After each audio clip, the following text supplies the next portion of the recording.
Look in the mirror if he is no friend to me. It's not working out, maybe it's the chemistry. It's time to break up so I can make a better me. Better believe in your mind, cause it's everything. You can mold, shape, find almost anything. All it takes is some time and some clarity to find your identity. It's mind over everything.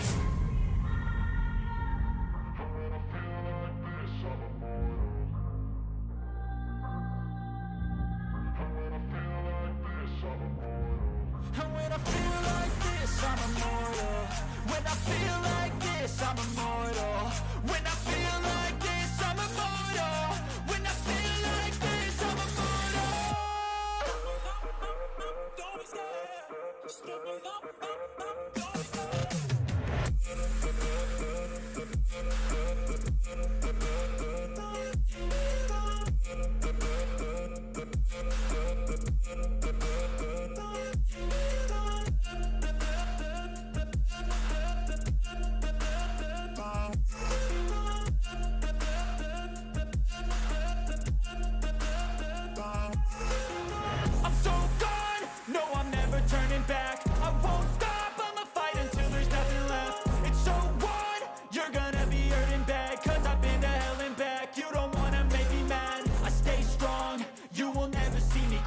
And if you get in my way, you gonna feel the wrath. Gotta say it to my face while he's looking back. Mirror breaks after math. When I hate, I attack. When I feel like this, I'm immortal. When I feel like this, I'm immortal. And when I feel like this, I'm immortal. When I feel like this, I'm immortal. When I feel like this, I'm immortal. When I feel like this, I'm immortal. Don't be scared. Just step it up. Don't be scared.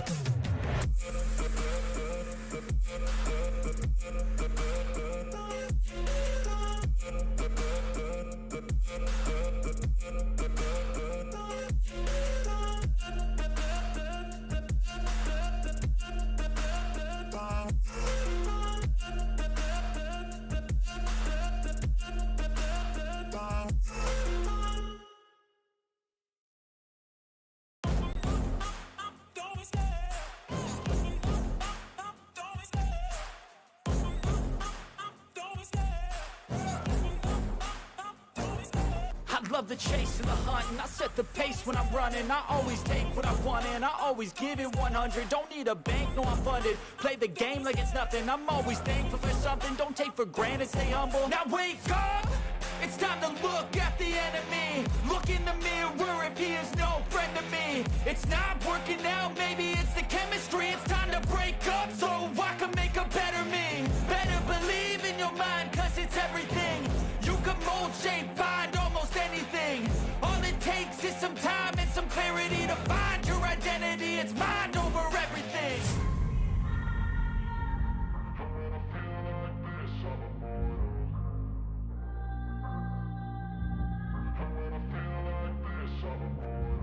When I feel like this, I'm immortal. When I feel like this, I'm immortal. And when I feel like this, I'm immortal. When I feel like this, I'm immortal. When I feel like this, I'm immortal. When I feel like this, I'm immortal. Don't be scared. Just step it up. Don't be scared.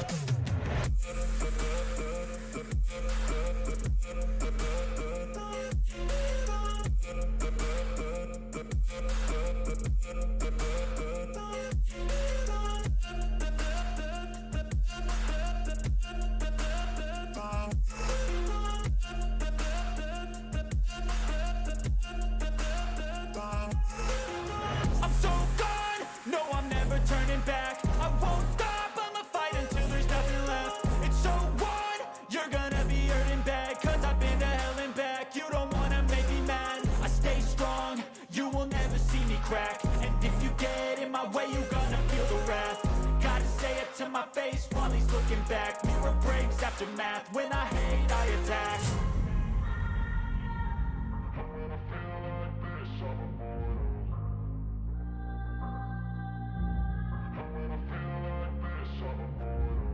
When I feel like this, I'm immortal. When I feel like this, I'm immortal. When I feel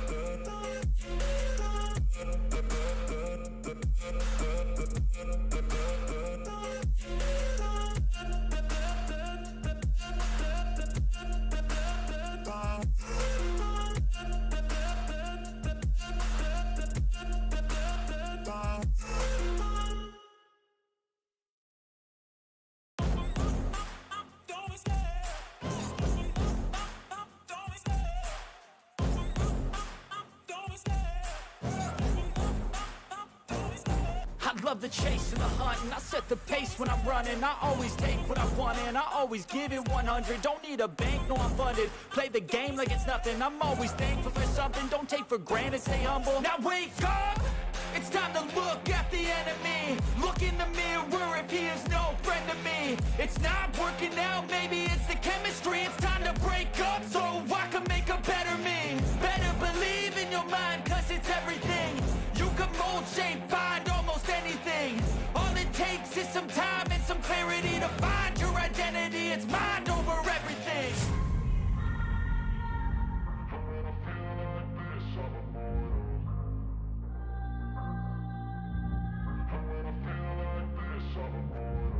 And when I feel like this, I'm immortal. When I feel like this, I'm immortal. When I feel like this, I'm immortal. When I feel like this, I'm immortal. Don't be scared. Just give me up. Don't be scared.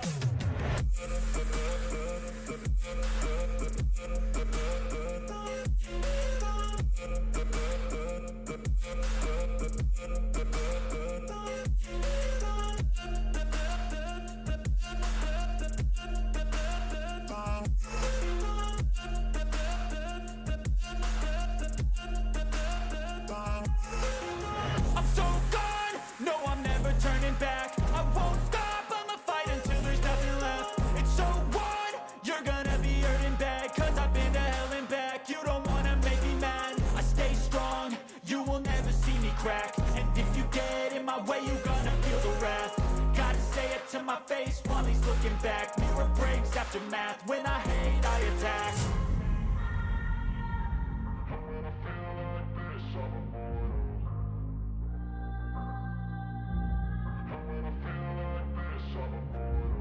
And when I feel like this, I'm immortal.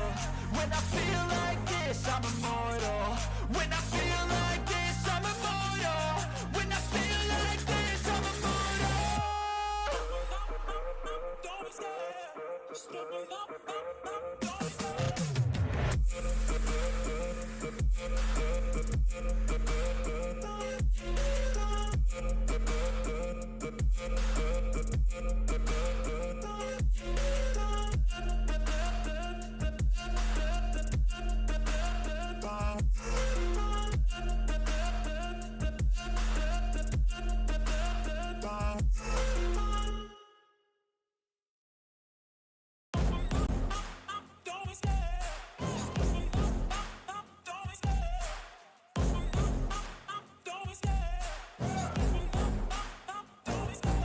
Love the chase and the hunt, and I set the pace when I'm running. I always take what I want and I always give it 100. Don't need a bank, no I'm funded. Play the game like it's nothing. I'm always thankful for something. Don't take for granted, stay humble. Now wake up!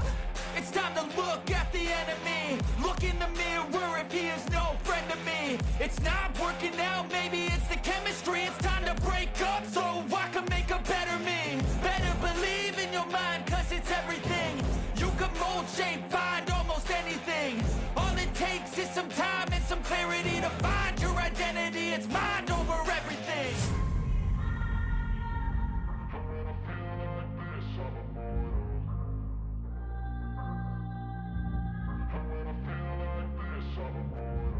And when I feel like this, I'm immortal. When I feel like this, I'm immortal. When I feel like this, I'm immortal. When I feel like this, I'm immortal. Don't be scared. Just give me up. Don't be scared.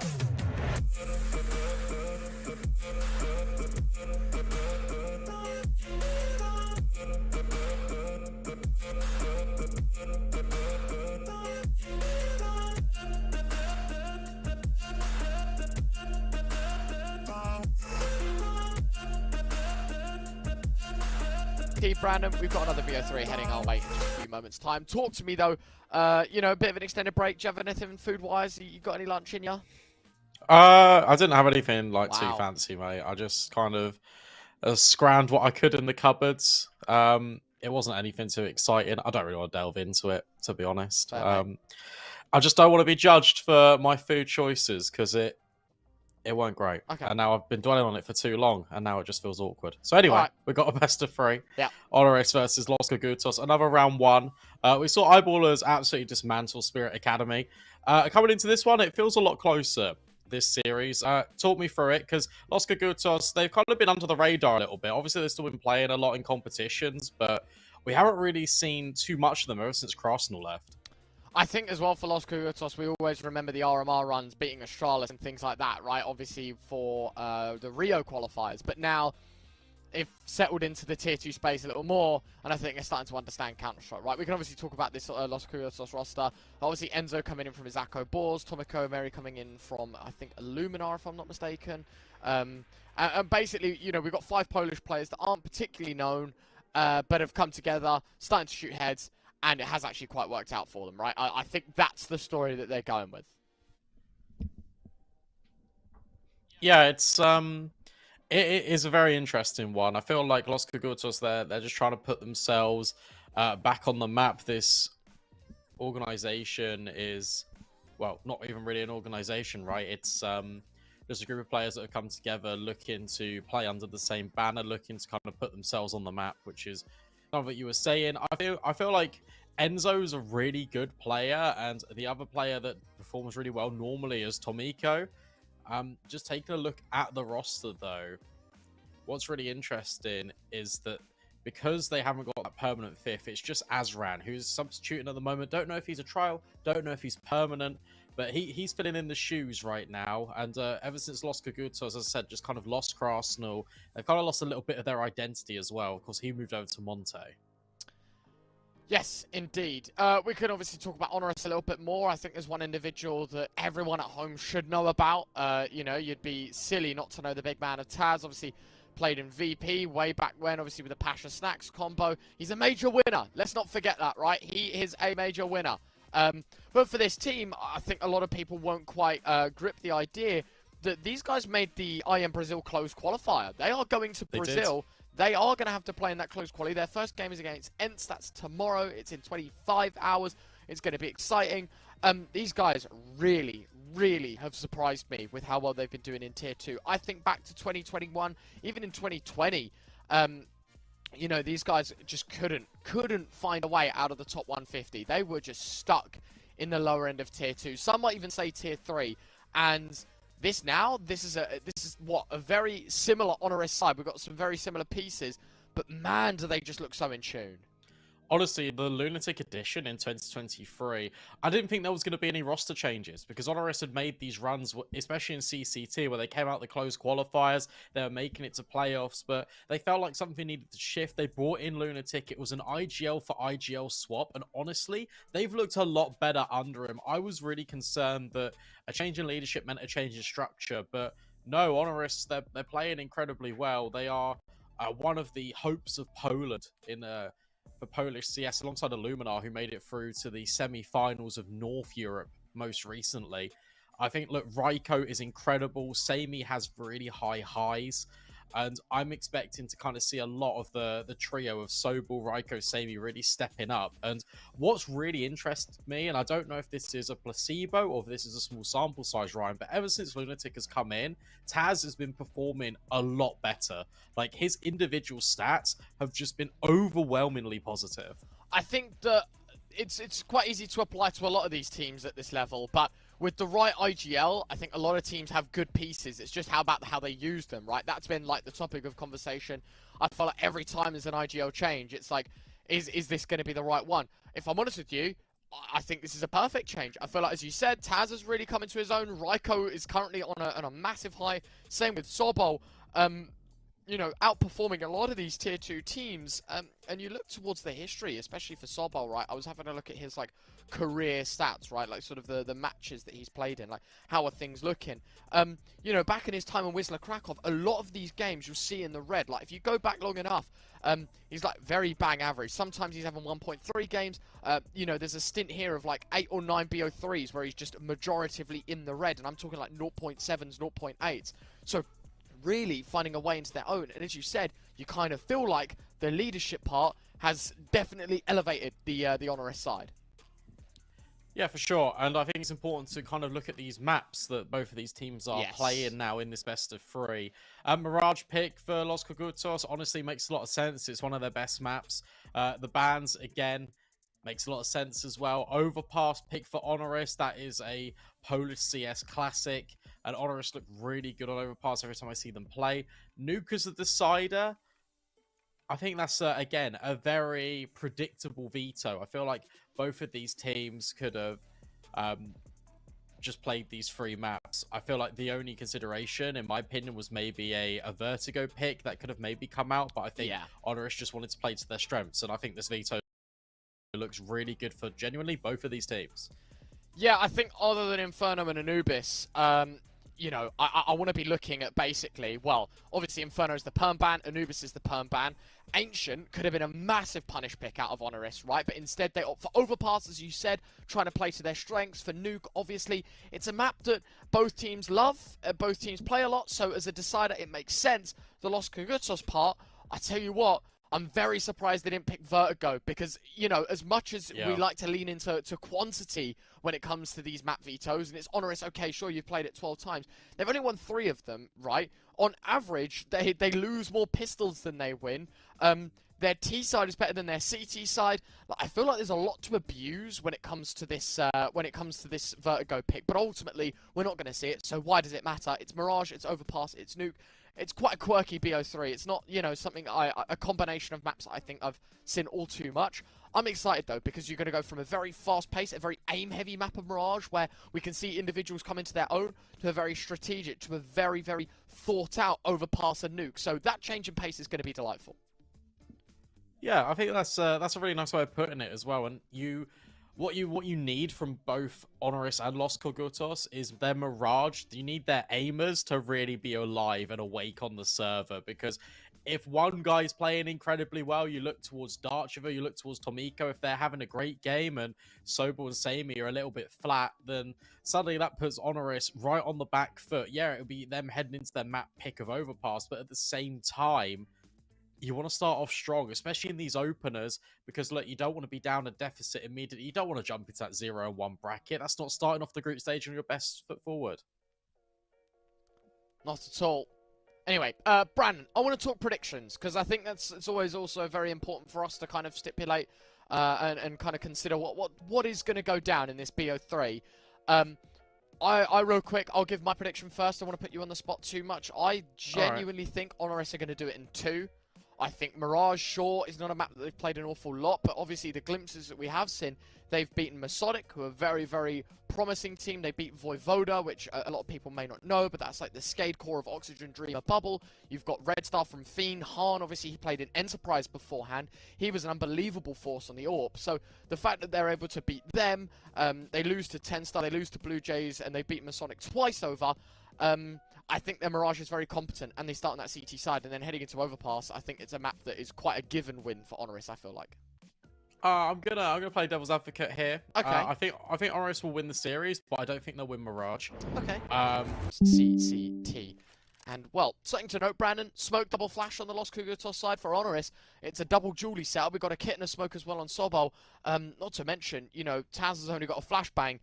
All of his investment has basically been palmed off to his teammates. Yeah, have that. Miko, quick jumps in towards jungle, and I don't think this has been spotted. That is a clinical headshot to open the account for HONORIS, but Azra's already made it through towards jungle. There is an immediate trade, but at the same time, you need to deal with Tomiko, and Sobel does just that. It's all collapsing apart for Los Kogutos. The P split doesn't quite work in their favor, but Enzo has at least got the bomb down. 1 versus 2. Do you know what? It's still doable. Oh, never great mind. shot from Lunatic. Doable, Brandon, it was, up until the point where he got hit in the head. You know, that's usually the way that the round ends. And there you have it, right? It's HONORIS that, of course, take the pistol. There are discrepancies to this round, though. Los Kogutos, they get a bomb plant, a few kills to go with it. Like, the buy isn't going to be terrible for this T side. But, of course, HONORIS are going to be that step ahead, especially with the likes of Lunatic. You know, you kept your half armor, you got $3,900. Taz has already dipped into a FAMAS. Sobol's brought out an M4. Lunatic, it was only the $350 upgrade for the Kevlar to Kevlar and helmet. So it's a very cheap decision. And HONORIS, I mean, look at this rifle buy. It is insane for round 2. Do you know what I will say? I'll say that that pistol was really creative, and that's a good sign of things to come. If Los Kogutos are reinventing the wheel here on Mirage, then that potentially could catch HONORIS off guard. It looks to be a change of pace here in round number 2. They're going to explode out towards ramp. Lunatic has got a lot of responsibility on his shoulders, and he's already being peppered down. Flashbang, they're good. Enzo deals with him. Really nicely done. A second shot, Mary hitting frags. Galil going to give a slight advantage maybe to this Los Kogutos side, but a bomb plant, and that might just waver this round off for Los Kogutos as they face one by one into Sobol. I was talking about his individual performance. I was talking about him as a player. Tamiko will find one, but Sami's trade will end the round, and it's close but no cigar yet again for the Kogutos. It is an unfortunate turn of events, but HONORIS, they have their second. Wow, that's crazy to me. How does Sobel get away with that? He's literally 1 HP, and he still finds the follow-up. Los Kogutos do really well to burst into the bomb site. They've got the support and utility. The entry pathing's really good, and then it's just a little bit individualistic, especially with the players re-aggressing in towards CT. Their trade spacing is really distant, and as a result, Sobel can just get both. Make that retake even a possibility, because initially, it looked like HONORIS were just going to call that one off, wave it, and concede. Kogutos means rooster in Polish. Makes sense. So they are, I'm guessing, the rooster. Lost feels like, I guess, is the easy way of putting it. Anyway. Another force buy here for the Roosters. It's a fast play towards Ballas. MP9 finding one. It was Sobol that drew first blood out towards apartment. So HONORIS now have quite the deep read. And unfortunately for the T side, I mean, you have to get a move on in this context, right? You don't know if anyone's towards B. Unfortunately, they've read into the A play quite nicely. And now it's just jumping into the jaws of the rifles. It's Mary against 4. Well, Brandon's on point as well for Los Kogutos, because their badge is a rooster. Yeah, it's true. However, the round is not really going according to the game plan. I mean, that was just a complete collapse. Yeah. It felt like HONORIS just wanted to take those individual fights out the gate, really disrupt the reinvestment. HONORIS also probably knew that Los Kogutos would reinvest because of that bomb plant and making it into a 1 versus 1. But, I mean, look at the response. 4 players alive, potentially, at the end of this round. That is unless Mary can cause a little bit of carnage, but Taz tucked in on this close angle. It's a very difficult one for Mary to clear.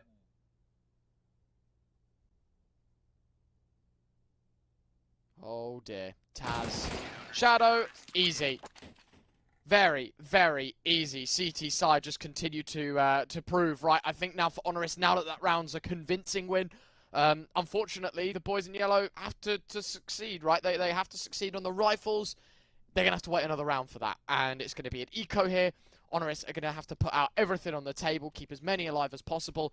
Their money's starting to build up. That's a luxury that the T-side can't yet afford. So for HONORIS, they need to start just basically honing in as much as they can and just eliminating the threat from early doors. Because we saw in the previous series, momentum is something massive, especially on a map like Mirage where it is very aim heavy. If HONORIS keep winning these fights, they're going to drown out any success stories for the Kogutos here. Yeah, we're seeing momentum be a really big factor in a lot of these games. 1-for-1 trades. Dutchville finds another, and Azra can actually scoop up an M4.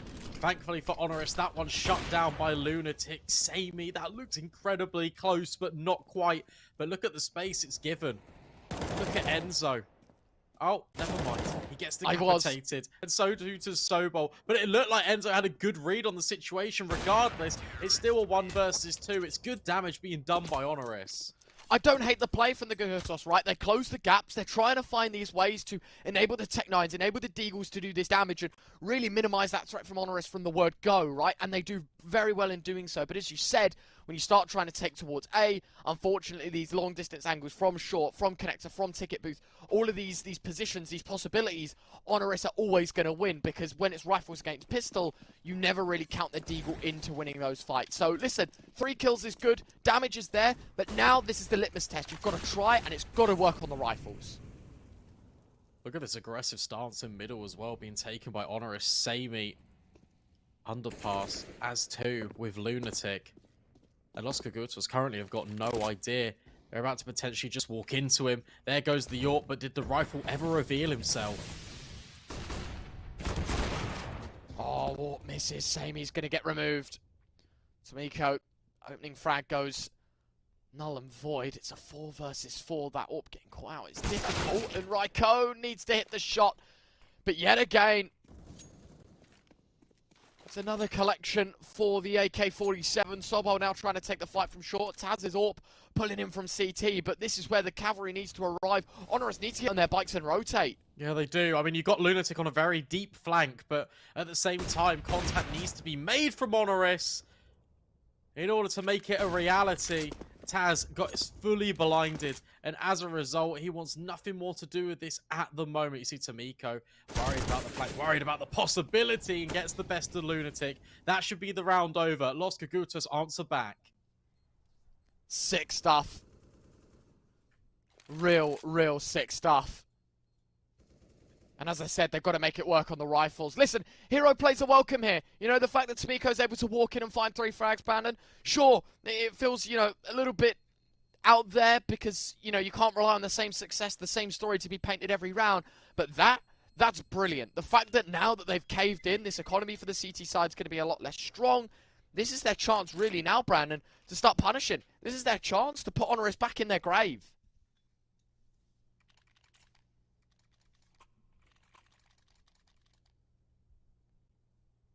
That AWP being juggled over immediately. Samey's having a great game. Yeah. And what's interesting as well about this Los Kogutos side is none of them really AWP. If there's ever a player to pick it up, it's Enzo, but more often than not, you're going to see all these rifle rounds be 5 AKs. Yeah, I think especially on the T side, right, as you said, if there's no, like, clear AWPer, you're just in a position where, if we can save one, we save one. If not, who cares, right? It's 5 rifles. Just go with it. It's worked in the previous round. What's the point of changing that now? Round 6, it's a faster tune towards B. This is unfortunate timing for HONORIS. They've only got one player on the side, but Sobol keeps alive. Taz will dismiss a second through the smoke. 5 versus 3. The Kogutos need to get stuck in. Taz and Sobol both with frags. It's a 1v5 required from Dashville, and that's never happening. HONORIS, they lose one, they bounce back instantly with a very definitive 5th. Yeah, Los Kogutos look to change pace, look to change direction over towards B, but the defensive utility really sets Sobol up for success. He makes sure that he's not overwhelmed, and the fact he wins out the fight at the bench is ridiculous. He should never be winning that engagement. And Taz supporting, I think he got a kill fully blind and just through a smoke. I mean, fair. Experience on that man is ridiculous. But more importantly for HONORIS, they immediately answer back. They immediately prevent Los Kogutos from gaining that momentum that we've already spoken about. Quicker one in towards A. Crossfire between Lunatic and Raiko could be incredibly damaging. Oh, Raiko, first frag is his. Looking for a second, but there is a trade out of Palace. The Kogutos at least holding on with these numbers, but HONORIS need a way back in, and that's a sick shot from Lunatic, who finds a dink as well. Enzo low, sideswipe of connector removed, all of that threat eliminated, but it is a 2 versus 2. And sure, HP slightly favouring this HONORIS side. They don't know where Los Kogutos are heading. They don't know if the bomb's crossed. They don't know if anyone's in towards Ninja. They don't know a lot of these things right now, and that's going to take time. Something that Los Kogutos will use to abuse these solo fights from HONORIS. Look at the HP on everyone on the server. It's so incredibly low. Los Kogutos need to go together. They need a plan of attack, but look at this from Tomiko. The reset in towards middle. Does Taz read this? Or potentially, because he's gone towards underpass. He's going to catch Tomiko off here. Or at least hear him. That could be a backstab, but the bomb is ultimately at A.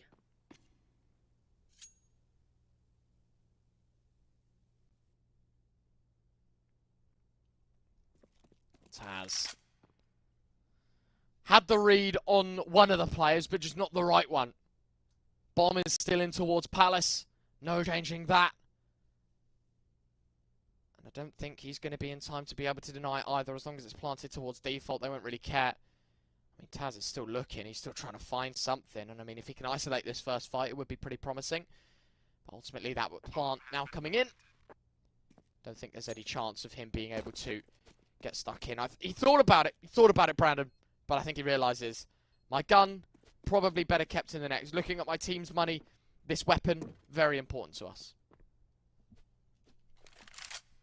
Yeah, you might have the idea that a few of them are low, but obviously it's all a little bit unconfirmed. You're not 100% sure what is occurring. But that was weird. That was an elongated game of cat and mouse, and ultimately Tomiko comes out on top, clears enough angles to allow Enzo safe passage on towards A as well, and that's so important because Enzo's got no idea where Taz resides. So the fact he's so disciplined not to overstep the mark, not to try and waste the opportunity Los Kogutos have, it's just really good disciplined play. And now with that bomb plant going in, the rifles can be dropped over, Darcherville can be spared a little bit of expense. And immediately, it's a much better buy. I mean, he's looking pretty good out of this HONORIS side, but as you said, for the kogutos, it's still 5 rifles. The luxury of an AWP, I mean, could have been brought out, but as you said, right, no real spearhead to use it. No need. Molly, nicely done from Lunatic to stop off anyone pushing behind him. Well, takes the aggression. Unrelenting aggression at that. Nice smoke as well. Good timing. That blocks the bomb on the other side of it. And HONORIS have just earned themselves a 2-man advantage. Just up to some funky shenanigans. And they penalize in the ultimate price. Can't overstep and get the AK either because there's a gap in the smoke. Raiko. Oh, they get flashed forward through. Lunatic with another. Oh, and his follow-up on towards Mari. It's all Lunatic. 3 kills in the round, looking to make it 4. Enzo can only watch on from Palace as his position is completely compromised. Raiko will deliver the killing blow. HONORIS, as soon as Los Kogutos get 1 round, they immediately respond with another in their favor. This is brilliant. Cutting all of that positivity off as well, right? Like, really rooting them down. It's like, this is going to be a slog for you guys, you know? You can get 1 round here or there, but we are going to make sure that you guys don't get this one under your belt. We're going to make sure that you don't get consecutive rounds and ensuring that you guys can earn your way back in. Been wrecked twice over now. Money still okay-ish. You're going to go for another investment, see what you can put up here in round number 9. But again, it feels like if you don't win this round, there's no lifeline. There's no chance. Oh, it's a great start as well. Yeah, this one hurts. You speak about Mirage, you speak about the controlling towards middle, and HONORIS have really been dictating the pace and the flow over towards this middle portion of the map. We've seen different variations as well, right? We've seen the double underpass push with the AWP. We've seen short and connector just splitting on with utility. As always, a smoke. And Azran gets spotted. Good follow-up mollies to deny progression through the window. With Tomiko burning alive and Taz just wanting more kills under his tally. This gets ever so difficult for Los Kogutos. 2 versus 4. I mean, if you want to get critical of this round, Taz never needed to push, but agreed. That's being really nitpicky in a round that is so definitive for HONORIS. 4 players survive. You walk away into the next round with an AWP and 2 AKs, right? And you're 7-2 up. Like, look at the scoreline, you know? You don't need to worry. If you really want to be nitpicky, Taz, is there any need to go for any more? No, probably not. He's thinking about getting all the kills. He wants to be the hero of the round. There's no need. Okay, boys, Los Kogutos, they are going to call for a timeout. Does feel a little bit later than what I would have liked to have seen, Brandon. But listen, at least it comes now. You get 30 seconds, chat things through. What do we need to do differently? That's the question they've got to be answering. What's scary to me is, like, how long have we been live? Because this game has flown by. It's not these slow, methodical rounds. It is just almost like balls to the wall, right? The rounds are being over within, like, 20, 30 seconds. It is unbelievable how quick this first half has felt.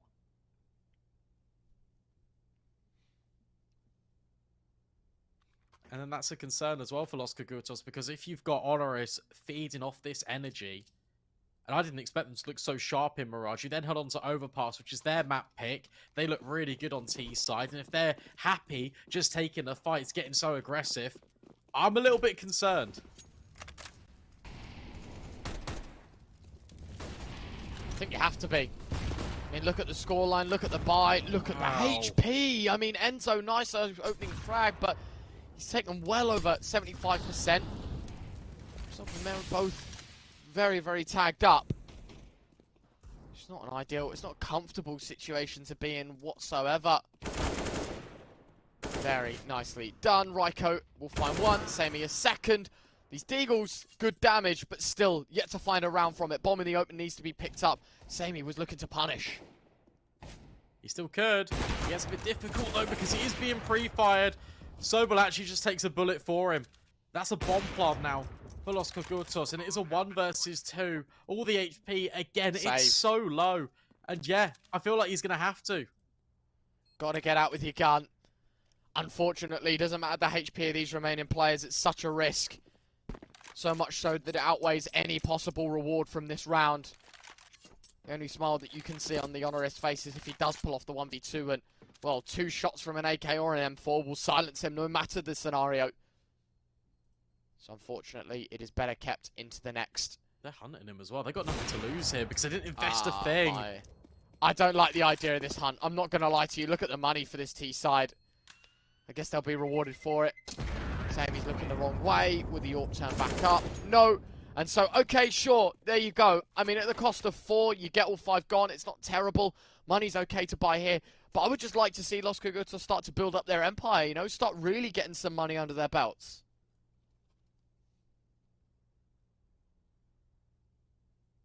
Yeah, I think there's a justification for both. I actually really like the hunt there because at the end of the day, you didn't bring anything forward.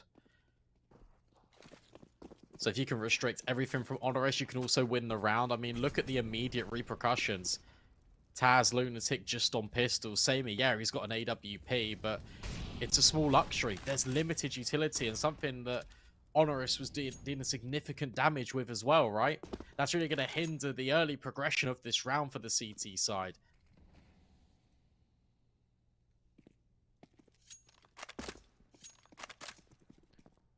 As you said, HONORIS now brought to fine margins. Look at this rotate. Important, very important. It's such good timing as well. Look at all this util start to be burnt out towards A. And that 5-7 of Lunatic, it creeps up close. It's ready. Azran looking around all the angles, does spot out a two-piece towards CT. What is this from Lunatic? Picks up a gun, he will get dropped. But now that they know it is indeed an A hit and they know that the bomb's towards the site. Good kill from Mari, and the follow-up onto Samey. That is exactly what the doctor ordered for Los Kogutos. Taz in a 1 versus 3. Can he get it done? No, falls at the first hurdle. Dashville will be able to find it, and that is done. 7-4 consecutive round, and that's the straw to break the camel's back financially for HONORIS. They're going to have to suffer an eco of their own. Yeah, this is really good, and look at how Los Kogutos have turned one partial buy into a snowball. This is potentially going to be 7-5, buying in. Do you know what? They could even win out the half. Definitely could.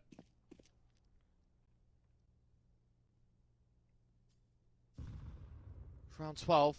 Never say never to these kind of scenarios, because we know how volatile the T economy can be, how lucrative it is winning consecutive rounds. Taz does get something done in this round, but it's an overwhelming amount of force towards middle, and that's enough to neutralize the pistols. 7-5.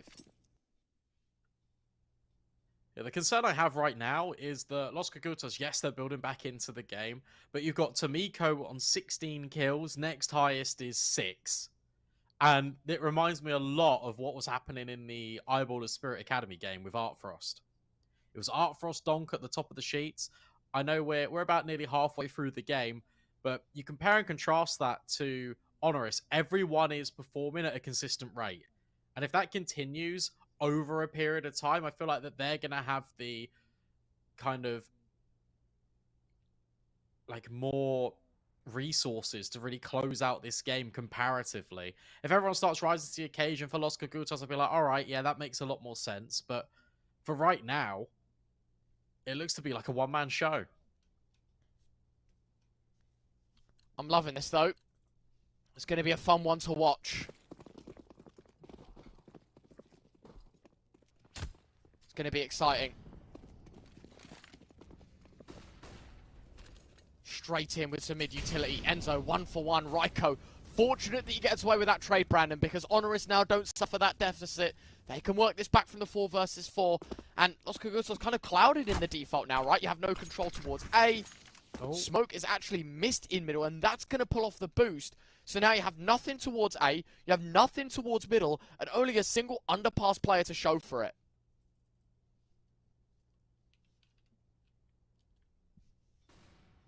Yeah, this is tough. But look at Raiko as well, pushing in towards ramp, gaining information. That allows Taz and Sammy just to be locked in more towards middle, just try to make sure that Los Kogutos can't compromise any position. There is a slight gap towards connector, but it hasn't been exploited just yet. This is a real slowdown from the T side, and as they look to reset, it's going to be more towards B. At least that's where Darkshivel's hedging his bets.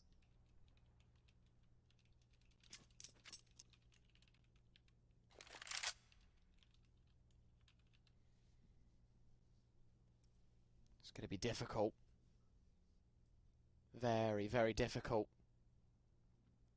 I mean, with 28 seconds left, it's going to be a hard push, right? You have to get through a multi-tiered defense, one towards jungle, one close. Ram, Raiko, good timing, but only one. It feels a little bit unjustified. The rest of the forces are going to try and move out as best as they can. It's Sammy that has to take the next fight. It's Tomiko that wins it out. Your connector players finding frags as well. It's Sobo against 3. Bomb plant won't get denied. Needs to isolate these first fights. Spray, majority of his ammunition burnt off in that first burst. Looking for a second shot as well, but I think he realizes, as he's already a third of the way through that timer, he can't find a way into this round. He's boxed in as well from spawn, and, well, ultimately, this is a 6th round on the board for Los Kogutos. They are looking on fire. Fierce here in this attacking stint. Wow. That looked like it should never have been a Los Kogutos round. They got shut down in towards middle with the 1-for-1. They fumbled their utility a little bit. Raiko had very good advanced positioning towards ramp, but he's always on a swivel. He's always looking between Palace and ramp, caught between 2 mines, and ultimately, that's the price you pay.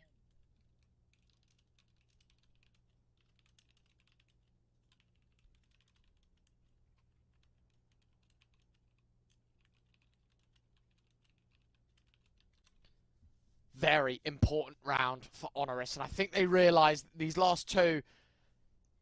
I mean, you've got to be winning one of them, Brandon, but the lead, the success story that they had at the beginning of this game, there's no way it fizzles out to a more or less neutral half-time. CT side Barrage, they were punishing, and now they're under threat of, well, losing it all and actually heading into the second half with a deficit next to their name.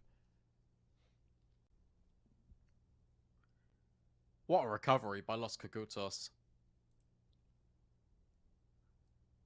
It is really impressive stuff.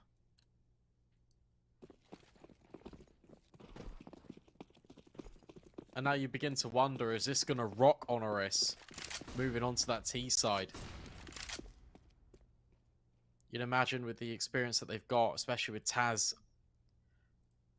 in their ranks, that it can't let them be affected too much by it. But this was looking so dominant. This was like cruise control, right? It looked very, very strong. And then to be immediately hit with resistance, and it's not just come in a sprinkling of some of these rounds. It's not been here or there. It's been now in a consistent manner towards the tail end of this first half. You've got to be a little bit concerned.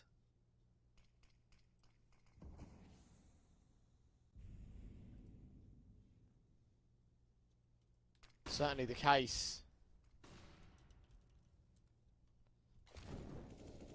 58 seconds left in this round. You're against pistols, of course. They don't want to have any trouble.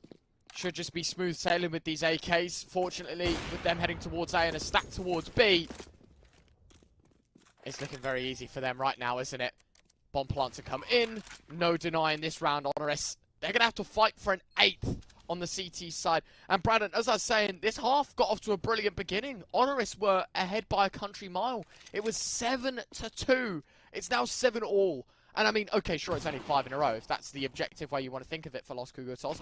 But that's the difference between a very winnable first half and a very unlosable first half. Because now they head onto the CT side, and they could be bolstering themselves with a lead. And who would have thought that? I kind of said it like half-heartedly at 7-4. And suddenly it's 7-7.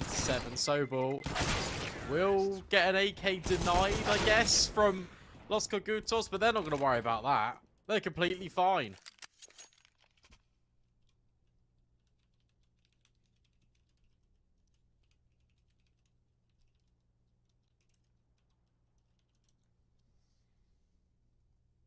Brilliant. Brilliant stuff. And, well, I like this. Not getting ahead of themselves. Cash in your pause. It's the third one used in the first 15. I think, for me, maybe a little bit too overused, because now you've only got one, right, to cancel every bit of momentum when you head on to the last 15 rounds, right? When you head onto your CT side, you've only got one stint of 30 seconds to really nullify any momentum that HONORIS might build up. But having said that, I mean, listen, if they had to use 3 from 7-2 down and they're under threat of winning this half 8-7, clearly they're doing something right. For sure. Enzo's got the AWP as well. Just looks spawn-based. Looks like he's going to go for a ramp peek. Let's see if that does catch out HONORIS. No, instead.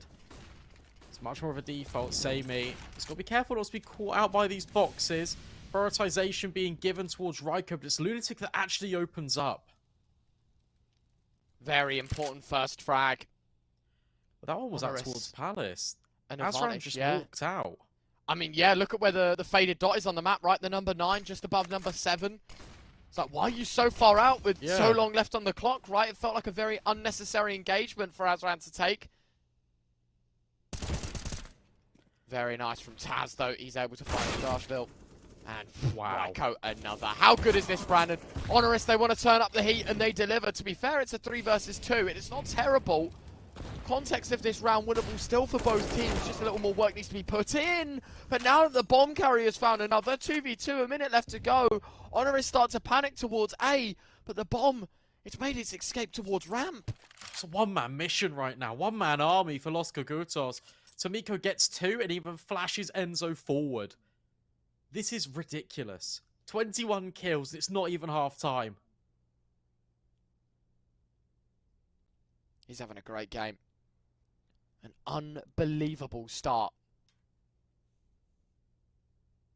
25 seconds. HONORIS just think they've pumped the brake towards A. They don't maybe think that the rotate could have happened just yet. You can see Sobol is taking care of any push from behind. Maybe they are considering the idea that they've switched things up now. But unfortunately, you've put all your eggs in one basket when it comes to this A hold. You're going to have to play retake B. And with Sobol having still a full belt of utility, it's not a bad situation to be in. And I think now, yeah, they realise that bomb has made its way to the other side of the map. So the retake's on. Yeah, but now Sobol needs to wait for Samey. There is a kit at least. But how are you going to strip this one apart? Tomiko tucked in towards the bench. And Enzo on a really nice angle towards short with both of these players coming in from kitchen. It makes life absolutely hell. You have got the utility, as you suggested. Sobol pushing forward. Tomiko, that's his all day long. Samey will actually nearly meet the same fate. But the timer, it's too far gone. He hasn't even picked up that hit. Scavenged it off the body. Enzo will do it. Los Kogutos will win out this first half.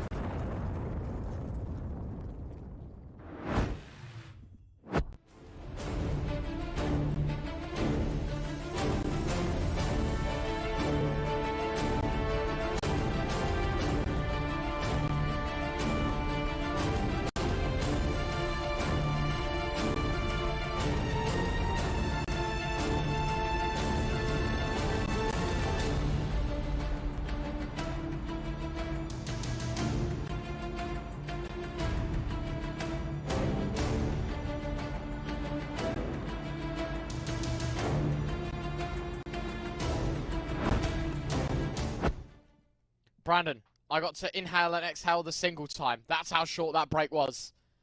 But for HONORIS and Los Kogutos, I bet it was even shorter. Because the next 15 rounds, the most critical. For HONORIS, well, it's not exactly your map pick, but what could have been an astounding first half fizzles out massively, and those odds really have opened up heading into the second 15. Oh, I like this little layered peek. As soon as I compliment it, it just disappears. So can't even get to see it in its full effect. HONORIS being very aggro towards Connector, but it's that man again. Tomiko, what on earth has this guy had for breakfast? 2 more kills to the tally. 3 on 3, and funnily enough, HONORIS have found themselves in a situation where they've actually got the A-bomb site. Oh, it's looking really good. CT side starting to get punished. Mary, oh my god, first shot hits. That was the bomb dropped as well. Things look scary for half a second. Lunatic will put an end to the Julie shenanigans. It is 8-all, it's an equalizer, and it's a pistol round for the T side of HONORIS. That's very critical to kickstart their campaign to get involved in this second. Well, we saw how quick they were off the gates at the start of the first half. If they somehow replicate the same successes, and then it's like 14, like 8, and then Los Kogutos needs to come back. I'm not saying that's what will happen, by the way. But HONORIS are known for these quick starts. So it'll be interesting to see how they will address it. They've got a really good moment to reclaim the lead because it's just USPs and the single deagle. I mean, fair enough. You give Tomiko whatever he wants at this point because he is absolutely owning. Something like that, isn't it? I mean, I'm surprised he hasn't even bought half armor and gone a little bit cheekier with it, but I guess the thought of rifles in the next round is too good to be true. As you can see, HONORIS, I mean, playing a sophisticated game of Counter-Strike, but a very timid game, right? They don't want to give anything up to these USPs, and rightly so, because they know they've been punished previously to it. Oh my god. My word. Tomiko. What's just happened? I mean, Enzo's now the last man left. He's found another bomb dropped as well. Brandon, one of these players is low HP. Enzo moves forward, trying to work around the smoke, waiting to see if any con pressure could amount to something. 3 kills, 2 of which from the Deagle, 1 from a USP. That is a brilliant result there. I said that Los Kogutos couldn't stay alive in the game if it's just Tomiko, but you know what? Maybe they can. Maybe they can. What more can this guy do? I mean, that is ridiculous. They're just walking up short and he just says, thank you very much. 2 quick shots, 2 quick kills. It forces the hand of HONORIS to dip into their pockets immediately. It keeps them so honest. Raiko just going for a contact play straight into Mary's AWP. I don't know if I like that. I mean, in some respects, if there was no one towards CT, that's great timing and he'll find his way towards the site. Or at least take a gunfight with an M4. It looks a lot winnable, but against the AWP. Tried and tested, the big green, narrow angles. Just gets stung. Round 18. Still plenty of time for HONORIS to make up with that lost number in the beginning of this round, but now only just establishing the mid control. It's going to be difficult to kind of dissect the game plan with a minute left on the clock.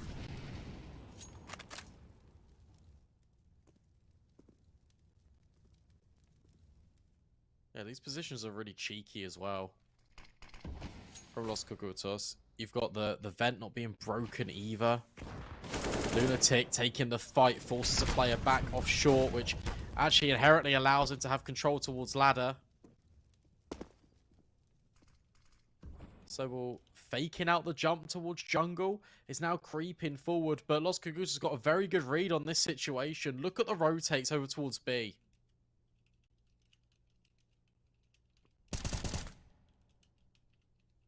Second frag is theirs. Down to 3. Nicely done from Sammy, but yet again, you're kind of beating a dead horse at this point, attempting this round. The AWP's claimed another M4 with the last upgrade to an AK, and HONORIS, unfortunately now the game is on. Los Kogutos have turned up to the heat, to the max, as they get themselves an equalizer. It's 9-all. And no bomb plant means no money. So HONORIS are going to be forced into a save. Los Kogutos, they are doing it. Mary's still with the AWP, who's been given an incredibly free kill in the previous.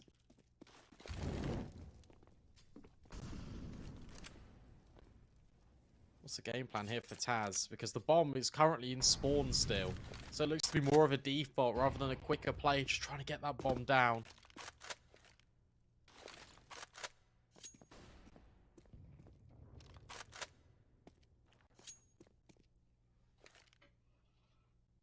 Molly, oh, it could be so well placed. Hello, 3-head spotted. Molly goes in. That's going to displace all of these Ts with pistols. To be fair, Enzo gets dinked up by the P250, so maybe they can start charging him down. The Glocks found the opening frag. That's an M4 that now is at the compromise of the HONORIS side to the fingertips of these pistols, but unfortunately, it seems to be Los Kogutos already have their fingers placed firmly on a 10th round. A bomb plant is massive. T-side thinking about charging down the AWP as well. Mary, oh, gunned down by Lunatic. What's happening right now? Los Kogutos only down to Azran. Are they seriously going to get bested by the pistols? This man was dinked from the get-go as Sobol finds it through the wall. HONORIS double digits, and they do it on an eco of all things. What is happening in this game? How many eco rounds are we going to see? Either come close or be converted. HONORIS, it looked like they had no say in that round at all. The fact they got the bomb plant, I was going to say, that's a really good moment for them. The fact they're able to just force that one over the line, get some money in the bank accounts, but no, the proactiveness to fight forward in towards CT. And from there, Los Kogutos completely collapse. They just keep pushing all of these smokes. It's such a disadvantage, and HONORIS just can play perfectly. Double digits formed by the T side, and look at what it's done. It's Uno reverse on the server. Tomiko, give that man an M4. What are you doing? Why is he on a Deeg? I don't know.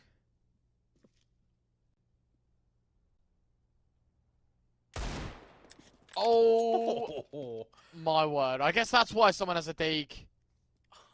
Okay. That's a great shot. That's a great opener. Yet again, Brandon, pistols up to no good. The shenanigans continue here on Mirage. Yeah, it's simply outrageous. Player Darcherfield is in towards triple. He's been spammed out. Doesn't even get an opportunity to have a fight. And suddenly all the players are falling. But Mari's still alive and kicking. There's Tomiko's Deagle. Of course it's him. And another. And another. Oh my God. Tomiko with 3. I guess that's why you put him on the hand cannon. What is going on? This game, it's a never-ending surprise. It just keeps on delivering. And the Deagle strikes twice. Once in the hand of HONORIS, once on the side of Los Kogutos. And this game does not stop. What is this funkiness coming out of the Deagle? Tomiko's having a game. That's his 31st kill in 20 rounds of Counter-Strike. What is this?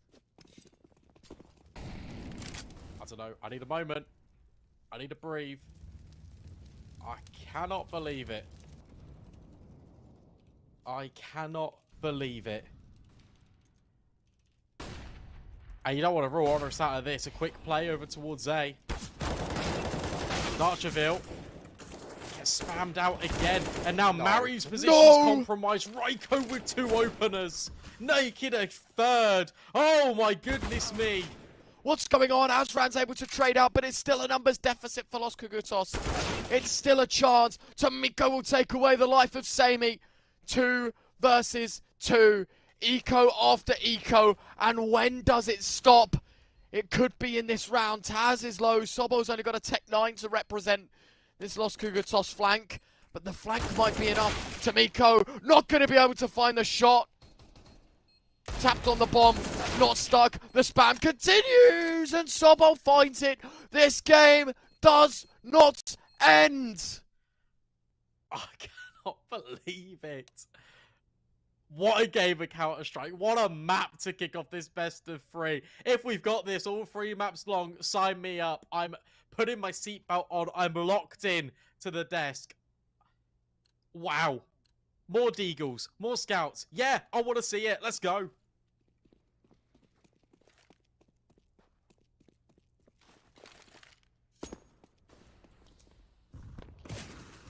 This round, no mid control. No stacks just yet. No funky shenanigans from the Los Kogutos side.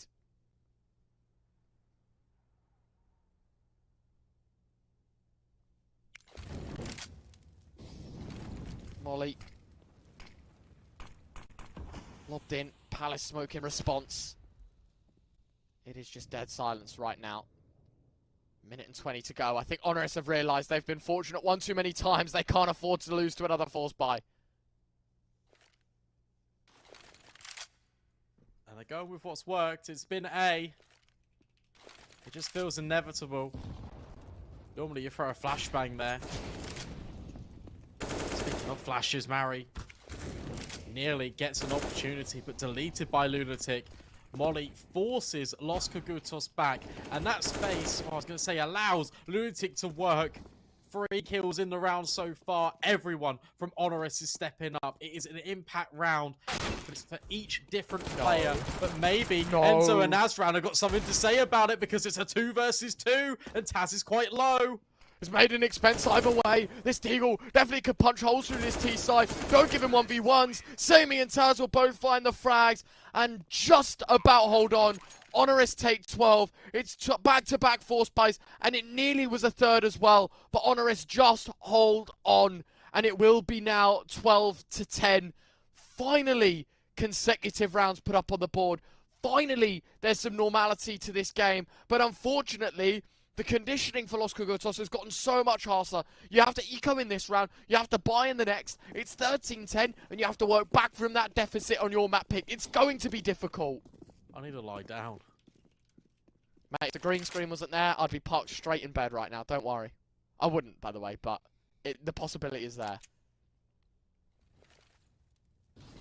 Los Kogutos, they think, surely they won't go A again.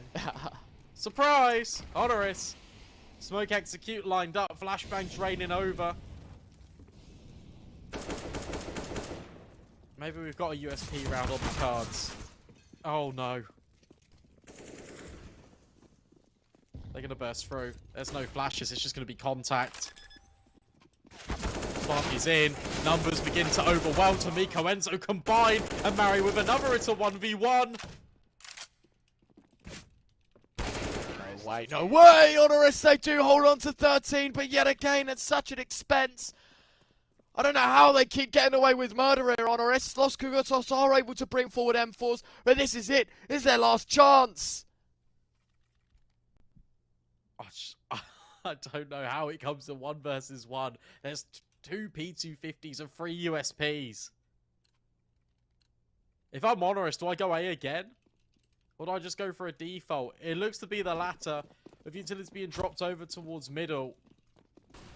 Control looks to be established.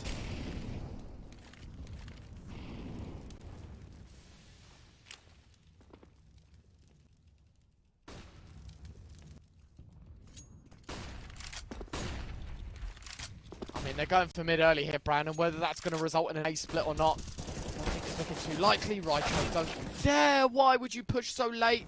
You got tagged up early. They know what's going on.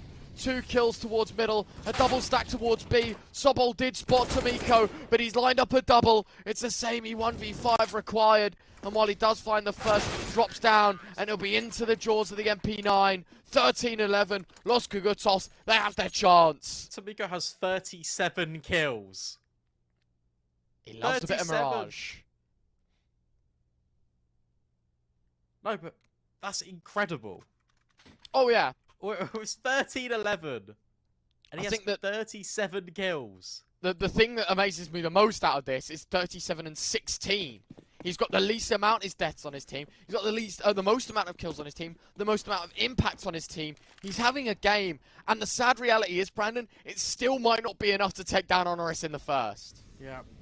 That's what I was worried about. The presence of HONORIS, all of them really arriving compared to one player performing well. I mean, Enzo's got very good control in towards middle at the very least. But HONORIS, oh, they need to be careful. Enzo, you need to worry about this. There's a lot of Deagle players. Don't jump spot. That provides such an opportunity. It's now being supported by Tomiko. Flashbang's good. Swing. Doing a little bit of damage. And here comes Tomiko. Oh my god. Okay. Breathe, Brandon, breathe. What's the kill record? In regulation. Yeah. I'll find out for you now. I think Neo said it, right? Was it Neo or was it... Hold on, let me find it for you. Most kills in regulation CSGO. No, in a single map. In a map. Hold on. 47 kills for Crims. That's the the top. So actually, Tomiko, it's doable. He's 8 kills off. Game's close. If he wins this round, it's only timed up at 13 all. Surely, it could happen. It genuinely could happen. Now we've spoken about it, it might not. But it's still an unbelievable performance. Oh wait, it's 44 in regulation. There you go. That's what I'm on about. 5 more. Mary, unfortunately, it won't help improve those odds, but it does help Los Kogutos in their journey to another. Dashville gonna find one more. Traded out by Taz, 3 versus 3. Next to the scene is Enzo from jungle. Tomiko here in support. The A4's done good work. Taz is tagged up as well. Azran will find Sammy. A nice shot. Tomiko will neutralize. 13 all. Los Kogutos, they have a chance. Yeah, they really do. The money is battered and bruised. There's been limited bomb plants for HONORIS as well in the last couple of rounds. Los Kogutos, it looks like they've weathered the storm. Despite losing and also winning, I suppose, some of these ecos, the economy has been so fragile throughout. But no, they've survived the turbulence. And now it's HONORIS' chance to really just make the pistols sing. Because otherwise, Los Kogutos, they'll be taking the advantage. They'll be up to 14.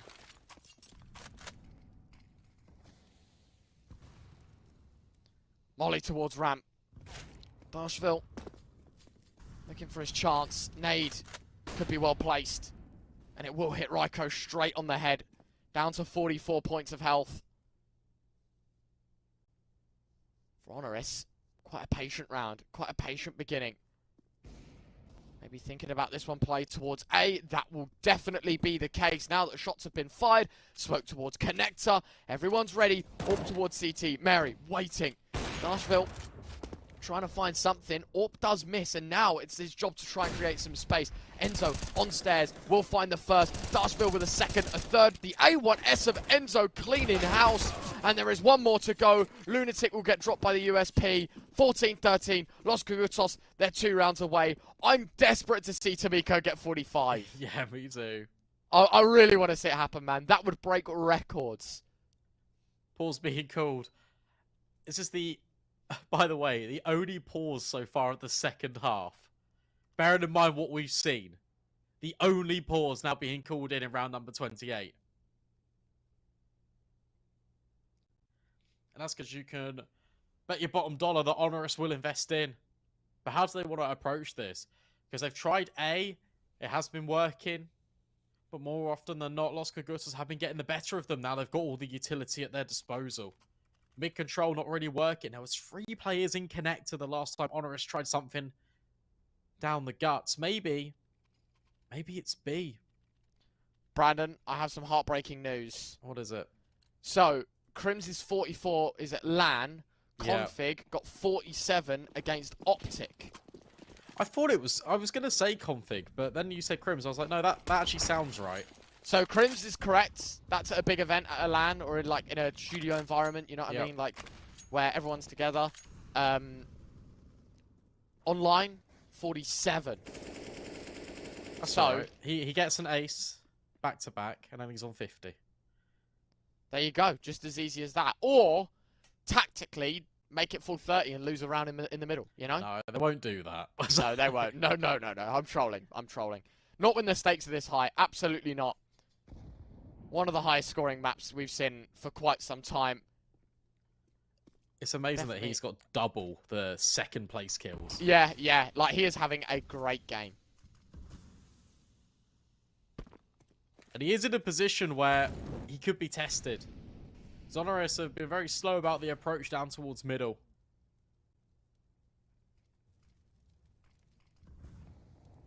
That's currently where Tomiko is residing. Mari on the close angle, looking to go head-to-head with Sobel. Yeah, if this shot misses, though, with the AWP, B is very overexposed right now, and the problem for Tomiko is he's going to be very stuck between going towards short and going towards apartments, but Mary will hit the shot. Tomiko finds a second. Very important now as HONORIS down to 3. Los Kogutos, they've been given a chance. Raiko, he's going to get a very free kill onto Azran as he walks through the smoke, jumps straight towards jungle. Surely that noise would have been picked up upon, which is exactly why Tomiko's heading in towards ladder. Mary's got another. Taz is in the open. Enzo can't hit the shot. Dashville will trade. 15-13, map point, Los Kogutos. And who would have seen this coming? This all started off with HONORIS winning 7 rounds to 2. And you just start to think, wow, this game's going to be quite quick. Los Kogutos come back. They win out that first half 8-7. And then you've got this crazy back and forth affair of pistol rounds, 4 spies being won. And suddenly you start to believe when HONORIS breaks away. But no, Los Kogutos come right back swinging. And there's still potential for HONORIS to stay alive in Mirage. But it feels very difficult with a Galil and a Deagle at the helm. Raiko, the AK, the premium weapon, searching just on the cusp of the smokes.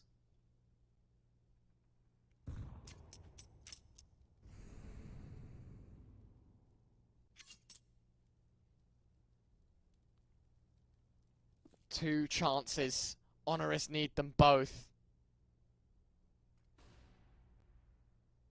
Sad reality to this round is that when there's Galil's being posted as a majority gun, there's one AK and then a Deagle, not even a Tech 9, and he said a Deagle behind it. Just not ideal. But what a game from Tomiko. And you kind of wonder, you know, if he had 90% of the game that he's having here, like, Los Kogutos, I think, lose map 1, quite honestly. If they didn't have Tomiko, they would be hard losing. Sobol. Oh, the spray. It is a bit messy. Enzo takes a lot of flack, but it isn't the kill conversion at the very least. Tomiko sends a flash up high over connector to allow his team to try and push through. Enzo with another. Raiko with the killing blow, but trades, they come in a flurry. Low HP for Enzo. And Mari on the AWP doesn't quite hit the shots. 15 seconds left. That bomb needs to make it to the site. Sobo, now's the shot. 2v2. As you said, though, the C4, a priority is applied for connector. But a player's charging him in from sight. Sobo will nail the shot. And now it's just Mary 1v2. Smoke deployed towards connector. Trying to take these fights in isolation. Should know that Sobo's moved through, but it's another missed shot from the AWP. Now it's about dancing in the smokes. Now it's about playing for time. Peeks in. Another missed shot for the AWPer. And Los Kogutos, they're driven to full 30. HONORIS, they'll have 14. And Tomiko can't break the kill record now. Or equal it. Because he'd need 6. TK, does that count? No. It just kills all of his team. I think the record set would be, looking at it, I was looking as a Reddit thread. Shout out to Pulsey Dulcie. That's the person that I was looking at the Reddit thread about. It would actually be in ESL Prem, ZenX versus XL, map 1, Inferno, went 46-42. And JT, Mr. Joe, ended with 68 kills. That would be my guess as to the highest amount. Maybe there's more. I don't know, but that's what I'm seeing right now. If it does go to OT, that is. Well, Tomiko's trying his best to make sure it doesn't. Molotov out of position. It's better than alive, but it's got a kill. It's done significant damage, and more importantly, he's just got out alive as well. Might even swing further.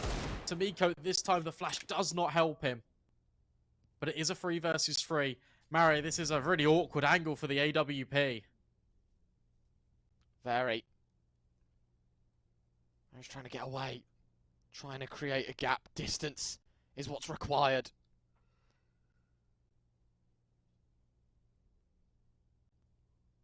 Taz having a look from Palace. A couple of players pushing up from ramp. Timing not on Mary's side. Gonna miss the shot as well.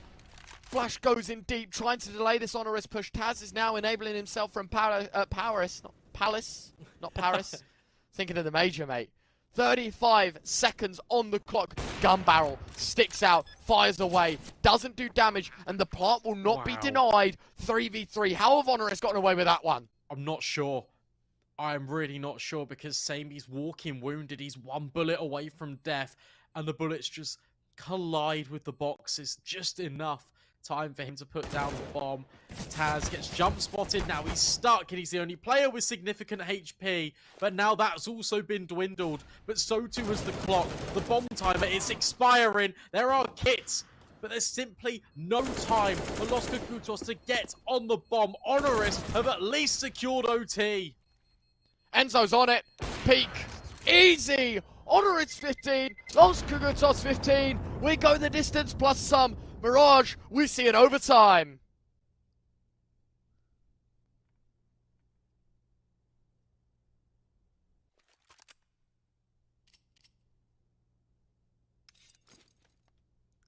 And we get no break. We get no respite. We're straight in. We're straight in, Ryan. And that's exactly what I wanted. Don't want to stop the train. You don't want to stop the momentum on this. Because all these rounds are coming right down to the wire. What a game of Counter-Strike we are having. So sick to watch. And that's the last timeout used. Los kogutos now, make your decisions wisely.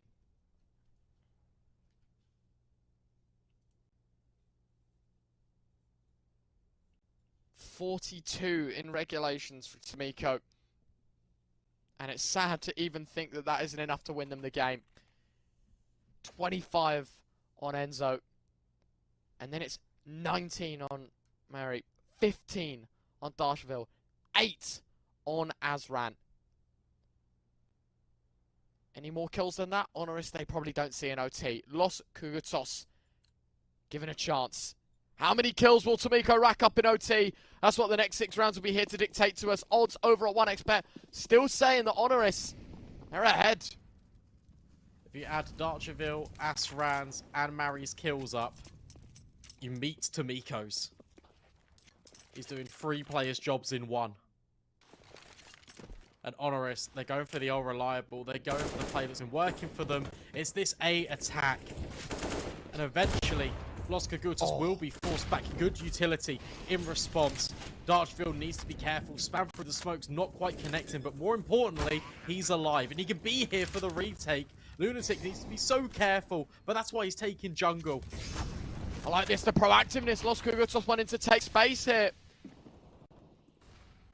One's going to jump up in towards jungle. Lunatic is waiting. Raiko as well towards stairs, towards the wallbang position, holding CT, but knows connector's also going to be a threat. A nice shot out of Taz, down to 3 Los kogutos as they walk in one by one into the site. They've been obliterated at their own game. Mary's going to find another. Sobo will trade. Orb still firing on all cylinders. 2 might not be enough in this round though. Needs to find double that. A 3rd secured, but Sammy just holds and waits. Nerves of steel. 16-15, HONORIS in front. Got to be a little bit critical here from Los kogutos because they had so much utility at their disposal and they didn't really use any of it. It was more of a contact-heavy play. They kept going up and over, and as you mentioned, it was so individualistic. HONORIS, they play that one really well. The crossfires are being held, and the proactive space allows Enzo to fall as he tries to transition from middle to jungle. That's a really well put together round by HONORIS. A strong start to overtime.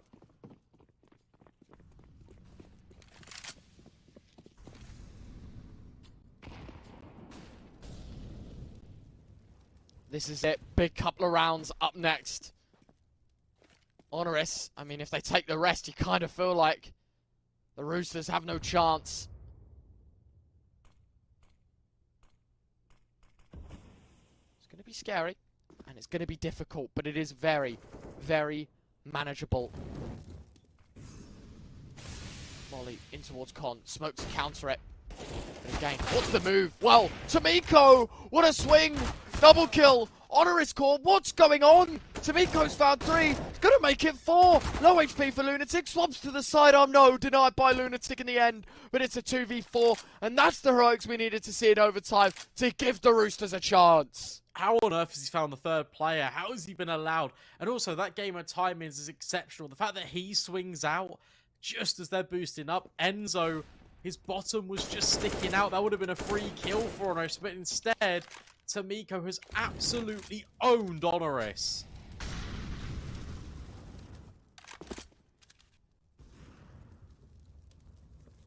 Very nice shot from Lunatic. Keeping this round competitive despite numbers staggering in favour of Los kogutos.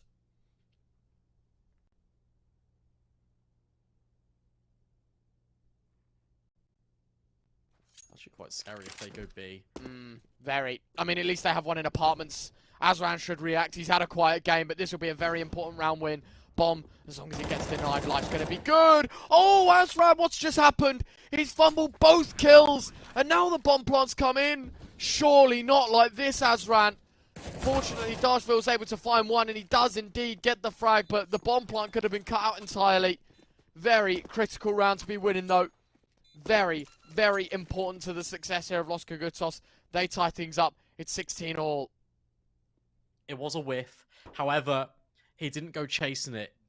He didn't go after it. He didn't try and jump out the window. He didn't try and make things like redeemable in his eyes. Instead, he just waited and he won out the round for his team just by staying alive in apartments. So full credit to Azran, because there's so many players in that situation that would potentially overcomplicate and give HONORIS a 2 versus 2. Yeah, I mean, listen, as you said, fumbles the bag, but plays very, very correctly to ensure that the right steps are taken to ensure a round win. And at 16-all, the stakes just get even higher. See what they've got for us in this round. Well, they towards underpass. Mid-take here for HONORIS. Will actually be countered, but Tomiko removed. Raiko now's the shot from connector to short. They think it's maybe an A split, but instead, it's straight towards B. Very important kill. Enzo finding the jump up through to the jungle smoke in middle here. Raiko, that threat from the side removed, but now it's the frontal force. HONORIS, a leg up here in this retake, and a bomb plant to boot. Yeah, really nice aggression coming out of HONORIS. That's the first time they've shown a little bit of a change of pace towards B, and it's worked out perfectly. Completely blindsided to HONORIS, and Sobel just keeps delivering these incredible headshots. HONORIS take 2 rounds on the T side. Will that be enough as the side swap over? I don't know. 5 kills. Oh, it's a joke, isn't it? It is a joke.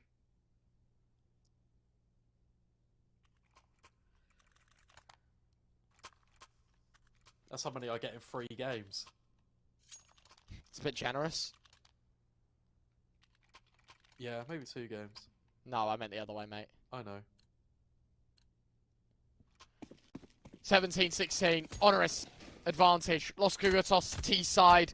Belief still certainly there. The Polish derby is the gift that keeps on giving.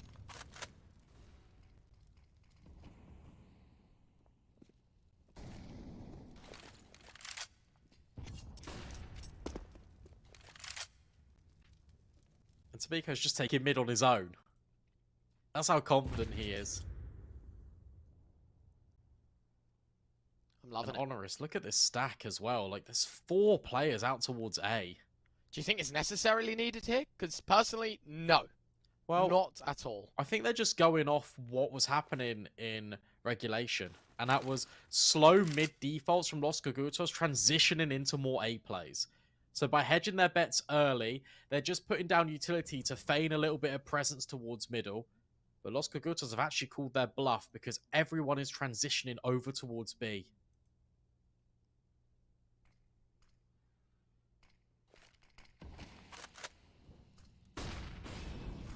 Molly straight in towards Van, out towards site. Taz waiting. Sobol needs to enable himself, can't find anything. That's an important double from Azran. Sammy does get a trade. Very critical. The orb just keeps on walking in, and it keeps on finding kills. Nearly another. Enzo just about holding on for his team. And now 2v3. HONORIS dealt the same fate. Hold on. That was a gunfight that was meant to happen. Raiko caught out. Tomiko finds Lunatic from short.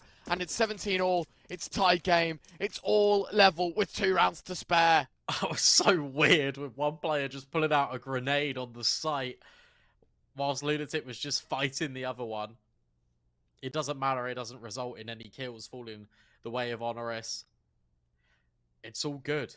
Los Kogutos, they strike right back. You can't call it. You can't split these 2 teams apart. We might be here forever.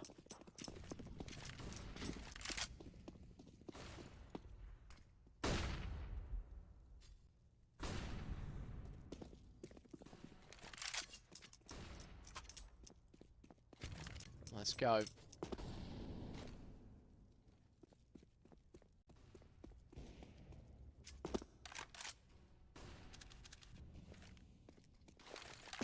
Round 35. A chance for Los Kogutos to really stab at this HONORIS economy. I mean, look at it, right? CT side, 12.5k. You can see the AWP, a repeat investment, will take a toll on their finances. Smoke towards ramp. Lunatic blocked off. Great shot from Sammy, though. That's a good start for HONORIS.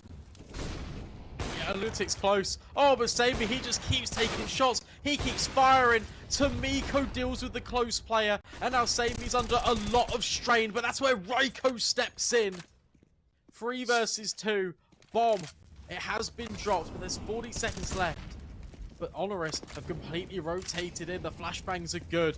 The Molotovs are used to disrupt. And as the utility is dropped down, that was supposed to be the opportunity, but Raiko lines them up, knocks them down, and puts HONORIS on map point. So important, Brandon.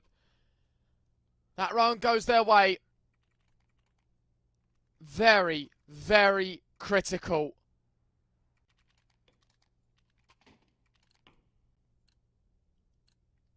And at 18-17, it's going to be very, very important to note. Los Kogutos, they need this round to win. Yet again, no AWP, no sniping identity for this T side. They think 5 rifles is the way to go. And already looking to take towards middle, and that is going to be very vacant. But HONORIS, no, elsewhere, there's control to be had, and they're moving towards a ramp. Yeah, Lunatic hoping he can find 3 kills like he did before when he pushed the issue. Instead it's Taz that just catches flak with the utility. Heavy oppression over towards short. That's going to force him all the way back. Raiko's now going to be left on a hill, potentially to just die alone. Sammy towards triple. It's a great nade in response, but look at the amount of mid control that Los Kogutos have. They're going to split A, and HONORIS, it might be too little too late before they realise.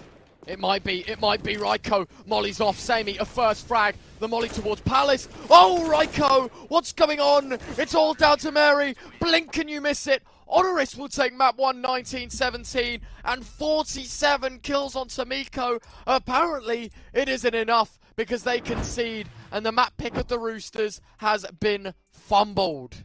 Absolutely heartbreaking for Los Kogutos and Tomiko. I mean, what more can you say? It's just one man is not enough versus 5, I guess.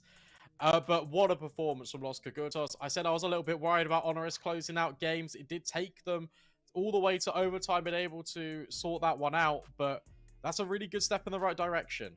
Yeah, absolutely. Ladies and gents, we're going to go to a break. When we are back, though, it's that second map. It is the pick of HONORIS as well. Things are treading on thin ice for the Roosters. Can they make their response known?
A very complicated job, but I love simple things so much. One move. One push.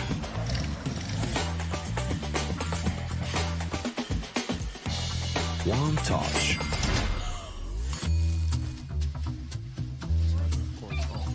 One love. One click. One XBet.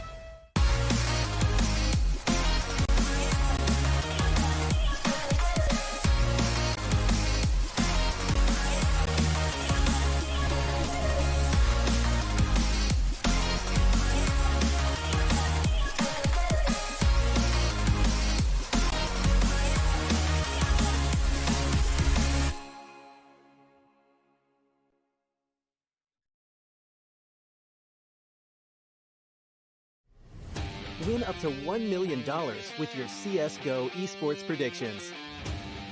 Simply guess the kill scores of the 10 players in a CSGO match. The more you guess correctly, the bigger the prize. You'll need at least 2 correct predictions to win a prize. Guess all 10 correct and win $1 million. Experience the exciting new way to add a little prosperity when watching esports tournaments. And register now to receive a free entry ticket upon sign-up. Predict kills, win millions, prosper.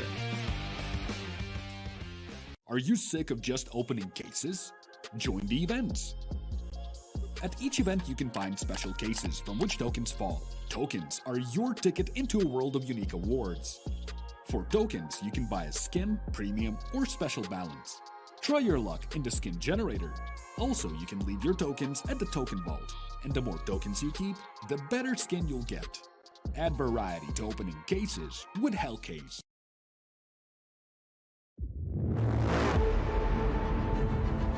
The hunger for glory feeds the desire, the courage to look for a challenge, to feed your ambitions.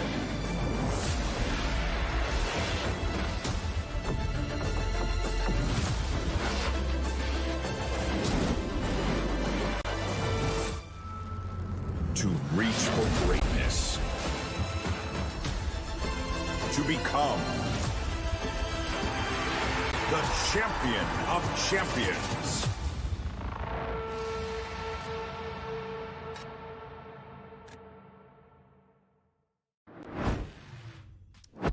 Welcome back, everyone. Brandon, I don't know how to feel about the first map as much as we were thinking about records and thinking about a brilliant first performance and an exhilarating map 1.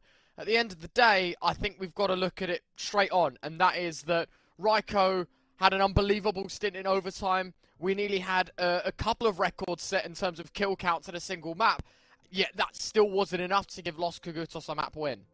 Yeah, I thought what was really interesting as well was the fact that I think it was Sammy got 20 kills on the CT side, and Sobel got 21. So 2 players on HONORIS really stepping up, but I mean Tamika had 23 on each, so like we'll just kind of put him to the side.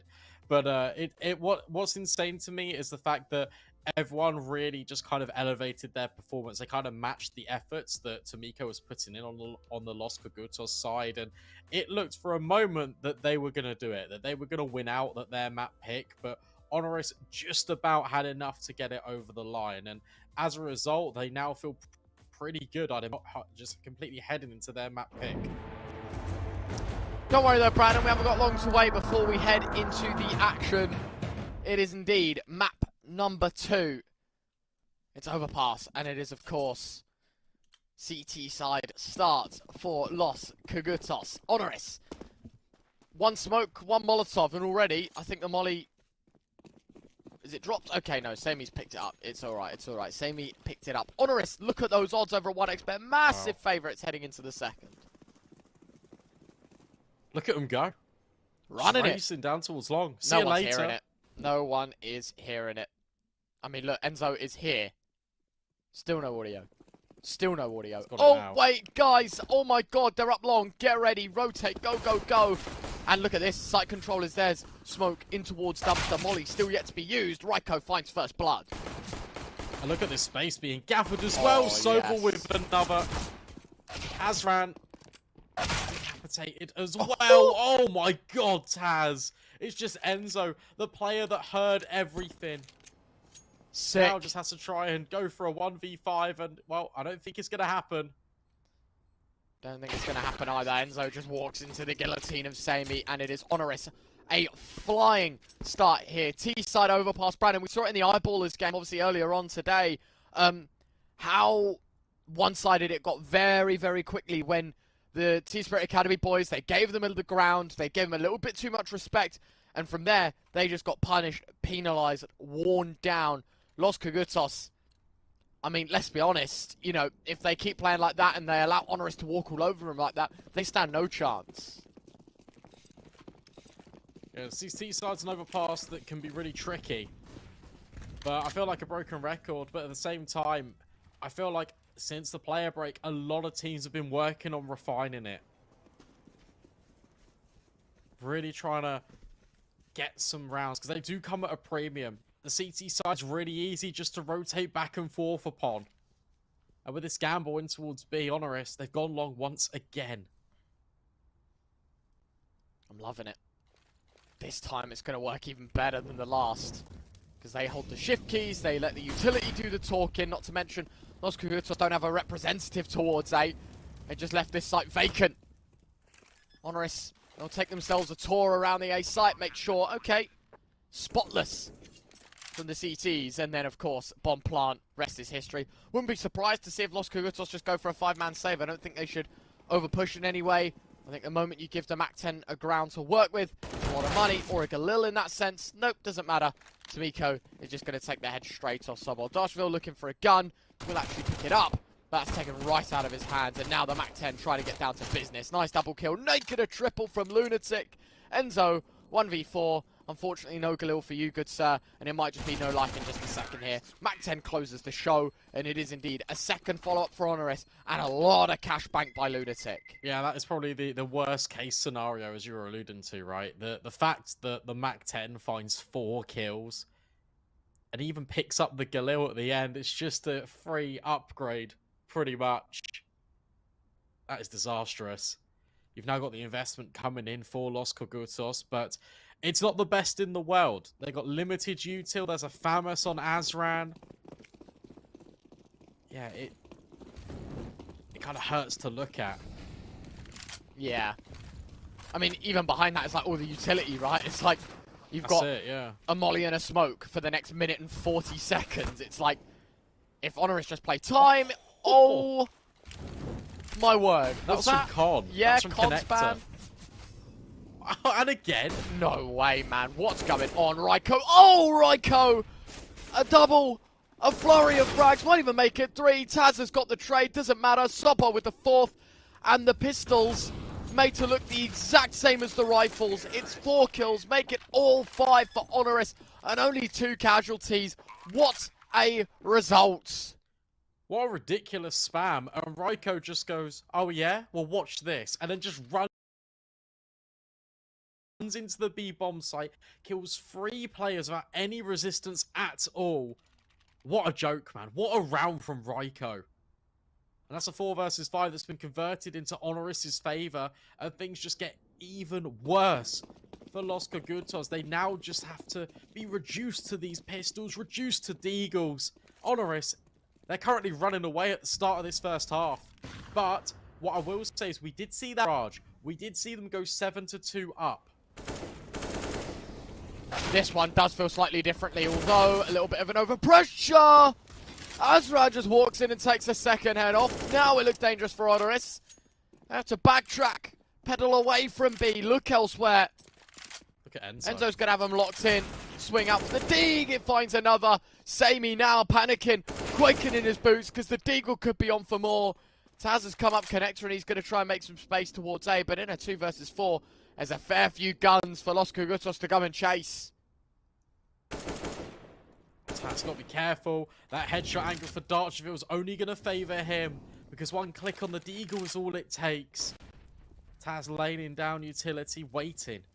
Trying to provide a little bit of presence. I like this from Sammy. He's just waiting in case there's a connector flank. But no, everyone from Los Kogutos is in towards CT.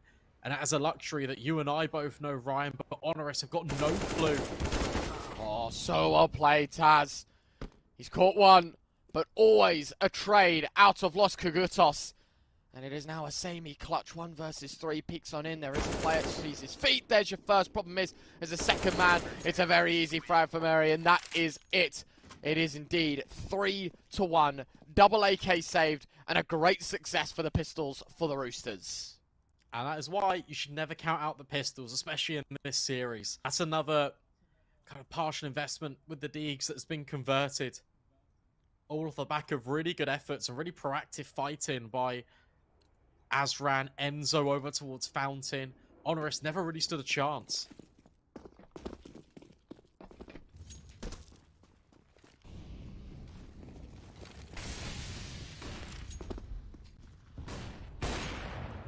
Fire straight in. Orp doesn't find much yet again. HONORIS. I mean, we were talking about Los Kogutos being the team that doesn't take an AWP. It's HONORIS this time on the T side that aren't interested. To be fair, it is kind of one of those maps, I feel like, Brandon, where you can't really afford to full send it, I guess, is like the easiest way of explaining it. Like, buying an AWP on T side, you can very, very easily like lose its effectiveness if it's put in the wrong places. So, I certainly think this is a smarter decision for Los Kogutos. It's how they use their AWP and how they start bringing themselves back into this game. Because so far, HONORIS, I mean, despite that blip on the eco, they've looked very much in control. It's interesting that Mary's using the AWP over Enzo as well, because I know that Enzo was definitely the player that it got dropped to the majority of the time.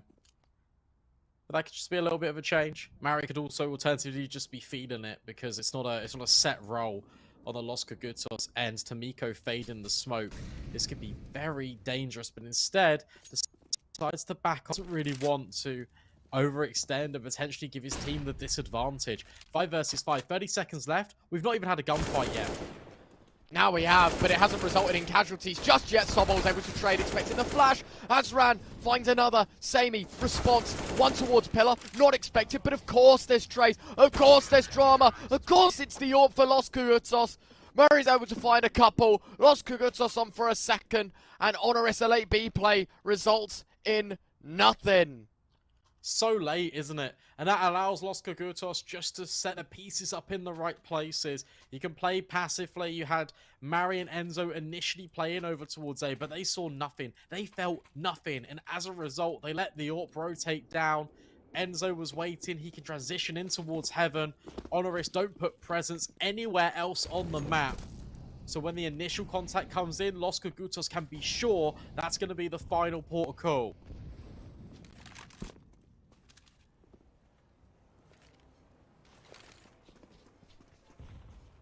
See it happen.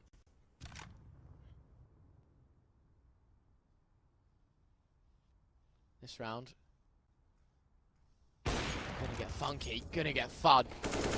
Oh, missed first shot. Enzo able to cut out one of these angles though. Playing from connector, dink for dink. AK will always win. M4 finding a couple as well. And there we have it. Very, very nice, Brandon. Made to look pretty easy. Don't think much resistance was going to be made out of this HONORIS eco, but now this is where my attention's drawn. It's a full buy. It's their chance to get the lead back. Sammy deliberating as well. Thought about it for a second. Do you get the AWP without armor? No. Goes for much more the conservative play. Gets the AK, gets the utility surrounding his tool belt. And for HONORIS, where do you take this? You haven't really shown one anywhere on the map. It's going to be in towards short. That's going to be the process. HONORIS looking to gain control there to maybe transition in towards connector.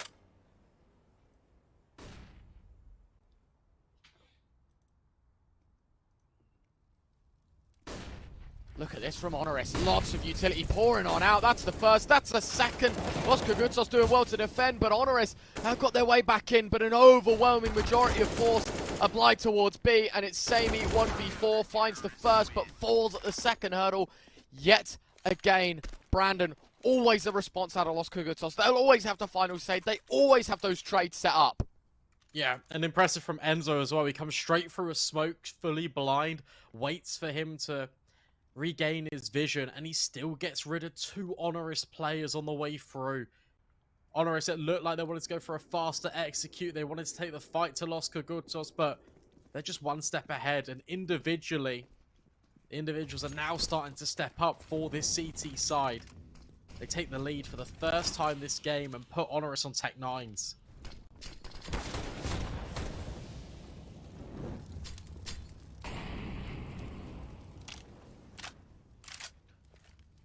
And those Tech 9s have already been charred by the mollies, burnt out by the nades, blasted down by these rifles. Nice from Taz to find one, but Azran, a very quiet character on Mirage, really starting to form his identity here on Overpass. A brilliant couple of kills. Sure, again against Ecos, but it's critical that it's a mistakeless, spotless CT side. Fortunately, Tomiko walked into the guillotine of Raiko. Azran got another. And now it is just Raiko against 3. On for the ace here for Azran. Would be number 9 for him. There's your first. Oh, but don't give him 1v1s. Now it's down to the wire. Darcherville got to step up for his team. Either way, HONORIS have gotten away with murder in this round. Minimal investment. Maximum reward so far. How has this happened? What is going on? Look at this reposition from Darcherville. He's already pushing down in towards toilets. What concerns me is Raiko's positioning right now. It's great, because if he just sits here just for a moment, Darcherville could even push down Connector after gutting out all of toilets. Mind games are at play. Raiko clears Connector in towards the waters. He's guaranteed a bomb plant. Thing is as well, because this obviously goes so far and so distant, it's a massive rotate for Darcherville. And Raiko can set himself up for the post plant, but the longer he takes here, the less likely it is of him winning this round, because Darcherville now coming down from Connector will make noise, will try and force the fight. And I don't know, because now Raiko is able to slip away completely, and there was enough time for him to move back towards Monster. 100% this is going to be a thought, but look at this, all the noise made. Raiko's just got to hit the shots, but fumbles it at the final hurdle. HONORIS, it's a good start, but man, should that have been a round win.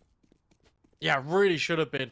Especially when Los Kogutos are willing to give Raiko these fights 1v1. He's 1 HP, and they still aren't swinging together, and he completely punishes them.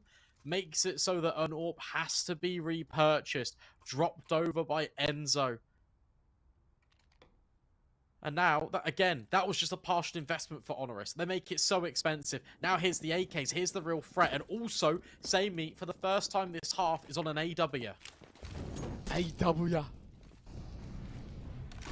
He's got to P in precision. Pain, as he takes down to me. Okay, I was going to go for precision. You went for pain? Precise pain. Yeah, I mean, I'd hope so. That one probably hurts, getting caught out by the 4-man boost.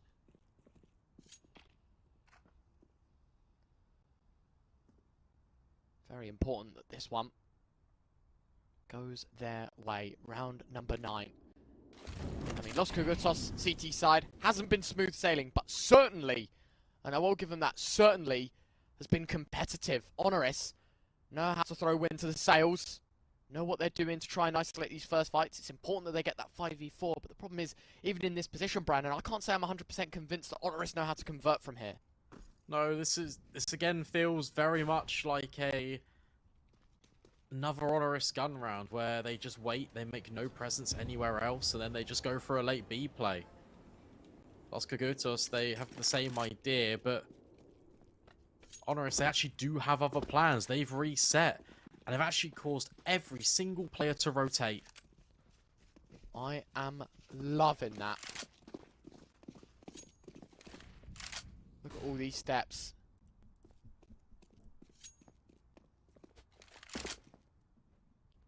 Blasting it down. Ready, Branham. You've got to go. They've got 20 seconds. Yeah, absolutely. They've got to.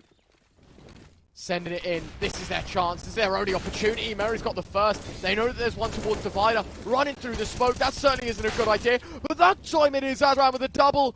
Mary might run through with the USP. Denies the bomb plant. Sobol towards toilets. A very, very split and segregated attack from HONORIS. And it's easily pulled apart by the Kogutos.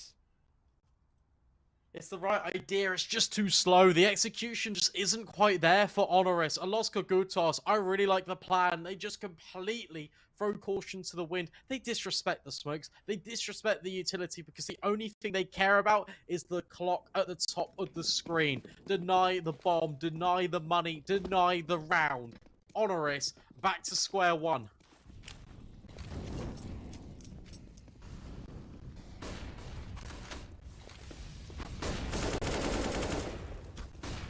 Lunatic, opening frag is theirs. Faster play, Azran trades. He's been a very important piece. Continues to deliver. 12, tries to make it 13. Semi will best him.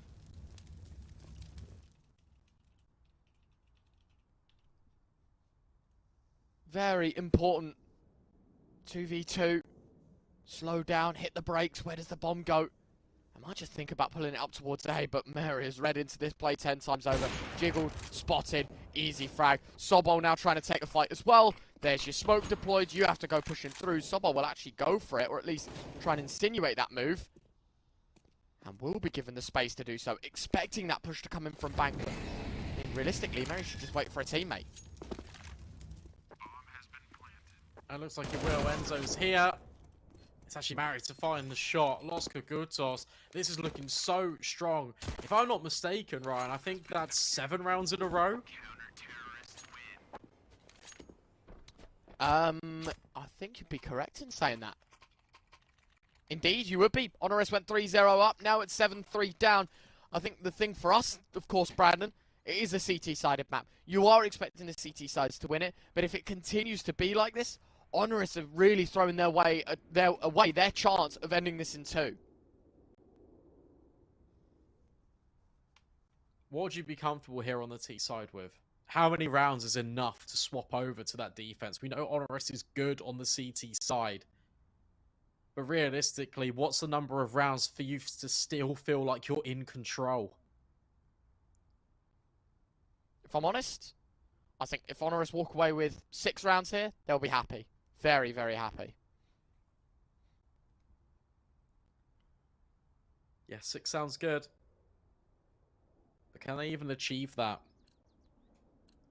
What you got to consider is money is quite low for 3 of these players for Los Kogutos, so a reset is definitely on the cards.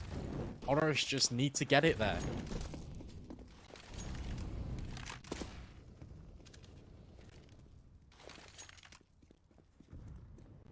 Nade straight in, trying to do good damage. I think probably succeeded for a HE. $300 investment as Taz, Samey, and Lunatic that have all taken damage at the start of this round.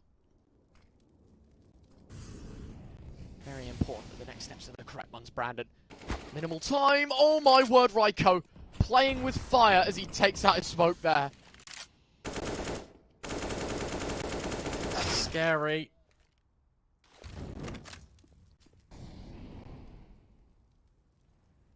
Oh, I'm back. My bad. But there's trades. Didn't quite get to see what happened there. But it looks like Azran's got A under control. For now. A lot of if, buts, and maybes for the next few moments, though. Because yet again, 50 seconds left, sure, finite amount of time. This time, there is a few resources that HONORIS can use to get on towards a site. I think the question that we have is if they can keep it. It's been the issue, isn't it? Both plants, it just hasn't looked too healthy. Great shot from Samey. Azran's flash did blind a couple, but just not all. So fortunate to be walking away with this advantage, and now straight towards the side. Lunatic. Oh, Azran though, here for a couple. Samey trades 2. Or sorry, now 1v1. It was a 2v1 originally. Point being, there's another clutch required from HONORIS. 12 seconds now.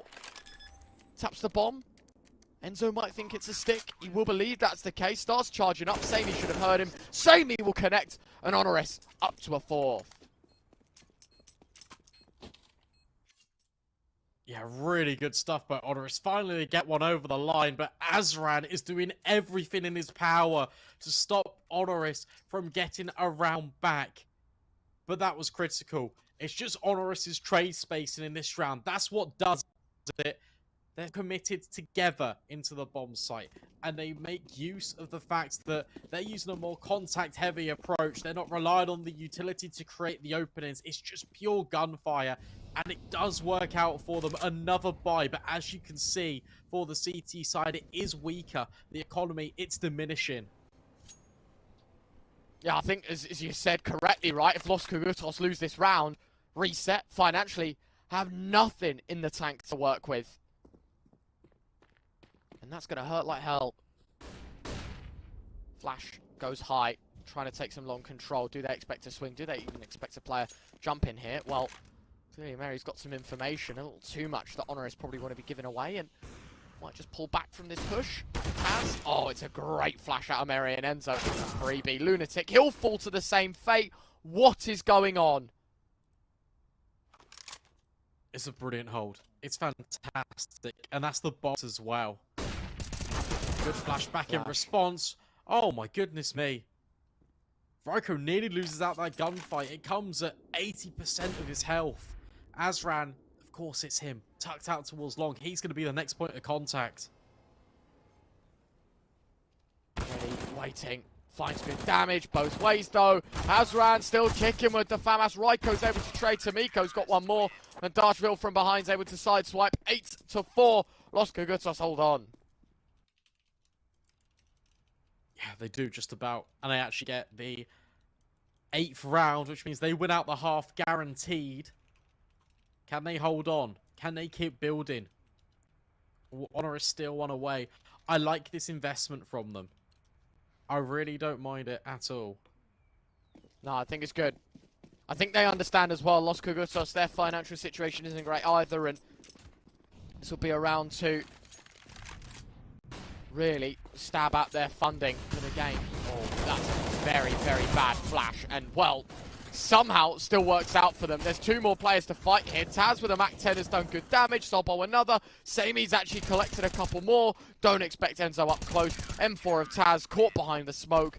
And it is 9 on the board. Los Kogutos deliver. And the map pick of HONORIS already turning very, very wayward. And for me, not ideal. Not ideal at all. Because this could have been done in 2. This could have been a barn burner of a game.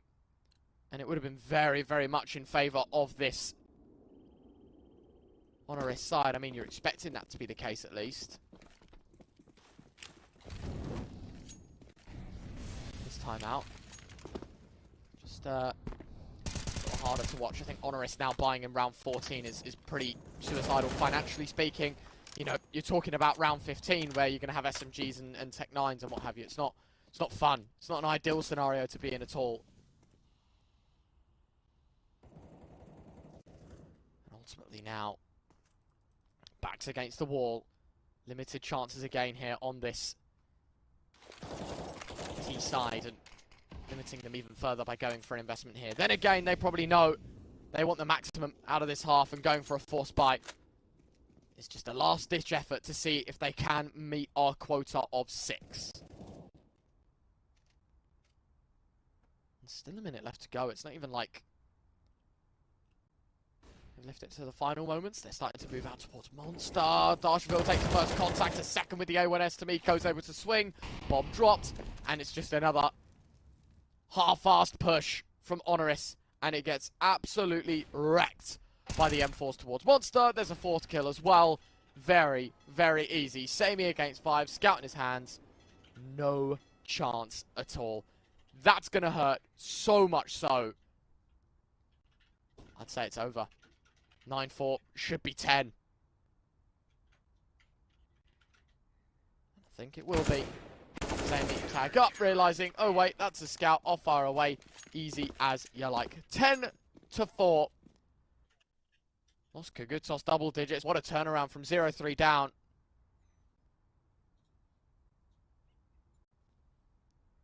And they've recovered to put double digits to their name. Crazy, crazy times. And now as we head into our last, it's double Mac 10. It's a Galil, it's a Deagle. In fact, it's double Galil. I thought Ryko had an AK. No. He's selfless when it comes to his investments. he just opts to take extra utility, which is cool. But it hasn't been a round-making change. It hasn't been a very defying moment. And this being their last stab at it, this being their only chance left in this game. At least for the T side, kind of wanted to get a fifth, and well, that's a horrible start. Enzo's double, Sammy sure trades. But again, it's a deficit. It's a numbers game they have to work back from. Still with 1:10 to go. Just sets a very, very dull tone. Or he might have even caught out that player on towards the flower bed out on long. Certainly would have done now and knows that there's a second. Hold in on the right. Molly does go in deep and that's going to force him out, but that doesn't stop him from taking angles, doesn't stop him from taking fights. In fact, he wants another. The flashbang's very disconnected from this push. Leg shot connects, as ran the first. Sammy now realizing that's way more than I can chew. 11-4, Los Kogutos, an unpenetrable CT side.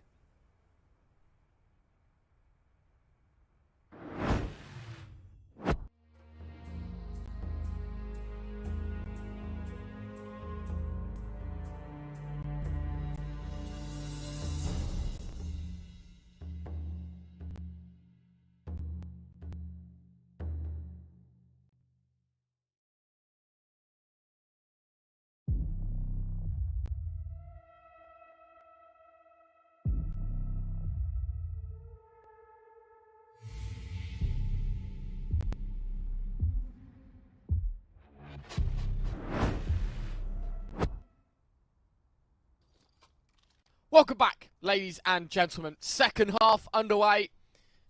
Los Kogutos still the outsiders over at 1xBet, but of course that's for a series. HONORIS in this map under serious threat. They will have themselves no chances if they lose this pistol, and I mean no.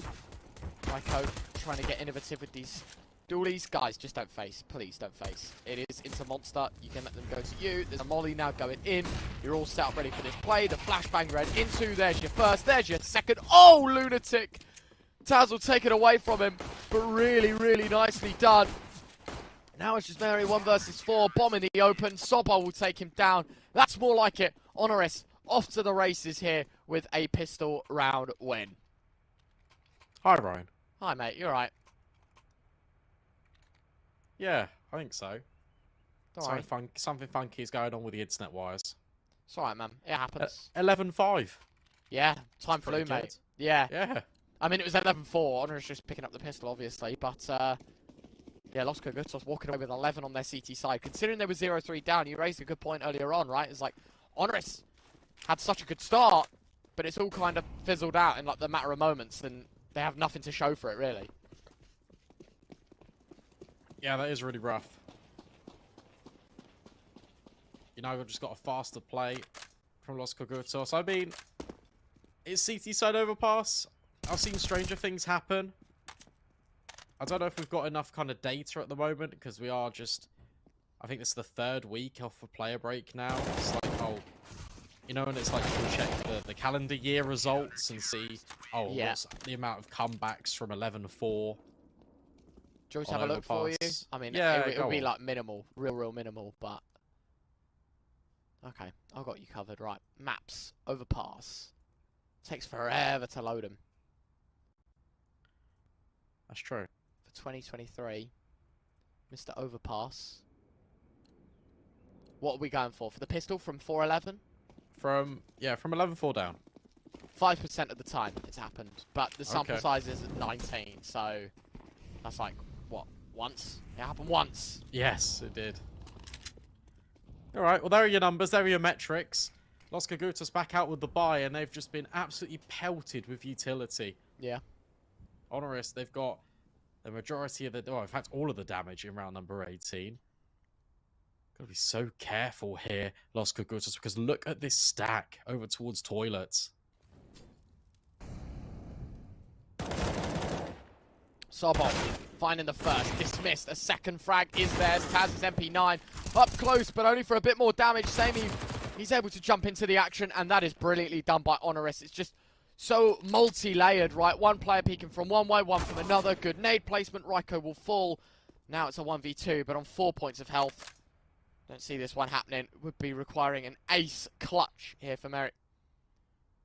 Easy. Yeah. I mean, B-Dog wins these. Not sure if Mary does, though. I don't think I've ever won one of these in my life. I don't think you have either. But one day it'll happen. You want a 1v3 on Inferno at LAN? Don't forget. I lost my voice screaming at that clutch when we were together at LAN. As expected, doesn't go their way, so he doesn't get the hype and the reaction that I would have given. Save my voice for another round. For HONORIS, toss the lifeline. It's an eco out of Los Kogutos now. Should be number 8 on the board, and, well, really, you're only an arm's reach behind. Yeah, it's doable. It's definitely possible, and as mentioned, I feel like a few times, not throughout the series, but just throughout the broadcast, it feels like at the moment, there's a lot of momentum-based series in CCT. And this one looks to be no exception. Think about the amount of rounds that Los Kogutos put in a row, and now HONORIS, they're really building back into the game, and it's in a consecutive manner as well.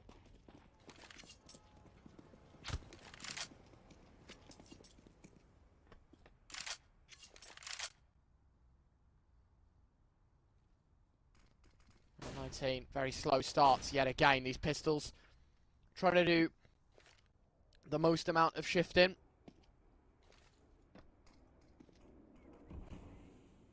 I like the idea, you know, try and make it as surprising as possible against the CT side.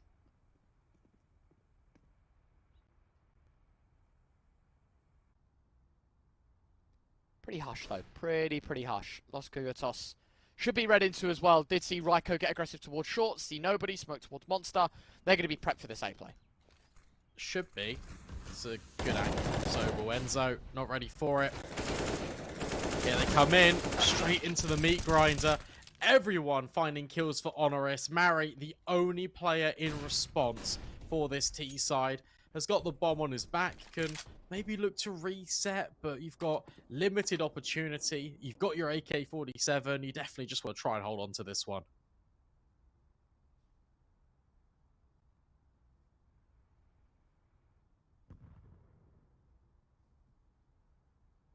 Let's have a look. Mary moving in towards long. Can't see anything. Moves back. AK in his hands. Better kept into the next, guys. You can hold on to whatever you want. You can do whatever you want with your money. I know where mine is. Mine's invested into the future. I'll allow HONORIS to take 8. I don't agree with the save here, though, Brandon. I mean, actually, no, I do, because the money is a lot better than I thought it would have been. Yeah. Los Kogutos can rebuy. I was going to say, if it wasn't as good as it is, you're kind of leaving that guy on a desert island where, you know, like, Mary buys, like, some util back, but not a lot. And then, well, for the rest of Los Kogutos, you have to, like, Tech 9 half armor. So it's fortunate that they have enough. Yeah, they do. It's fine. But it's another gun round about to come in for Los Kogutos. Lost the first one, now looking to kind of rue the mistakes, learn from them, and try and develop further. Because a reminder, this is HONORIS' map pick.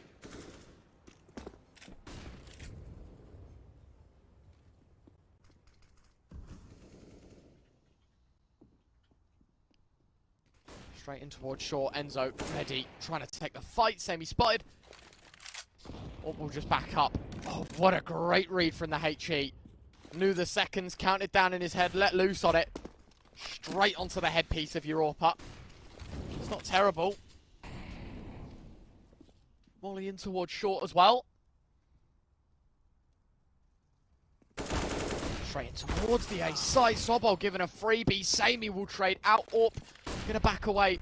Tagged up a bit. We'll move back in towards bank. 55 seconds. And they are going to go for this A play. Very honest A play at that. But Taz just so overextensive on his own. AWP of Samey will find another 2 versus 3. Numbers game in favour of HONORIS. Cannot afford to let the ball drop here. Ollie tossed in. 1 in response. Enzo will not get burnt by it. But instead actually does have to pull off after the plant. Raiko's going to nail the shot on the headshot player. And it is all down to this guy. 1v3. There's your first. Nearly a second. Trying to face the AWP. Oh my god. Oh my god, Enzo. What a clutch. Man of the hour for Los Kogutos. Backs against the wall. But diamonds are made under pressure. And Enzo knows how to deal with it. 12-8. That's a significant round to win. It's just the fact that he still goes for that second peak. After they're jiggling, HONORIS still want to give him these individual fights, and you can kind of understand the thought process behind it, right? It's, if I jiggle here, he has to hit a precise headshot, and it allows more time for the player from toilets to come on over. But Enzo does brilliantly. He thrives, and HONORIS have to take a pause. Money, that's not the factor. It's now the mental. It's how do you reset from here, because that round should never have been a Los Kogutos. Never have been. Never, ever, ever. And unfortunately now you're stuck with a very, very iffy buy in a very iffy scenario. I mean, looking at the kill counts, I guess I should say, like the amount of kills that HONORIS have, sort of the distribution of it. I feel like it's a lot less sporadic than Los Kogutos, but the ceiling's a little higher. Azran, very quiet game out of Mirage, as I said. His overpass has been a very menacing prospect, and HONORIS now, well, 4 rounds behind the Los Kogutos side. There's still a buffer for them to work with. They've still got chances, but again, those conditions just get harsher to work with.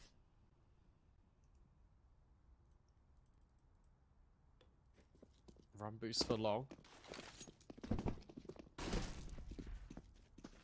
I don't see anything. Los Kogutos have been doing really well at just taking all of this space. HONORIS have been a lot more reserved, and that comes at kind of, again, inherently not wanting to overstep the mark, not wanting to lose around a counter-strike, so you play it a lot more passively, but that can also be to your detriment. Sammy, this is a really good angle, though, to try and catch out a player on the boost. Liking it. Oh my good lord! What is that shot? Feels like he snaps to the headpiece of Azran, blasts him down through the wall. A very well-placed HG will cause more issues. Push towards Monster unsuccessful. And this round, over. Sobo letting one run by. Easy trades. Easy potential for a double up as well. Beams down Darshville through the smoke. Mari 1 versus 5. And this could be a flawless win for HONORIS, for a CT side that need the money. This would be a massive win. Just don't let the AWP fall. Wow. Even finds the kill. 5 alive for HONORIS. And that's just really well played. The bait and switch from Sammy and Sobel. The fact that Sammy hits that first shot as well is actually ridiculous. Like, vertical flicks are hard. Like, it's just the fact he cracks him through the wall. It's true. No chance. Absolutely none. Round 22. Only 3 to the deficit here for HONORIS. And that money yet again for Los Kogutos lying in tandem. And a very, very threatening double-digit round here for HONORIS. If they can make this work, if they can get this one to stick, they're in pole position to start taking this win. Raiko does find the opening frag, 4 versus 5. Yeah, again, it's Los Kogutos getting a little bit over-eager. HONORIS, that's their first sign of really pushing an issue in the last couple of rounds. I'm keeping my eyes firmly on Azran. He's already made it through towards the toilets, but he has been spotted, unfortunately for him. Sobel. Oh, lands an aid on towards Tomiko, and Tomiko's not having the same performance he did on Mirage. If he did, then, I mean, that would have been the best series, I think, ever. Yeah, it's true. Can you imagine dropping 40 kills on both maps and still losing? That would be outrageous. Nice shot out of him, though. Still got the power with the Deagles. Of course, now it's against 4, but updated position. Should know where the bomb is. They've got the flanks. They've got everything they need. Let's just minimize this threat, and it'll be Lunatic that takes him down. All picked up for Sobol, and he'll drop that back across to Sammy. Ultimately, 12 to 10, HONORIS double digits. This is their chance, Brandon. This is their opportunity to get stuck right back in. Yeah, because if they win this one, then again, it's going to keep being this little yo-yo effect where Los Kogutos need to partially invest and then fall by because they're not planting the bomb. They're having a really hard time even getting into the bomb sites and compromising them. And as a result, the money is in limbo. And HONORIS, they're really taking control of the game. Tactical pause being used by the T side. What have they got up their sleeve?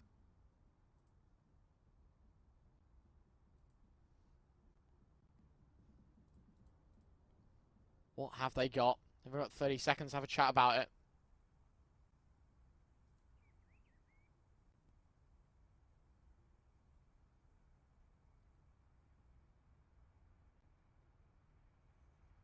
And here we are. Very important round. Los Kogutos go for another bye. HONORIS.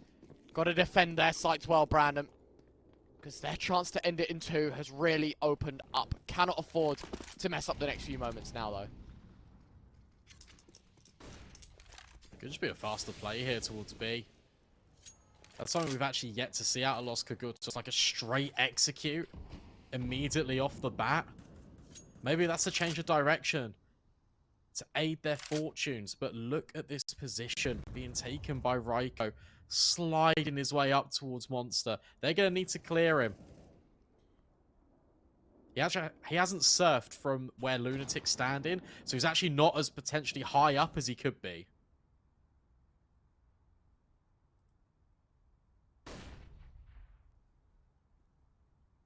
Don't think he'll be sticking out, though. For Los Kogutos as well, they're really trying to sell this play well. You know, you've got one player playing deep towards the right. You've got another player chilling towards the divider. If they do make their way towards here, I don't think this is going to be an angle that's checked.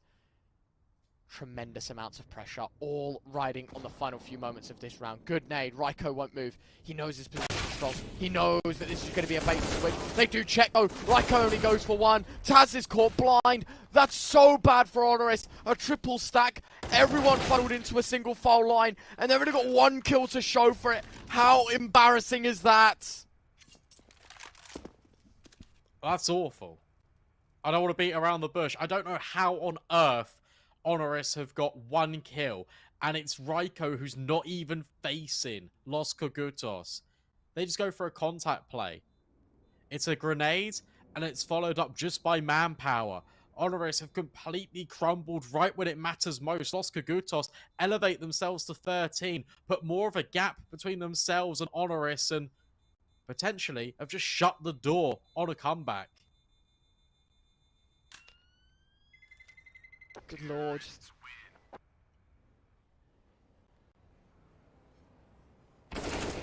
And even get the kill. Don't get the AWP, but that's enough. HONORIS. They now take a pause. They now want to talk things through. My, oh my. Brandon, this is difficult. Very, very difficult to look at.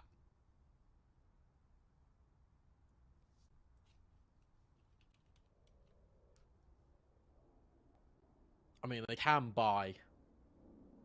Can. They can, but should they? Do you want me to be honest with you? No, I don't think they should. No. But they are. No, actually, I take it back. I think for Sobol, sure, you're on an MP9. Sure, you know, maybe you do take one deduction. Everyone else has got stacks of cash. They can rebuy. There's an AWP even on Semi. What I'd like to see is some aggression. Yeah. Take short. Take towards A, get a pick. Go long or something, yeah. Yeah. Same, he's having a look. Do something. Let's go. Come on, let's see it happen. There we go.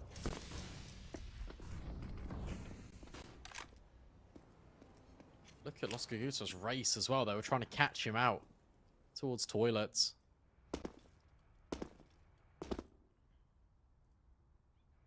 Instead, it's just Sobel jump spotting.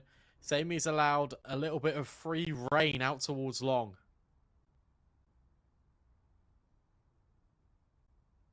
Oh, this is worrying. Very. Right now, Sami, oh, he is spotted out, but he repeats, fires away. I'm surprised that Los Kogutos don't go and try and charge him down. But then again, I guess that's a risk that they're not willing to take. At this very moment, there's still a minute left to go. There's still chances. There's still opportunities to bring these numbers back down. Look at these repositions. Taz, you going towards A? That's a mistake. A big one. How has this information not been picked up upon? HONORIS haven't exactly made any contact towards A either, so there's nothing actually to go off. Now that the smokes are starting to go in, the flashes are out. This is it. They realise Lunatic finds the first, looking for more. Raiko needs to line him up. That's brilliant from Raiko as he finds all three. Sight hold is sublime, and HONORIS have 11. What a play. What a hold from Ryko again. He's stepping up. He's delivering all of the damage. And Los Kogutos cannot string 2 rounds in a row on this T side. And HONORIS, it gives them another opportunity because they're keeping that money so honest on that T side. Because look, whilst they're in a little bit of disarray, this is make or break. Round number 25, this is honestly the most important round of the series so far.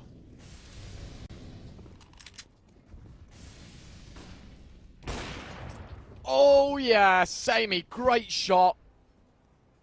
Orp yet again claiming openers. MP9 sticking around, and as it lingers long enough, it's Mary that walks into the guillotine of Sobo. Smoke towards top con, he's confident in taking fights, and he's confident in taking heads. Enzo next on the chopping block, fires away the Orp on a second time, decides to back away. Got to be careful here. Wally goes in, they've got the bomb towards Con. It's so hard to untangle. 5 versus 2. What a brilliant set of affairs here. Los Kogutos, they're going to concede a 12th. Oh. Good kill from Tomiko. But Taz is holding his exit. No, does fluff the lines a little bit. 55 seconds left. I mean, Tomiko is locked in. There's no way he does this. As good as he's been, as good as he was on Mirage, it's still not enough. HONORIS bring the game score to within 1 round.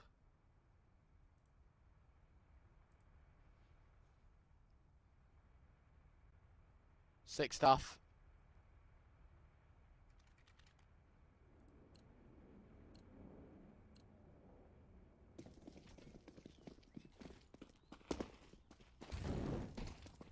Here we go. Round 26. Let's see it happen here. Could be a chance for HONORIS to tie up. Could be a chance for Los Kogutos to open things back up. But Enzo, another individual fight taken. Oh, good trade. But it's just not enough. Lunatic holding down Monster. Azran, well, he's been a little bit quiet since his CT heroics. Can't quite replicate the same successes. I think he had 15 kills on the CT side. And since then, it's been a very slow half out of Azran. 13-0 from 11-4 down. HONORIS looking to close their map pick and win the series in 2. Crazy, man. What's going on?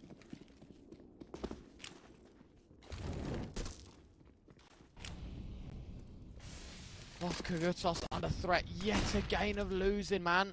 It's outrageous. It's savage. HONORIS keeping their cool. Few more chances here, Brandon, and those will burn massively. So Los Kogutos are now going for another B play because look, this is what worked. This is what got them that round. Think back to the 3-man hold that was immediately shut down. Oh, Los Kogutos are going to go in. They've got rid of Ryko. That's a big scout to take, and Taz falls as well. It's just Lunatic who finds one but can't convert on towards Tomiko. Los Kogutos, they're doing it. Oh, nice shot. Could have connected. 2v4. Molly goes in. So many sick shots. Gotta save. Have to Gotta save. be. It's gotta be. Can't not be, can it? It's over. It's done. Los Kogutos that keep their lead. Drama continues late in this game. And you know what would work, but is the most ballsiest play of them all? Hit If me with it. HONORIS start towards B and they just flash through the monster smoke. Yeah. Just saying. I reckon it would work. Because that's your direct counter. Or you push and try and get a quick flank. You need to do one of the two things. Because you need to disrupt Los Kogutos coming through. Because it's clear, and it's been exampled multiple times now, that HONORIS can't hold B if everyone from Los Kogutos runs at them. There you go. Listen to B-Dog. Run at him. That's what he's saying. Let's get it going. Round 28. Los Kogutos 2 away from taking us to a decider. For HONORIS, they need the rest. They want to close things out in regulation. Samey, very narrow angle held towards middle. Doesn't see anything crossing. Decides to back away. And ultimately, playing things slow. Yes, that's a good start. Lunatic. He'll find Enzo. That is good. And that also just funnels them away. Gonna send them down towards long. But that could be to their detriment because there is a rifle and there is an AWP. Flash goes in. Very looking from long. Wanted to get rid of the C4 by the looks of things. Instead, Azran lobbing over a smoke. Gonna try and line up this utility towards A. Do they continue to commit? I mean, Sobol now trying to jump spot as best as he can. Doesn't have to read. Surely his teammate on the AWP's gonna hear all these steps, and this has got to be relayed over. Sobol, but re-smokes it. First smoke was used just to close the distance, Brad, and that second one wasn't needed. They're gonna now to either push through it or wait again, and that's bought valuable time for a rotate. It's Taz, he's ready, he sits behind the dice, and he's caught the first player, not the frag, but information as he finds the first. And the second Taz gets a new magazine, pumps into the M4, Sobol's here to deliver, a double from the A4 as well. 14 all, HONORIS have the tie game again. Really nice. And the resmoke was everything because it then allowed Sobol to rotate through and hold with Samey. And then they've now got this bait and switch coming into play. That's really nicely done. Taz does the rest. And again, HONORIS tie things up. We go in minimum full 30.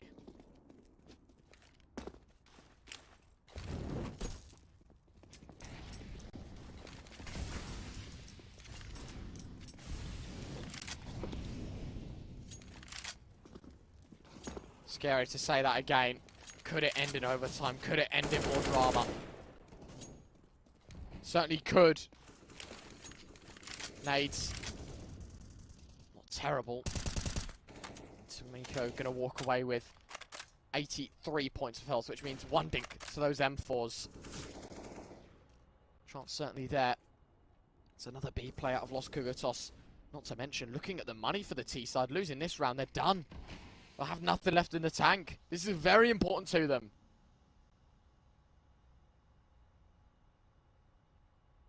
B defense can be tested again. It just feels really uncomfortable. Taz spots a player in towards short. Lunatic up high instead. Different angle. But in fact, gets caught in transition. Now here comes Ryko. It's contact. The shadows. Oh my goodness me. Darchville even follows up one more.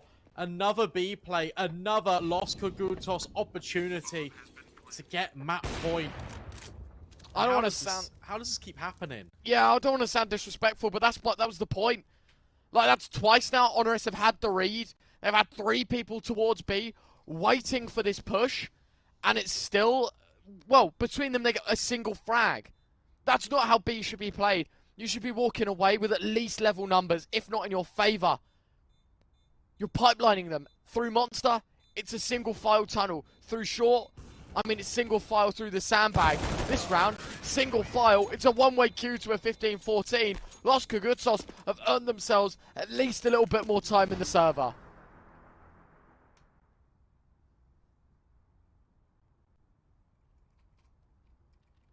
So sometimes they just feel like they're changing setups right when the hit is happening as well. It's like I feel like Lunatic got caught off guard as he was moving. He went to go elevated up on the kind of like storm drain sort of thing, but instead he just kind of resets and then gets caught off guard by Mari's AWP. It's do or die for HONORIS. They've come all this way. Darchfield doesn't quite lose his life, but it's a significant amount of damage. Are HONORIS going to throw this away in round number 30 after making such a good comeback from 11-4 down? Surely not. You'd hope that they'd be smart enough.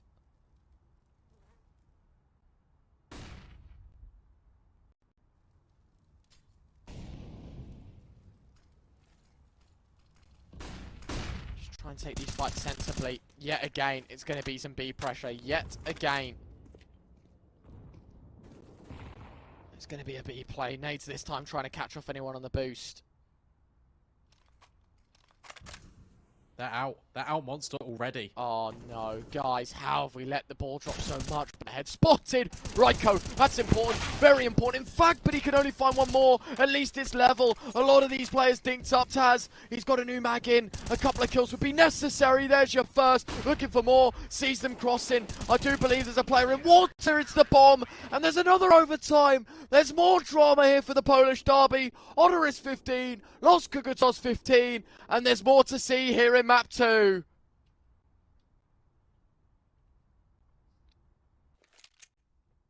And again, we don't have to wait long, do we? We're straight in. We're straight back in. Los Kogutos have let this slip. You could argue, so have HONORIS, right in the dying stages of the game. And now the sides are kept the same. Again, the number we're looking for is 19. But now money's not a factor. That's the thing. That's the consideration. Money is not an issue. So how does this game actually end up panning out?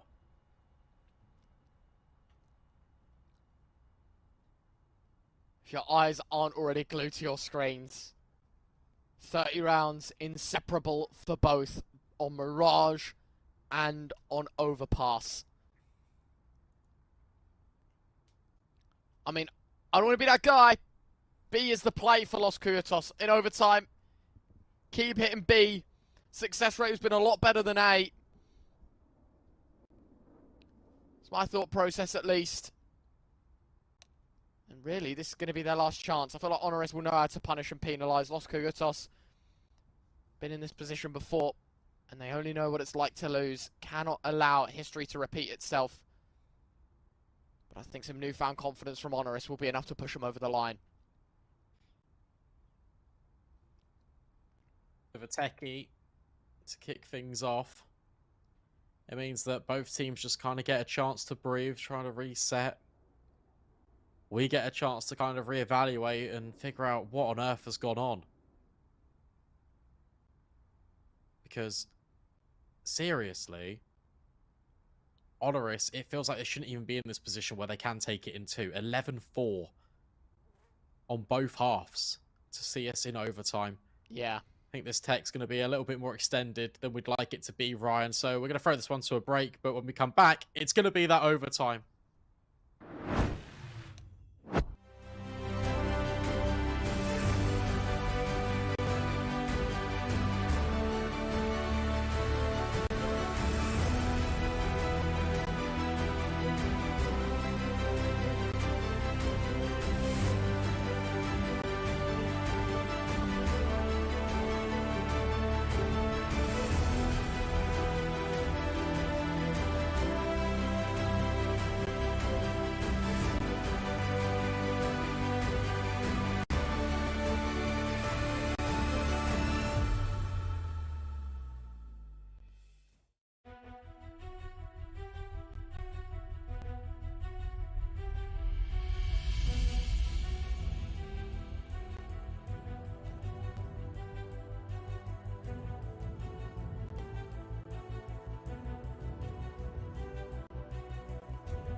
Welcome back, ladies and gents. Didn't have to wait long for our tech issues to be resolved. HONORIS have earned themselves a place back in overtime. Brandon, both teams get 11 on the CT side. So really, only one way into this game and only one chance that you can win, and that is that you need an exceptional T side. Every T round's a premium. Every single T round is a premium. And you just feel like that one is enough in overtime, right? It's a best of 6. And given the way that this has been going, it almost feels like a flawless shutout on the CT side is a necessity. But I know Counter-Strike, and it wouldn't surprise me if the T side's actually not the struggle in overtime. Agreed.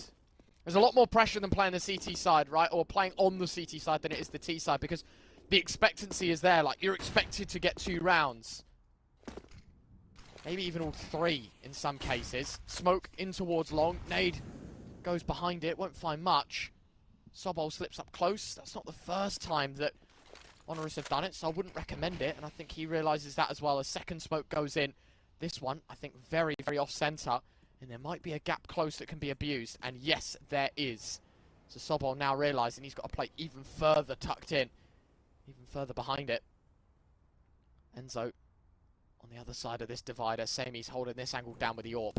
It's going to be hard to untangle. There's only 25 seconds left of this round. They're going to go hit it full force. There's your first frag. Bomb drop. Now they know. Now they can beckon the troops. Taz sticks around a little too long. Doesn't stop Sobol from finding one. Sami another. Or will find a double. And HONORIS, they have the advantage. First round is theirs. Yeah, we've seen that twice now, and both times HONORIS, they've done the same setup where they push an additional player in towards toilets, they leave Taz over towards Dice, holding the long side, and it just works out perfectly.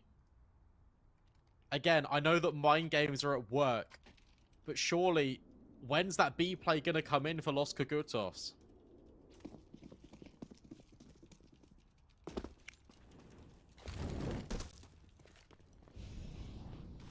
Let's see it. Well, I'd like to say soon, because if it doesn't, and they go all 3 rounds towards A, I think HONORIS know how to hold the A site. It's been B. That's the weakness. Ryko dry peeks into Sean. Oh my word. Right. Claps out Enzo from this round. AWP deleted. Ryko had the pre-aim.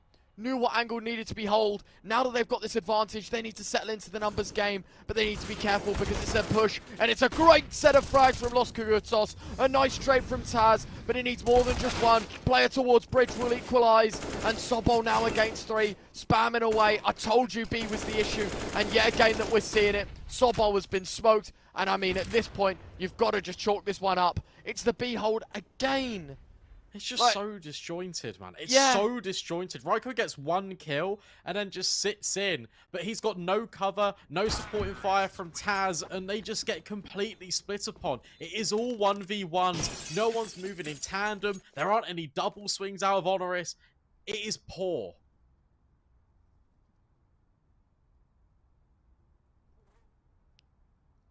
It is terrible, to be quite honest with you, from HONORIS. And I don't think they'll hate me for saying it either, because this B hold, every single time Los Kogutos have gone there, they've been wrecked. Destroyed. Dismantled.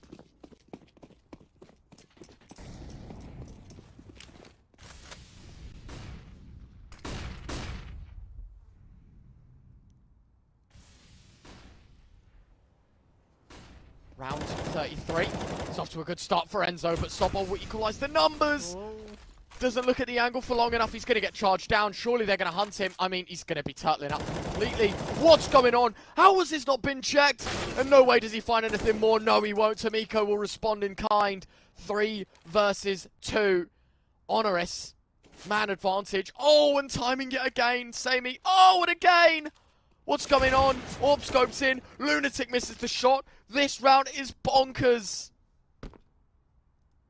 I'm scared that Lunatic's even got an AWP on B, considering the pace that Los Kogutos has been throwing at him. But do you know what? It works, I suppose. Sami, again timing. He just spotted the edge of Tamiko's shoulder. Bomb has been scooped up. 50 seconds left. Reset in towards toilets. Los Kogutos, they're going A. And they have to contend with Sami, who's been hot on the sniper. Thing is, though, he's on his own, Brandon. And a 1-for-1 trade could be good enough for the post plant. Molly could not be more perfectly timed as he catches one in isolation. Tamiko going in solo. Now it's just Mary against 3. 20 seconds left. He'll move towards connector and go towards B. Why has everyone rotated up? Hello? Why has everyone gone towards A? That's a free bomb plant. I mean, it should just be punished completely here. Swings out, it will be. My, oh my. That is, I don't know, man. That was very, very nearly the biggest issue of the lot. I like that he's got the little rooster graffiti. Yeah, Los that is true. On brand. Quite on brand. You are right. It's even a yellow one as well, which is the accent of the badge. I don't. Why isn't it white, mate?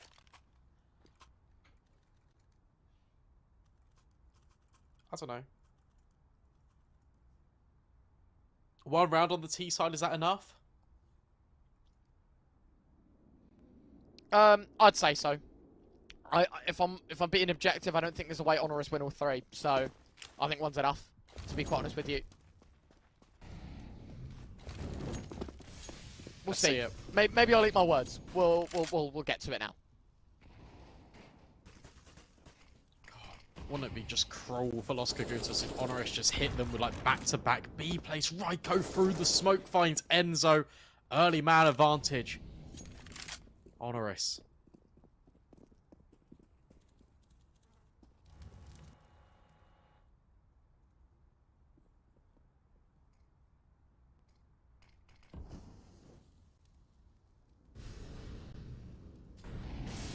Loving this. Very slow right now. 4v5 as well for HONORIS. That's an advantage. Taz. Oh, Taz! The initiative to do what he's done there. Pushes through at a perfect time. Here's the nade clunk behind him. And that's his cue to try and catch him with his gun out. And that's brilliant. 5v3. HONORIS can now make a joint move together. As long as it's together, I think they're going to be happy. They just need to get going. They need to get moving. Azran fully blind. He gets cleared by Taz. And the follow-up from Lunatic. It's all falling into place. HONORIS, barring a Darcherville 1v5, will put themselves on series point. Very, very nice. Flawlessly done. As you said, now Los Kogutos need both rounds. If not, it's double overtime disaster. 19-17 in the first and under threat of 19-16 here in the second. Taz, the MVP of the round. Proof that an old dog can still learn new tricks. Probably the most experienced man on the server by a country mile. And he is still damn good at this video game. The days of VP behind him, but the days of HONORIS only just beginning. And they are one stab away from taking down their Polish counterparts here in the West Europe group stage. Oh, very. Bringing out all the stops. Triple nade! That deals with Azran. And Azran was such a formidable force on the CT side. So that is a really big kill. Not only just for the ramifications of the round, but the caliber of opponent they've just neutralized.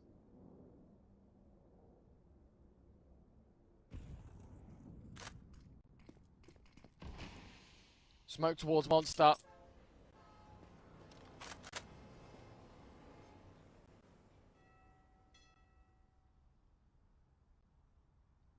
Still very slow. Still a minute to work with, though.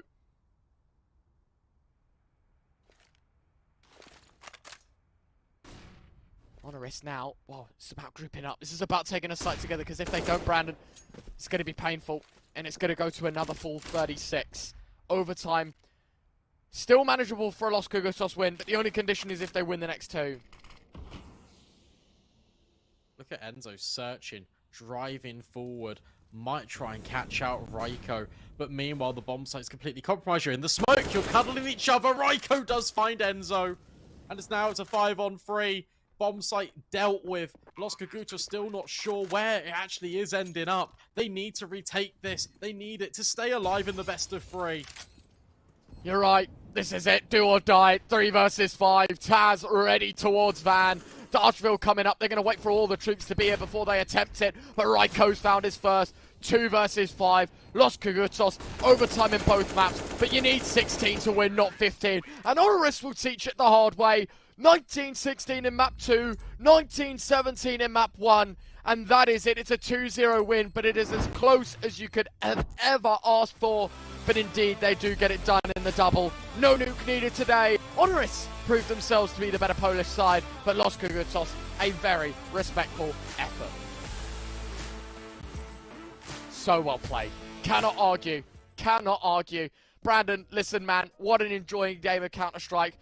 The whole BO3, the saga, despite only being 2 maps, I felt like we had everything in it.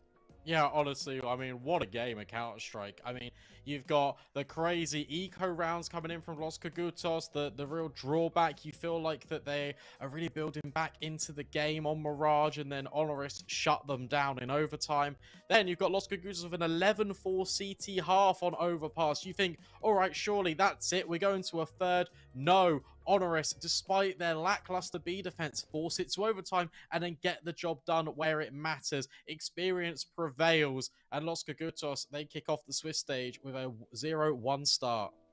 Unlucky, but of course, with how close it was to HONORIS, I think they'll be back for more, and certainly that will be the case. Of course, we're only halfway through our day. New faces to join you in about 30 minutes' time. I think the new game will be underway, so we're going to go to a break. When we are back, it's fresh faces, it's fresh teams, and it's fresh Counter-Strike on your screens. Don't go anywhere.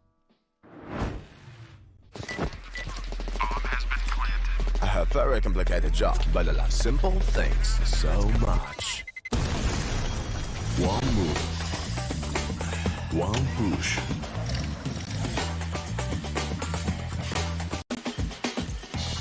One touch.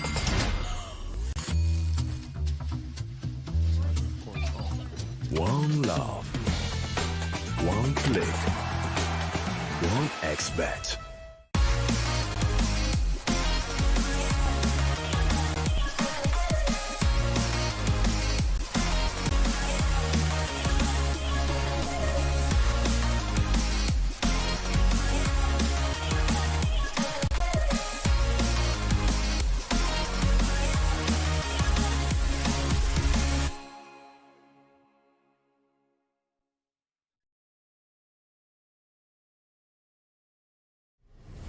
Win up to $1 million with your CSGO esports predictions.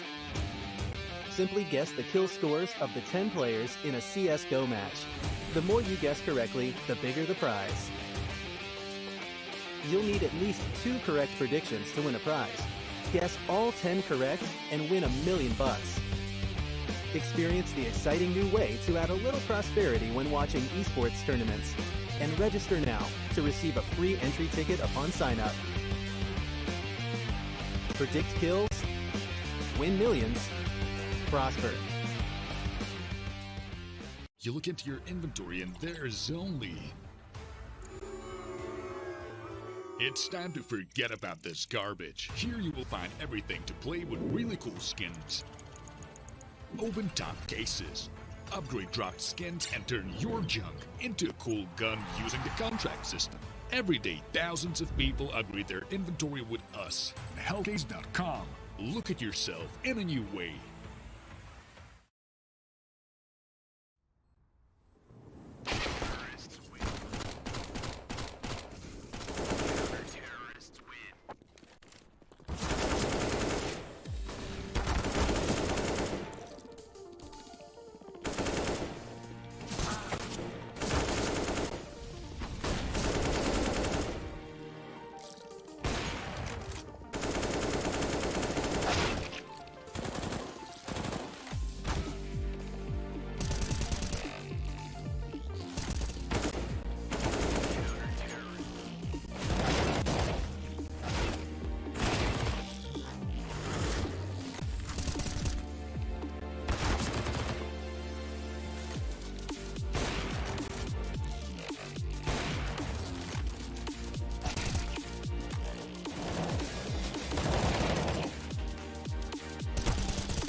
A very complicated job, but I love simple things so much. One move, one push.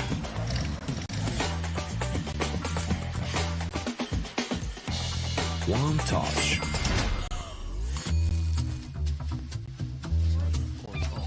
One love. One click. One X-bet.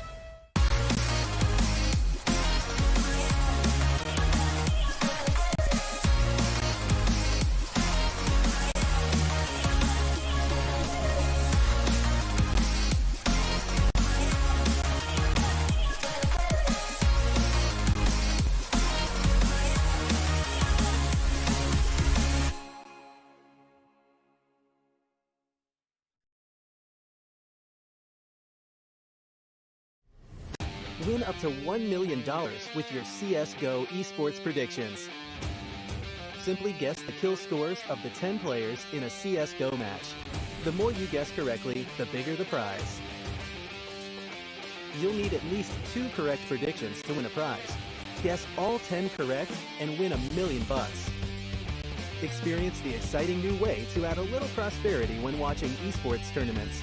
And register now to receive a free entry ticket upon sign-up. Predict kills, win millions, prosper. Trying to get the skin of your dream for a long time but can't get it in any way? On our website you have a unique opportunity to get your favorite knife. Users on our site can hand out skins themselves, and participants need to fulfill some simple conditions. For example, watch a video or buy a case on our website. After that, you automatically become a member of the distribution. Go to the user giveaways tab and do what you like. Hellcase.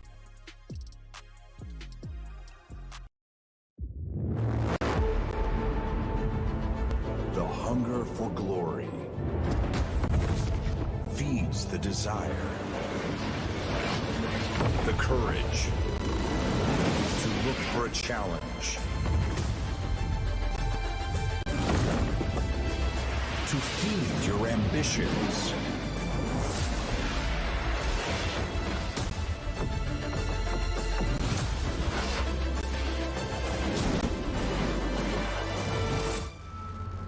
To reach for greatness. To become the champion of champions.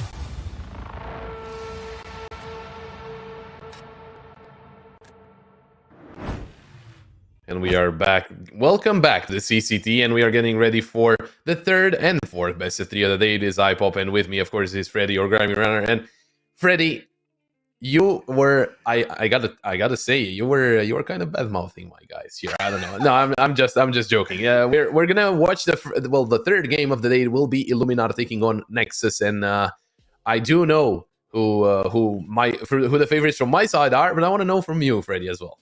I mean, you had to put up yesterday with me fanboying over UK CS, and today I'm going to have to put up with you fanboying over Romanian CS. But I think, objectively, when you take it out of, like, the whole, okay, like, support my region, Illuminat have genuinely, out of nowhere, just been playing absolutely unreal with this kind of newer roster of theirs, bringing in Binox and Zan. And these guys have actually played very recently in the closed qualifiers of the CCT Northern Europe Series 3, if I'm not mistaken. And Illuminat kind of just swept them away, 16-14, 16-5, and Binox had a absolutely unbelievable series with a 1.82 rating. So maybe that is potentially not something that's going to be substantial as a consistent. So Nexus might have more of a fighting chance now, because realistically, you're not going to have someone going plus 32 every single series when it's a close best of two, like best of three like that. But before we get into the actual teams at hand, we can go pull up the bracket right now. We can go take a look at what's happening in this whole tournament, who's going 1-0, who's going 0-1, because this is the second day of group stages. We covered 2 of the games yesterday, and we already saw like a massive upset. Coalesce out of nowhere beat Endpoint, which for me was outrageous. And we've got the scores on the board right now. Anything that surprises you? Apart from Coalesce being 1-0, I don't think so, to be honest. I mean, we did see Into the Breach winning as expected. We talked about, I think we casted Into the Breach as well when they had the old lineup, but they still have some older teams. They still have some of the same players. I mean, at least Cypher. I do remember Cypher being an insane player, and Pit on Inferno especially. iNation, you expect him to do good as well. I maybe Tricked being down 0-1. That could be the little surprise, apart from, of course, Endpoint being 0-1.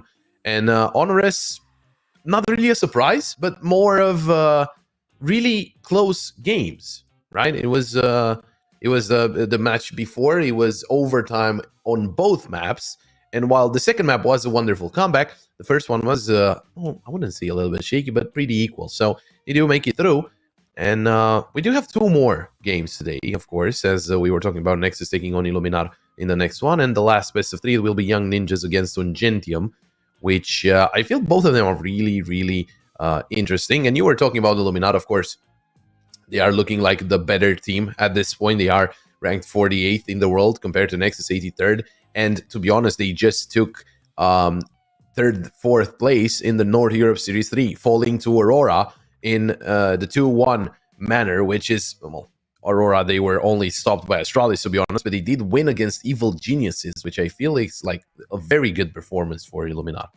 Yeah, and we can actually take a look at potentially that game versus Aurora. They were about to break their win streak. It was actually a 11-4 half on Nuke, and Aurora won 12 rounds basically in a row on the CT side. So Illumina were genuinely looking to make it through to the finals of that event, and they actually came through from the closed qualifiers. Like, they literally had a flawless run from when they set foot in the closed qualifiers to the 3rd and 4th place. They went 3-0 in the group stage, and they did well. Like, you know, BLUEJAYS, Eyeballers 9. Those are some pretty serious teams, and then beat Evil Geniuses, who are obviously, like, you know, at IEM Katowice. It's a team that playing tier 1 CS, and then they beat Forza as well, who is a team that have been very consistent with the likes of and you know, like, with that new roster with Crad joining the old trio. It's actually a really strong roster, and Illumina, I honestly, I would have not expected it. This was definitely something that surprised me. But they came out, that was their first tournament of the year, and now they're in the second one of the year. And you've got the likes of, as I was saying, Binox and Zan, who came in as 2 new players. And Binox had a great time. And I was saying, especially against Nexus, he went plus 32 in the series. So if that's anything to go off on again, I think Nexus might be a little bit scared. You've got Masked and Morels, who have been always consistent in the Illumina roster, even though they've had the shuffles. And Mask was the highest performing player when they made it through in that deeper run. He had a really impressive time against some of the higher level opponents. But going on to Nexus, I feel like it's only right if I give this one over to you, Pop. Well, of course, I do have a lot of info about them, right? Lately, they've been looking pretty strong, I gotta say. This is a change in the lineup, right? They had Zelo, which is the player now on the Sprout lineup, and they also had Seminse, which I think is not really playing anymore. So the roster was BTN, Raga, Celo, Seminse, and I can't really remember who was with them again. But as I was saying, they did change up a couple of players. Celo did leave for Sprout. Seminse is not playing anymore. They got Adam S back. Smek and Moda, they were part of another Romanian team, One Tap, and that team is not around anymore.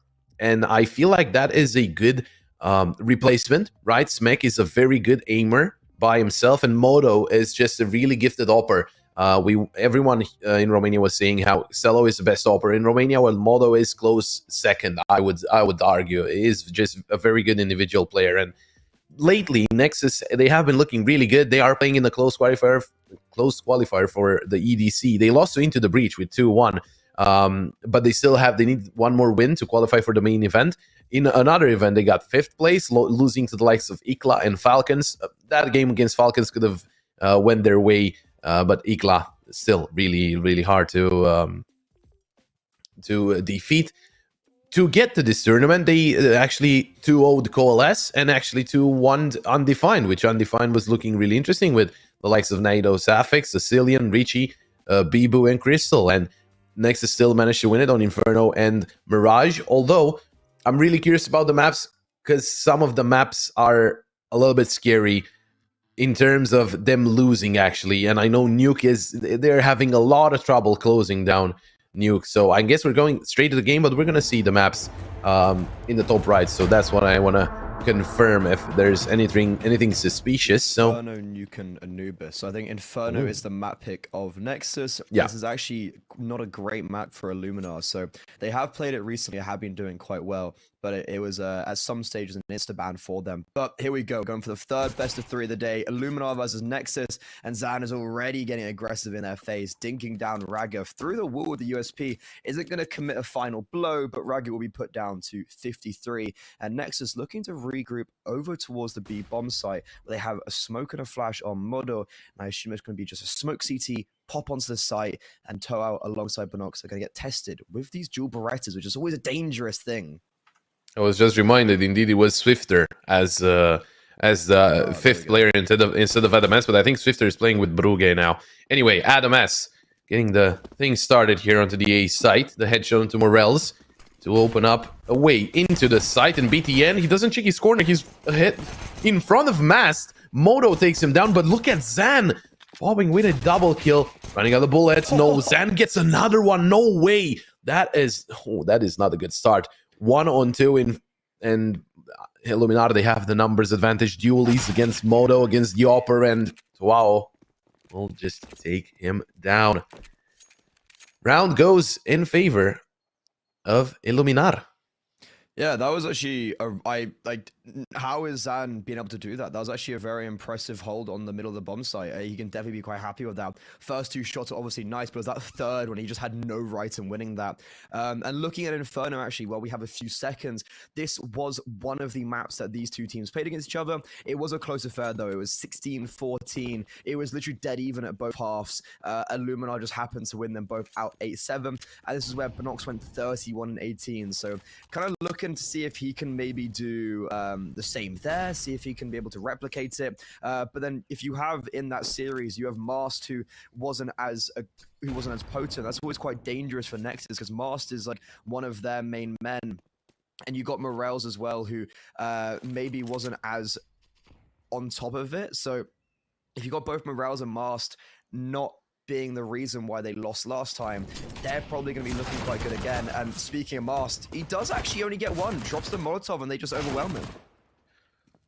Well, if they can get one more, that would be just perfect. Morels will make sure that doesn't happen, and that will be the second round quickly going the way of Illuminar. They are forced, of course. Mass has to reinvest, so that is some damage dealt. But now they're going to bring out the AKs.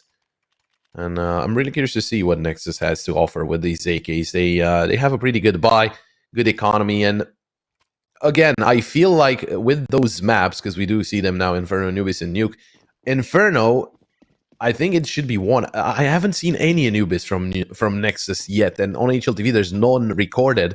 And as I was saying, that Nuke had some problems in closer usually. I mean, it all comes down to how Illuminati are going to play against them, but still, I can only feel like they have to win this Inferno, because that Anubis is higher certainty, and Illuminati, they're on 100% win rate. Yeah, they're looking great at it. Like, a lot of teams right now, it's quite hard to see like if they're good at Anubis, because it's just not being played as much. They've been just dominating everyone on it. They have had some close games, but to be fair, if the fact they're winning off it is very impressive. But now we're in this first gun round. Toa has already claimed the first frag over towards Banana with the utility, and now he's actually all by himself. He does have a Molotov, but he needs to drop it. He needs to just drop something now to stop them. They're so close. And yeah, he drops a smoke. There's a massive gap in that right side, but they can't really do anything about it. Smek has been identified. He will do a little bit of damage, but because of all that, Binox is going to rotate in. He's got more utility as well. Toa's he's still got a Molotov. They actually do have smoke to defuse it if it comes through, and he's actually going to get defused by its own teammate. So this is looking a little bit awkward for Illuminar. Binox comes through. Adam S strikes him down, and you've still got that lone SMG on the back of the bomb site. It does good for one and allows for Morels to get slimed through smoke. Nade's not going to deny the bomb. It's going to put him down very, very low. Rotations very quick. Mast on the AWP has a kit. Zan has one himself, and Morels is going to use himself as just a human flashbang running through. The problem is they have more players live on this retake Illuminati. It's going to be hard for Nexus to defend, but they have a good crossfire set up between Adam S and Modo. Molly's coming through, and that should force Modo out. He still has the AK peeking out, but he's taken down by Morels. Adam S, not the cleanest spray, but gets another headshot, and now in a one-on-one against Mast, and he has the op. Adam S swings out, 8 HP onto Mast, and time, I think there's no more time. No. Adam S wins it. Oh my god, what a round. Literally the worst weapon to have in that situation for Illuminar. Mast, he cannot utilize the low HP as well with that AWP. Honestly, he should just gone for a wallbang. Like, you can wallbang that. He's on 10 HP. It was a high risk, high reward, but it's better than what he did. And highlighting Adam S there, that was an amazing clutch. I was talking to you about actually yesterday, Pop, when I was at Cologne. I did an interview with Alex, the Spanish IGL for Movi, and I said, like, you know, is there any Spanish players that you want to highlight? And he was like, he's not necessarily Spanish, but Adam S speaks Spanish and has played in the Spanish scene his whole life. This is his first team actually in Romania, and he was saying that guy is going to be an absolute gamer in the future. Right there, this is the first time I've casted him. I'm quite impressed already. We're only 3 rounds in. Yeah, he's a very good individual player, but we'll see. This is the second time he's been in Nexus, right? He's been in Nexus before, and it was some changes with the roster, and he was cut from the roster, but now he's back, and I do feel like this is a very strong lineup that Nexus has to offer. Although, of course, they had Laonix, they had Cello, both of them are on Sprout now. They had the Ime, who also plays for Gamer Legion. So a lot of strong players that have been through the team of Nexus. But as at this point, I do feel like this is a very, very good iteration of the lineup from Nexus. Of course, ever-present BTN, as we see him shoot through the smoke here, is the IGL and the captain of the team. And he is leading the team, but we'll see if the victory, because Beanox, he has an MP9 ready and waiting in the smoke there. There's not much you can do about that. I actually don't really understand how he's got those 2 kills, but I mean, I guess he'll take it. You've got a lower buy for Illuminar after investing quite heavily with the AWP, for instance, on Mars, so he's probably quite happy that these kills are going in their way, and this is just looking flawless. At every single hurdle. Wow, that was such a good round from Illuminar. Nexus just lost every single gun battle, and now they're going to this next round with a flawless round, and all these Deagles being upgraded to Galils. Well, that is not the best start, right? That is not the best start at all. And they will be forced to an eco. But of course, by using the Glocks, there's some nice Glock skins. Make sure you get yours at Hellcase, our partner here, the CCT, and use the code CCT for 10% top-up bonus. Now, talking about the Glocks and the P250 of SMEC, we've seen some interesting rounds in the CCT, Freddy, but on the T side with Glocks, it is usually really hard to win. Most of the time we've seen USPs prevail, but with the Glocks, it gets really, really hard, especially how we do see Illuminati being aggressive in Banana, getting some damage down to BTN, the nade chipping away even more, and they're looking to play into that A site, but into that A site, there's 3 players from Illuminati just waiting for the eco frags. Zan goes down to 11 though, so that is some good damage to start things off. Yeah, it's something, right? Like you're looking at just getting anything you can work with. But look at this setup. I really like this. Like Tao is looking to farmhouse.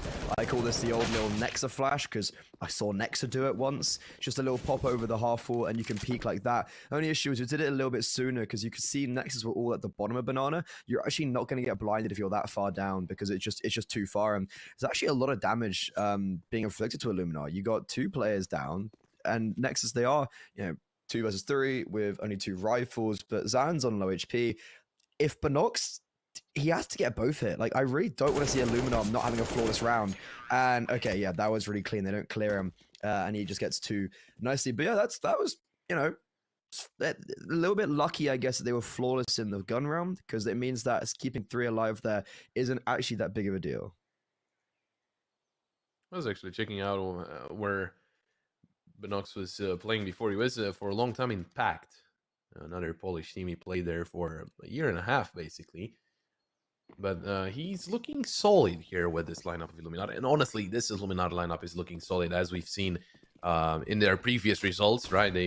I really want to highlight their win against EG, which again is they played against a tier 1 team and they managed to win, not only win, but they also won 2-0, which speaks a lot in itself.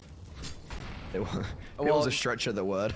That's how. Well, that's what people call them. Okay, we're not gonna go into that. Not for now, but right now, just the round itself, Smek has gone for something a little bit cheeky in top Banana, trying to take some space, and just as being clotheslined at the first hurdle, it's now allowed Illuminar to rotate 4 players towards this A bomb site, which Nexus were trying to target towards, but because they've lost Smek over in Banana, you've had Adames having to go back and get the bomb, and they're just slowing down a little bit, and just look at this damage, utility, nothing is going Nexus' way right now. This is, I think you could agree, Pop, this is a weirdly dominant start when Nexus have struggled to get much going. Yeah, well, usually what I'm used to seeing from Nexus, or what was before the changes maybe, usually they were better on their T side. It seems like lately their CT side is starting to shine, at least against Into the Breach against GTZ in the last 2 matches that they played on this map. But yeah, so far, not really having a lot of answers to Illuminar's defenses, which technically, it wasn't all that special from Illuminar, right? It was just the duels for now, mostly being won by them. And they did get that round that they do have on the board, but that round was a clutch from Adam S, just getting a double kill and delaying the 3rd player enough, just as the bomb has enough time to explode. So I do feel like at some point, soon enough, a technical timeout will come in to just try and get things together, try and get things working. Because for now, surely things are not going the way of Nexus or their plan. Surely their plan is not to lose the first 5 rounds and then win the next 15 in a row, because that's not how you usually plan your sides. But we do see the odds in favor of Illuminar, so make sure you check those out. That's gone further as well. /1xbet. Yeah, not looking too great. No, with these saved rifles, Nexus already committing a fair bit towards the B bomb site. Flashes not blinding Mast. He will actually miss his shot, and that boost very nice from Nexus. They weren't anticipating it. He was, you know, ready for the flick, but just doesn't connect it. It's quite a hard shot to hit. He gets tagged down very, very low to 13, tiled 74, and that's good space taken by Nexus, but Illumina are going to retake it. In the meantime, Nexus are redirecting their attention over towards top brackets, where Morales is the only defender right now.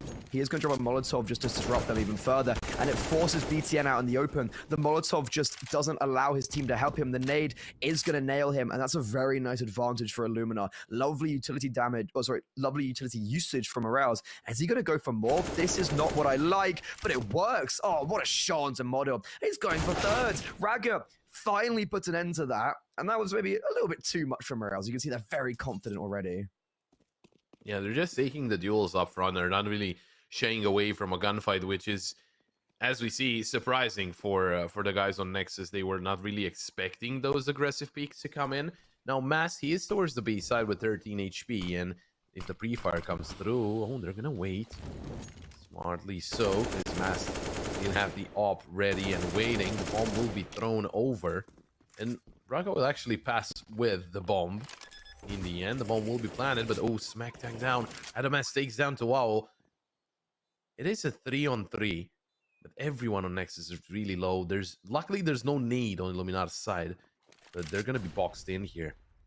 People coming in from all direction, and let's see how this retake. Oh, it starts well already. Adamas was the one to clutch the previous round. Mass getting another one. Mass with the op single-handedly wins the round for Illuminar, and that is not what you want to see if you're a Nexus fan.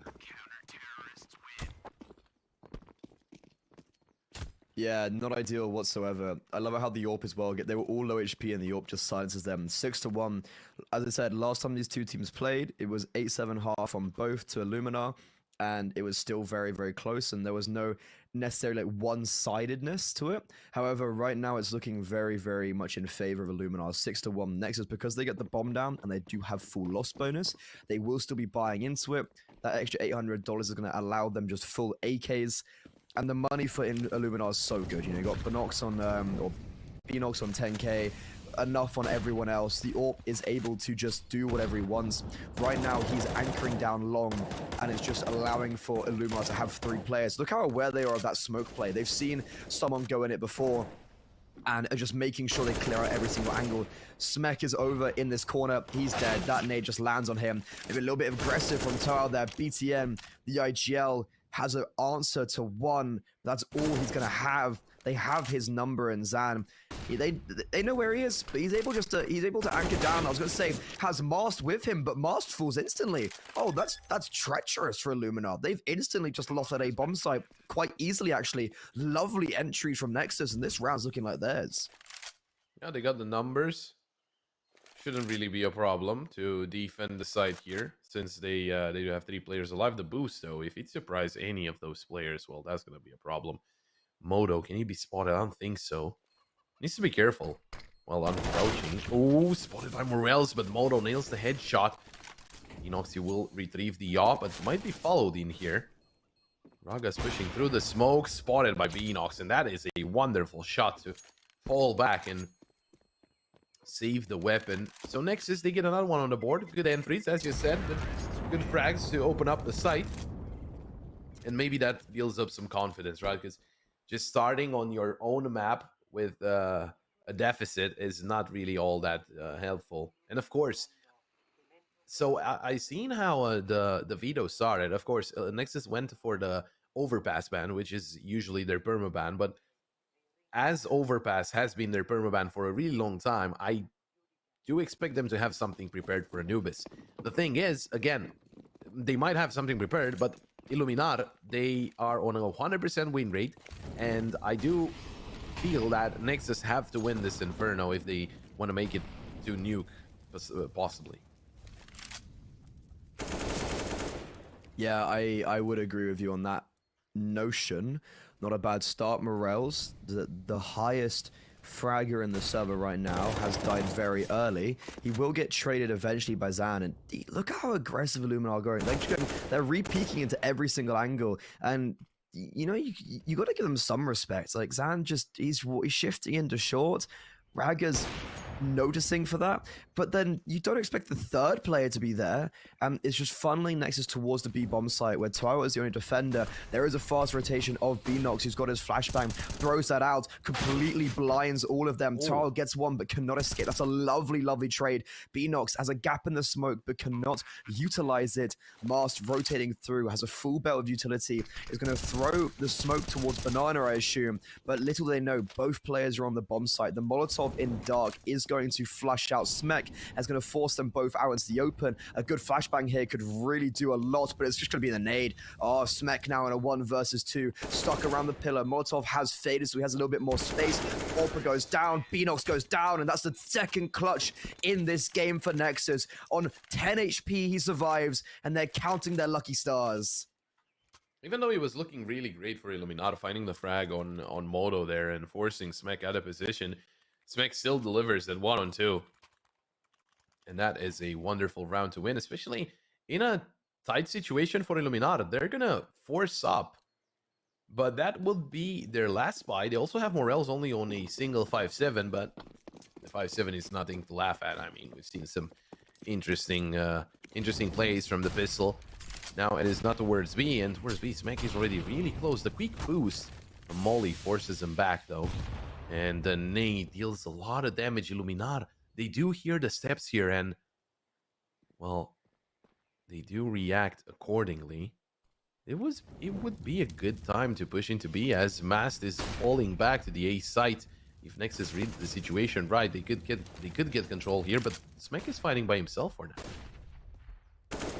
Yeah, he's finding good space. This is just really good from Nexus. I love it when teams are making the CT side uncomfortable. I think a big thing on Inferno for me is taking top control towards Banana and Bracket and just forcing the enemy team onto the bomb sites, taking away information, because Inferno is a very good map where you can just pop onto a bomb site if you have these areas of control, and especially when Illuminar right now have lost a player, they've got no utility, they've got lower weaponry. This is looking like a really good round from Nexus. They're playing this T-side round very nicely, in my opinion. Let's see if they can convert into a round win. Adam S, he can basically walk into the side. The boost in long, peeks down 2 players. Zan stuck around for a long time there, and Moto manages to take him down. Mast looking for a peek with the op from long. Doesn't find Adam yet, but he nails the shot in the end. 3-on-2. It was a 5-on-4. They got only 1 so far. Smek and Moto. Once again, the same situation as the previous round, but there's 1 more player alive from Illuminar. Of course, Smek and Moto coming from the same team. They do have a connection already, and Moto takes down to Smek. He's going for the headshot angle, nails the headshot onto Mast. Beenox 1 against 2. He's all alone with the M4 and Moto. I thought for a second. Yeah, I thought for a second. I thought Smek nailed that shot, but it was Moto in the end with the op to close it out in favor of Nexus. And, well, maybe it wasn't even, what is very interesting to me, it wasn't necessarily a tactical pause that got Nexus back into the game. It was just them starting to understand how Illuminar are playing and reacting to that. Yeah, a good understanding as well of the economy going into that round. They knew that there wouldn't, like, forcing the issue that much on B, you know they don't have the utility to withstand that, to do anything about that, and they forced out anything that Illuminar had, but still, a round that shouldn't have got that close, and even in that 2v2, Smek has got to kill a Mast by accident. Like, he didn't even mean to kill Mast, he just pre-fired the angle. Right now, though, they've lost 2 players very early on towards Banana. The bomb is down in T-stairs, so Nexus, they've got to to be careful. That's an AK and a MAC-10 in the hands of Illumina, and they're trying to flash through and get Aggie through these smokes. Oh, this is working out far too well. This shouldn't be going this way. 2 versus 2 now. Ragged with a lovely little 2K to put it back into even Stevens, but Zan has rotated very early towards the A bomb site. Only a MAC-10 though. He does have a 5.7, and Toao's picked up the rifle there. A spam on a timing here could actually drop Raga. Nexus with a technical issue, I would assume already, as someone has disconnected. But this is a very interesting round for Illuminox. They've chosen to separate themselves, and this could favor Nexus because they're going to go here. Like, they're going to clear the corners most undoubtedly. Toao catches the first, holds the spray, 3 bullets left. AdamS just runs around the corner and nails him. 40 seconds left, and he knows the B bomb site's clear. Zan on the opposite side of the map is trying to play mind games and is losing out on this. AdamS, this should be a 1v2, he claims, but very close for Nexus. Keeping one player alive, not ideal, but they were 6-1 down, 4 rounds in a row. They will take that. Well, that was very scary, and it still is, to be honest. Because Zan gets himself an AK. He needs 1 bullet to the head of AdamS. Hiding behind New Box at the moment. Bomb is planted. Zan has to hurry up because he has no defuse kit. And AdamS is going to wait the last possible seconds, and he's looking the right direction, but AdamS nails the headshot, and he saves what could have been an amazing round for Illuminati and a disaster for Nexus. And we do go into the technical pause. BTN has been out of the server for quite some time now. He has disconnected kind of early on. Hopefully nothing too serious on the side of Nexus. Of course, how Nexus are starting to pick up rounds and pick up momentum. That's not the greatest place for the technical pause, but I guess it all remains to be seen. Now, Illuminati, they are going to be able to buy, and they are looking for a way to stop these pushes from Nexus, and it seemed like aggressiveness in Banana worked on pistols. That might turn into the strategy of the buy round as well. Yeah, and as you're saying, BTN, we do not have any information on him right now, so we're just going to go surf around the map. And this is okay. So this was I was thinking Pop going into this one when Illumina was 6-1 up. I was like, oh damn, is that just going to be them taking away with the half? But I'm very glad to see Nexus making a little bit closer. And with BTN not in, I think we can be looking to throw it to a small break, as we have just got confirmation that there is going to be it's just a PC problem. So do not go too far, guys, because we'll be back very soon with the rest of Inferno.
What is good, guys? We are back. Illuminar Gaming, they had a 6-1 lead. It's now only been pulled down to a 1-round advantage. Nexus with some very nice T-side rounds, but very close. Last round was an eco, and they only kept one player alive. That's why you got the Mac 10 out for BTM.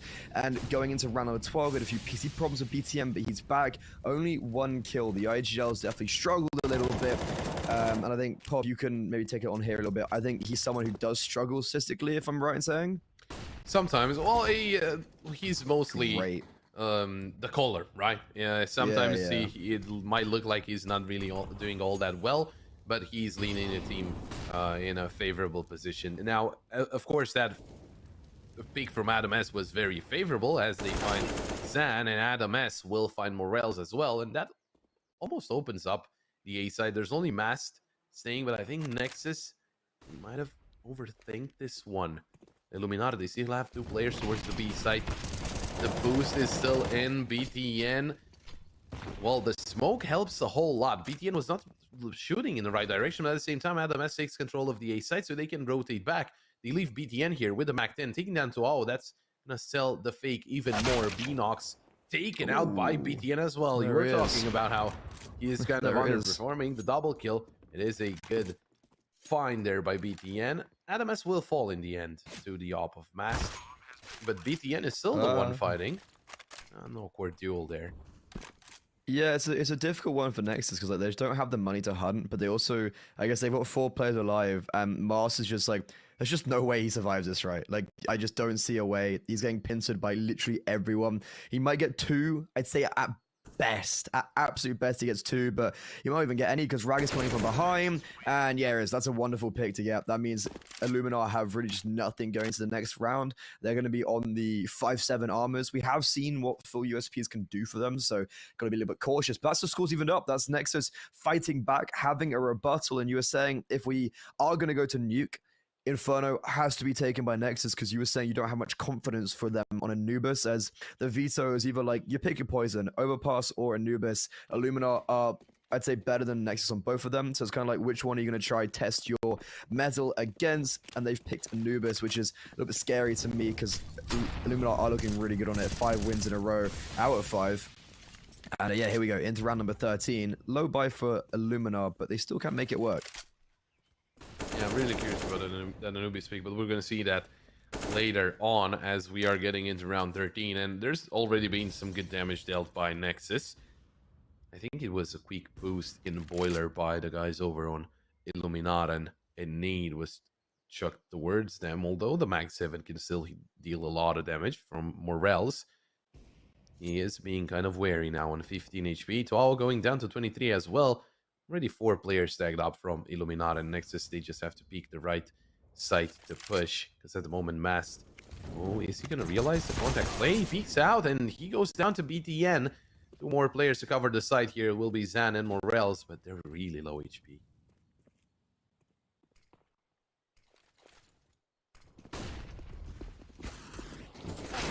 There it is, the site. Ooh, that's his, what? How has it done so well? Toao, though, very low coming through. Had to connect at least a deagle shot there. And the Mag 7? Okay, no. I thought I was going to get 1 more, but that's a lot of, that's a good, nice bit of money into Morales. What is it, 800 for a shotgun kill?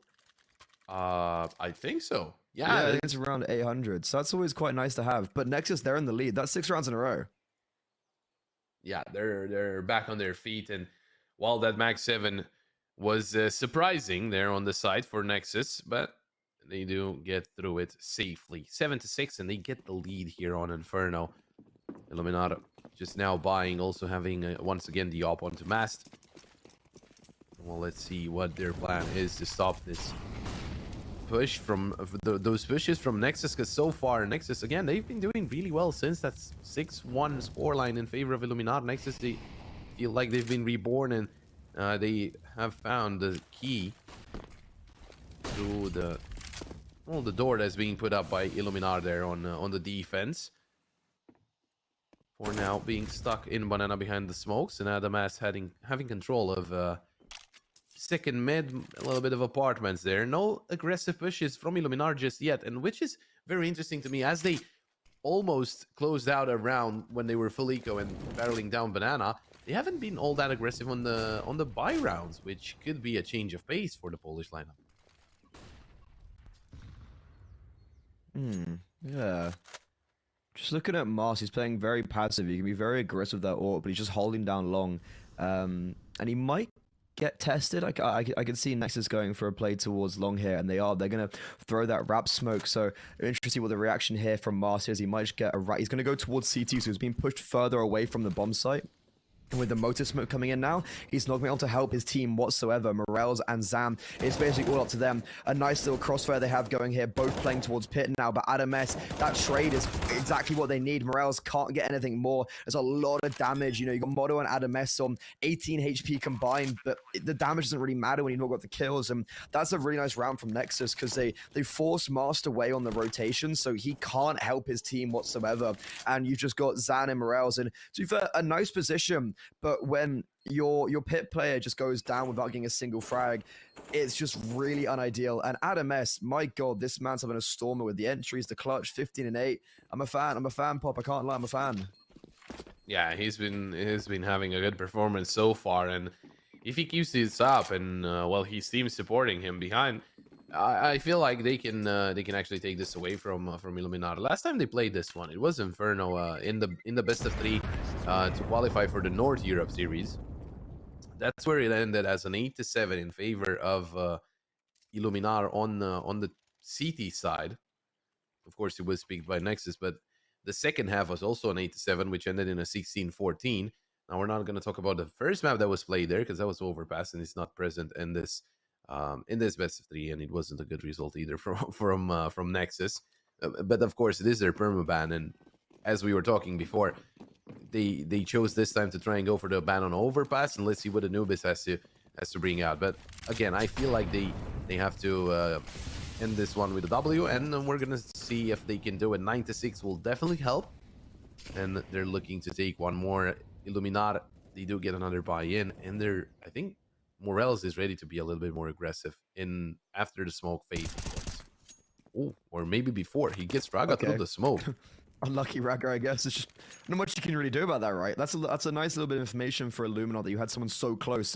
Zan going aggressive with a flashbang. This is perfect. Completely blinds out of match, but it doesn't matter. The youngster is still able to do good with one. Put it back to a 4 versus 4. Look at the constant aggression. Morel's pushing up, but Moto will have his number. Smack over and towards long. Kind of leaves it down to toe out. And this round has been closed out. Nexus looking to get 8 rounds in a row on the T side, but the bomb has been dropped in no man's land. How was that headshot? Don't know how that's connected, but with the retake utility coming in fast, Toao jumping around, the Molotov is sectioning him around, but he's running out of bullets. He has none left, and Smek will probably cause this chaos to go to an end, and that is the half going the way of Nexus. 9-6. Very impressive comeback from them, and we'll see if they can continue that off the break.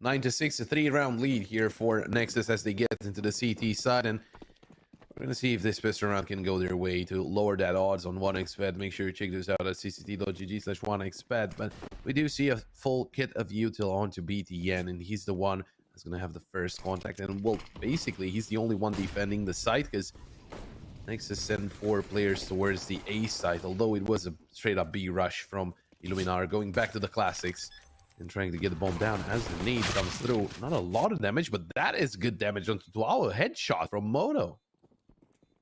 Okay, so it just seems like Nexus are feeling themselves now. They've got into this rhythm, and they are riding that wave. Not a single frag going the way of Illumina right now. Zane in a 1 versus 5 on the back of the bomb site does claim the first. He's been spotted now. They're all jumping. He is getting a few kills, but there's only so much you can do when you're 5 people facing you. And that's Nexus getting double digits. Illumina They get the bomb down, it means they will have a buy in the next. That's a very, very good start for Nexus in this map and in this series. And Illuminati, we do expect them to buy here, as they did get the bomb down, so they have some extra money there. Even getting out an AK without head armor, that would be very, very interesting to see against M4s and FAMAS and an MP9. Because you can just go down straight away. Sure, the AK can be picked up after that, but you still lose a player. Smek trying to be aggressive in banana, but for the time being, Illuminati, they're not really fighting for control. As I say that, they do peek, and Smek gets himself a frag onto Beenox, not really losing a lot of HP, and also taking up to WoW, re-peeking and getting the frag onto WoW. Double kill for Smek, and that B aggression works wonders for Nexus. Already a 5-on-3. And they're just forcing their way out middle. No utility. They're walking into the crossfire. You've got one player fighting one, the other fighting the other in different plays. Flawless round from Nexus and Pop. This is really impressive. Nexus are playing some really good CS, and Illumina that I've noticed that they're going for these really aggressive plays without any coordination, and maybe didn't respect Nexus as much as they went up 6-1 at the start, and they were doing some plays that I was like, you know, they just wasn't necessary. Like, you've lost advantages, and around like that, you know, just separating, going for individualistic things, and Nexus have torn them apart. Well, Inferno was, or well, I guess still is, a very, very good map of Nexus's map pool. And so far, they are looking good. They are taking control of it. And they've learned something from the previous map that they played against Illuminata, the one that ended 16-14 in favor of the Poles. So far, Nexus doing really, really well. This is still a streak. This is still a 10-round streak for Nexus. The score was 6-1 when Nexus started racking up all those rounds. And they're still looking for more. They don't want to end the streak just yet. They do take down one already. And Moto, he's still fighting in long. Has some support from BTN now. The rotation came through. And the Illuminati, they might be surprised upon two players here. Good headshot onto BTN, but Moto clears out mid, and Zan is the last one standing. Honestly, I think that's game. Like, the Nexus are looking really strong. This is a very impressive showing from them, and I don't think Illumina have that much to say for it. However, that is a really nice pick from Zan there. That was a very impressive shot. Bomb down in no man land. It's in the grasp of Nexus. There's not entirely much you can do about that. And it is going to be 12-6. They're doubling the scoreline of the Poles. I'd like to see what the odds are like here, because it's 12-6, but you know, you're going on to Anubis, and I wouldn't be surprised if this is a nuke third map we're going to be seeing regardless. Unless Nexus, like, one thing I do want to say, looking at Anubis, every team, I feel like every single scrim, every single game they're playing, they're learning more, changing more. Like we saw yesterday from that in with the teams we were watching, is like they came from, it was one of the teams that Illumina beat 11-5 on Anubis, and they came out of it looking really strong afterwards, because every single map you're playing, you're learning more. So right now, Illumina on Inferno, though, a little bit more refined map, going for a B pop, but the utility is so good, and Nexus have already chipped them down so much. BTN almost going down. Smek, it was flash, but BTN helps with the frag onto 2 hours. Smek shooting away, only good for 1. They had a 4-on-3 in favor of Nexus still. And of course, they will go for the retake. Usually see a lot of saves here on Inferno. Not when you have the number advantage. Nade coming through, dealing some more damage to Beenox. They're already not all that lively, and the double peek will come in. Zan has to take them both down. Takes down BTN, but now they know, and the peek from Adam S is good. Beenox close by. Oh, he turns around. That was really ballsy, but Adam S still gets the headshot. Masked in a 1-on-3. He knows where the bomb is, but they're gonna know where he is as well. Shooting away, taken out by Adam S with a headshot through the smoke. Nexus still holding on to that streak. 13 for the Romanian squad, and Illuminati, they're gonna get another buy since they get the bomb, since they got the bomb down, but not looking all that good. Not compared to the previous map where it was a 16-14. Again, going back to that result, that was basically, how long ago? It was long ago too, like a 2 week and a weeks half ago? max. Yeah, 2 weeks. It was the closed qualifiers for the last CCT North Europe event. Yeah. A big difference, I would say, in only 2 weeks. Oh, massive difference.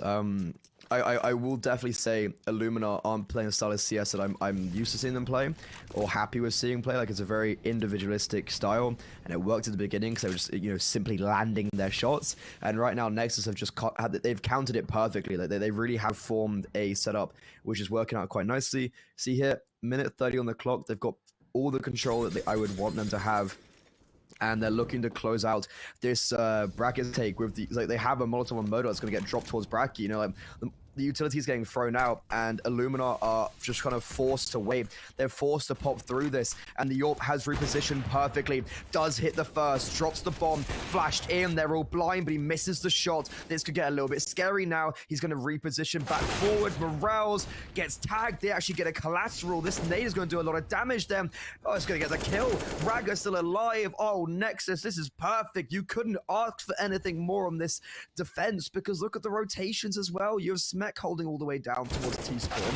You have BTN who's come through on long, and Adam S, okay, never mind, it's been broken. Nexus have now lost the bomb site. What a strange round this has been. Oh, BTN going for a headshot to Zan, nails it, but it's not a kill. Of course, the M4 not doing a whole lot of damage in the head against full armored players. Zan on 9 HP waiting inside the pit. Beanox on site.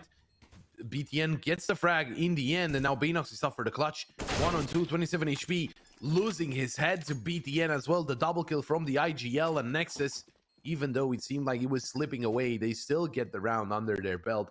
14 for Nexus. This is a 13-round streak, Freddy. Jesus Christ. That's actually so impressive. That's really, they're playing so well right now.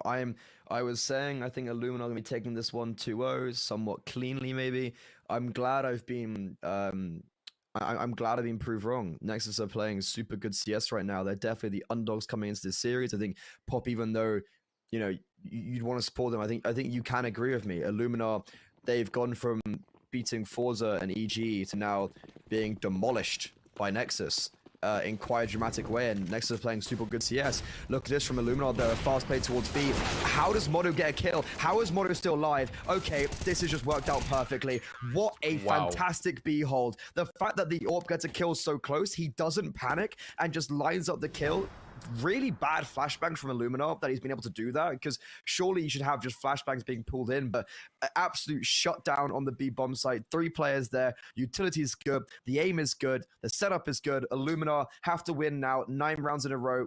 So, yeah, 9 rounds in a row flawlessly. Break the 14 win streak to even force us into overtime.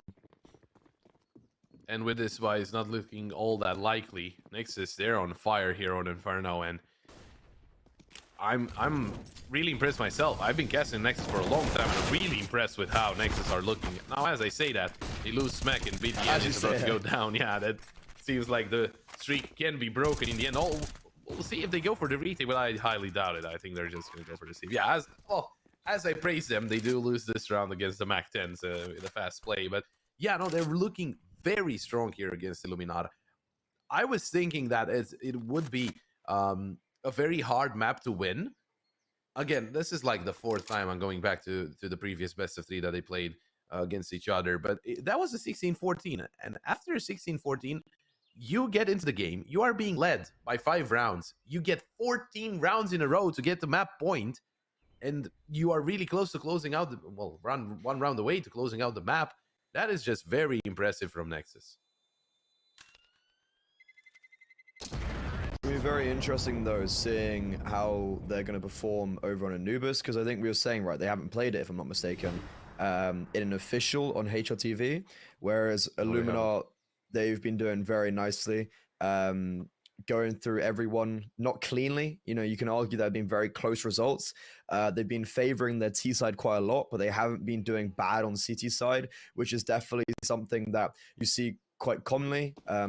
Teams are struggling maybe on their CT side, and Illumina haven't been necessarily. They've been making it work quite well, but unfortunately, Nexus haven't been able to just win 15 rounds in a row and close the series. Their streak of 14 shall be broken, but still, you got 8 rounds of asking. The money in this round's more than good enough. You got Modo, who will be able to have an AWP next round as well if he really wants, if they do lose, and Illumina, ironically, don't have the same level. They've got the Galil, no utility on Tar with 30 seconds gone, and not taking any control. They've been forced away on Banana. Smek has been left by himself, and in the meantime, Modo has got a first frag in Apartments over on Zen, but Smek is going to get tested potentially by Beanox and Mast.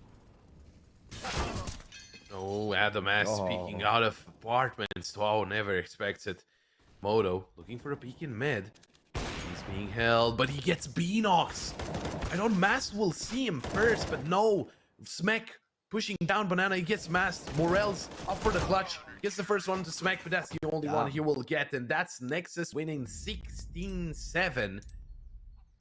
Wow, what a dominating performance by the Romanian squad. And now this is very good, a very good showing from them, right, on their map pick. The problem is, we were talking about how Anubis is next pick. Illuminata are on 100% win rate. Nexus yet to play an Anubis in an official.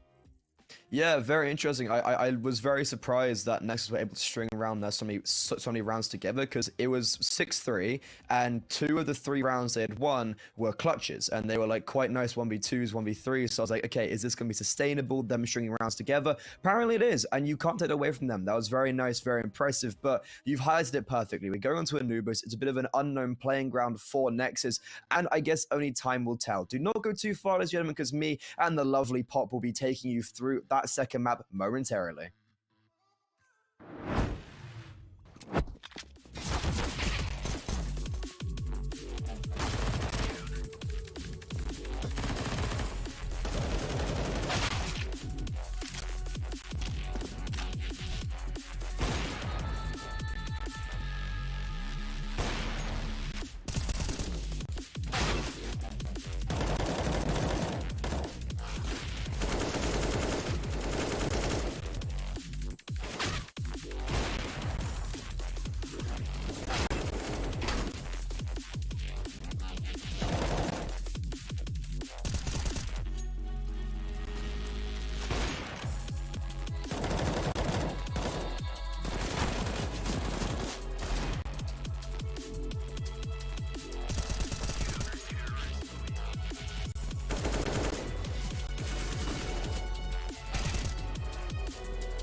very complicated job, but I love simple things so much. One move. One push.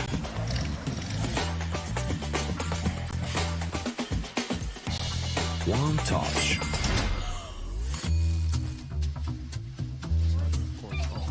One love. One click. One X-bet.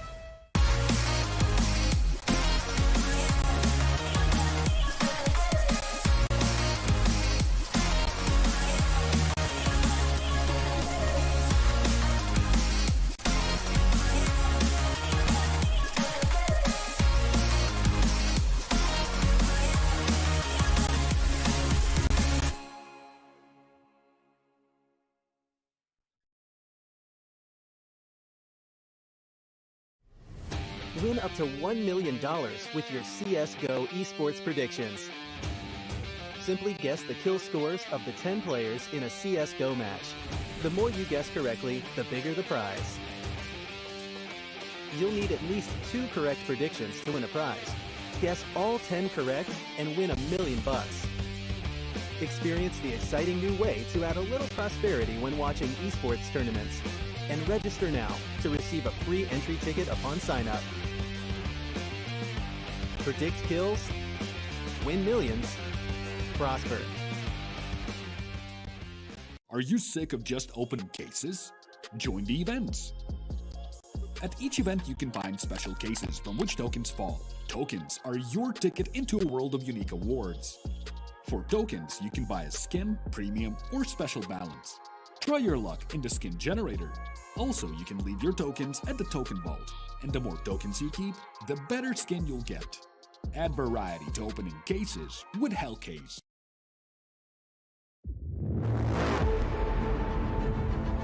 The hunger for glory feeds the desire,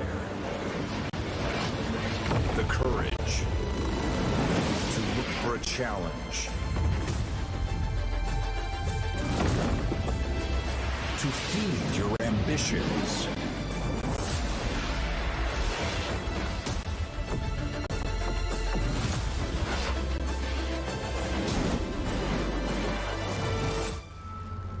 To reach for greatness. To become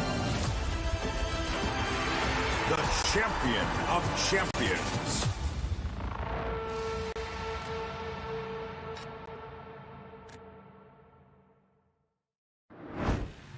And coming after a quick surprise there, after Nexus completely destroyed Illuminati on Inferno. Well, I wouldn't say completely destroyed. They did win it. It was a big difference, but it wasn't completely destroyed. They got 14 rounds in a row. Yeah, it was. They were completely destroyed in the end. But now we go into Anubis. Nexus, sure, they have momentum. They have a morale boost from winning the first map, but they go into a map they haven't played yet in officials on HLTV against Illuminati, who have won 5 games out of 5 games played. Yeah, it seems like Illumina have come into this year and really cracked the code with Anubis. A lot of teams haven't, to be honest. I think it's been very inconsistent across the board with teams playing Anubis. And like every single game, you're changing, you're finding out new things. Illumina, they seem to have found their footing and have definitely beaten teams of higher caliber than they are. And they've utilized this new map pool very nicely. Nexus, they might have, we just simply don't know. And it's kind of like picking their poison right now going on to this series, because they picked Overpass last time. Also, they floated Overpass. And Anubis picked it, Illumina picked into that, and it just worked out really well in their favor. So they've definitely changed it up a little bit going to this one, and have chosen to allow them to pick Anubis instead of Overpass. And I think it's gonna be very interesting if they can just keep up what they were doing on Inferno and keep their momentum. They definitely can cause quite a shock here, sending Illumina into 0-1 bracket in this group stage after just coming off the back of a semi-finals finish and a very narrow loss to Aurora after, you know, they were beating top 20 teams, top 30 teams, and now they're coming into this series as the heavy favorites and aren't quite showing it. But only time will tell. Pop going into this one. Nexus starting on the CT side. They've chosen to do that. They want to go onto the T side in the second half, and Illumina, this is where they need to start showing us something.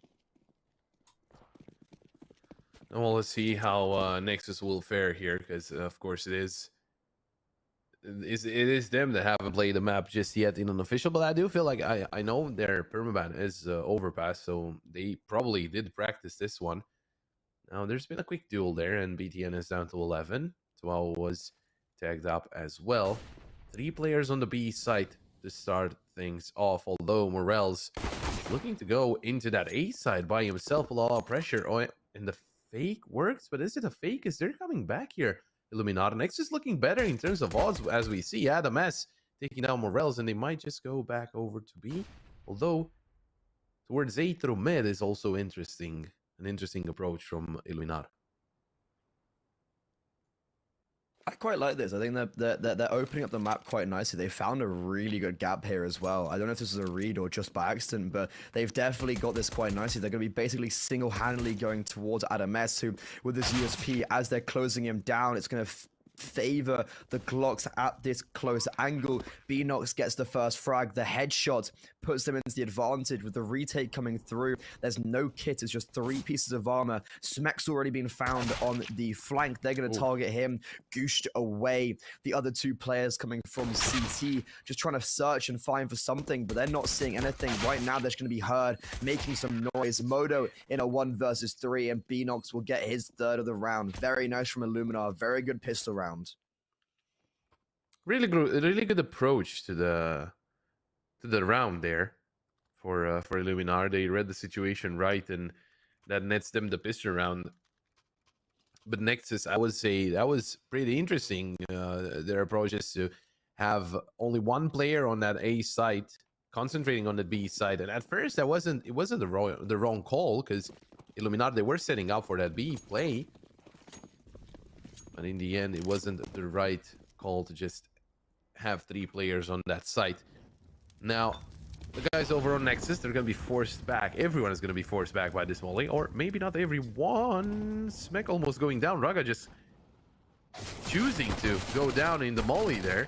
And it should be an easy cleanup here for Illuminati. It's just an anti-eco full pistol round for Nexus.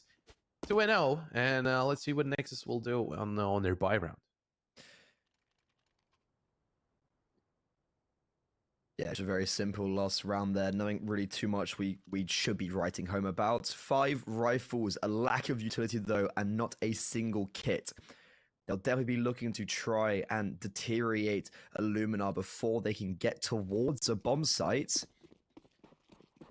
And seeing if they can do something maybe a little bit more aggressive, especially towards middle. Yesterday we saw how efficient you can be in this map if you start winning that mid control. Unshark, if you can remember... remember Pop, he was doing really well, and it was like a big difference in the whole map. Then you have someone winning out the mid duel, you basically are winning out the map. Illumina, for now, already getting an entry pick over towards B and just leaving it. They had a lot of players committed here, and they forced out a lot of the little utility Nexus had already, and just keeping a pressure with Morels taking a lot of this water control, which Pop, you said was very important. Yeah, I only feel like that is very, very important. And also, there's going to be a player here just constantly pushing, and Morels, he gets himself a quick double. BTN and Raga both going down. Adam S has covered by himself, gets the first one into 12. Dinked down and taken out by Beanox. Moto's also here. Nice frag to find, but he's in a 1-on-2. Morels is on 28. Mast is in the territory of being headshotted by an M4 in a single bullet. So, Moto, there is a chance for the Romanian Opper into this round, but it should be kind of hard with the positions that Illuminati find themselves in. Morels not peeking out. Moto, good find onto Mass. Will he find Morels as well behind the side? No, he's not looking in the right direction, and that's going to be the chance for Morels to close it out in favor of Illuminati. Close rounds, still close round, even though Illuminati seemed like they picked the right point to attack and start things off with a double kill, still ends up in a 1-on-1. Yeah, I was very surprised he was able to get the entry so easily towards cave there. I guess just a lot of attention was kept towards main. Very unfortunately couldn't close it out though Nexus, and they would be back on these low buys. I think this potentially might be somewhat of a map that, especially on the T side, if Illuminar can get the control going on the C side, they're gonna be looking very impressive. Some peaks towards B main. They do actually get flashed by their own team, but there's gonna be a lot of control taken. They will relinquish it instantly and just choose to rotate towards middle. Beanox has spotted out Modo. Smek has taken some damage, and a nice little smoke just to stop them and halt them in their tracks from Nexus. Oh, and they're trying to get closer. They're trying to get a little bit more aggressive here, Nexus.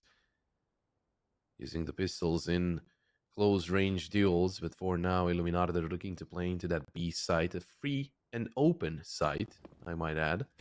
They are being held at this point by Zan. Goes down to Adam S, but they're going to be held from cave as well, and it should be hard to go through water at this point. Bomb's still not planted. That gives a long time for Nexus to just reposition. BTN, this is a very nasty off angle, but Matt still doesn't nail the shot into BTN. The Deagle doing the work. Gets the AK. 4 on 3. Tuao was getting aggressive. Timing favors him, though.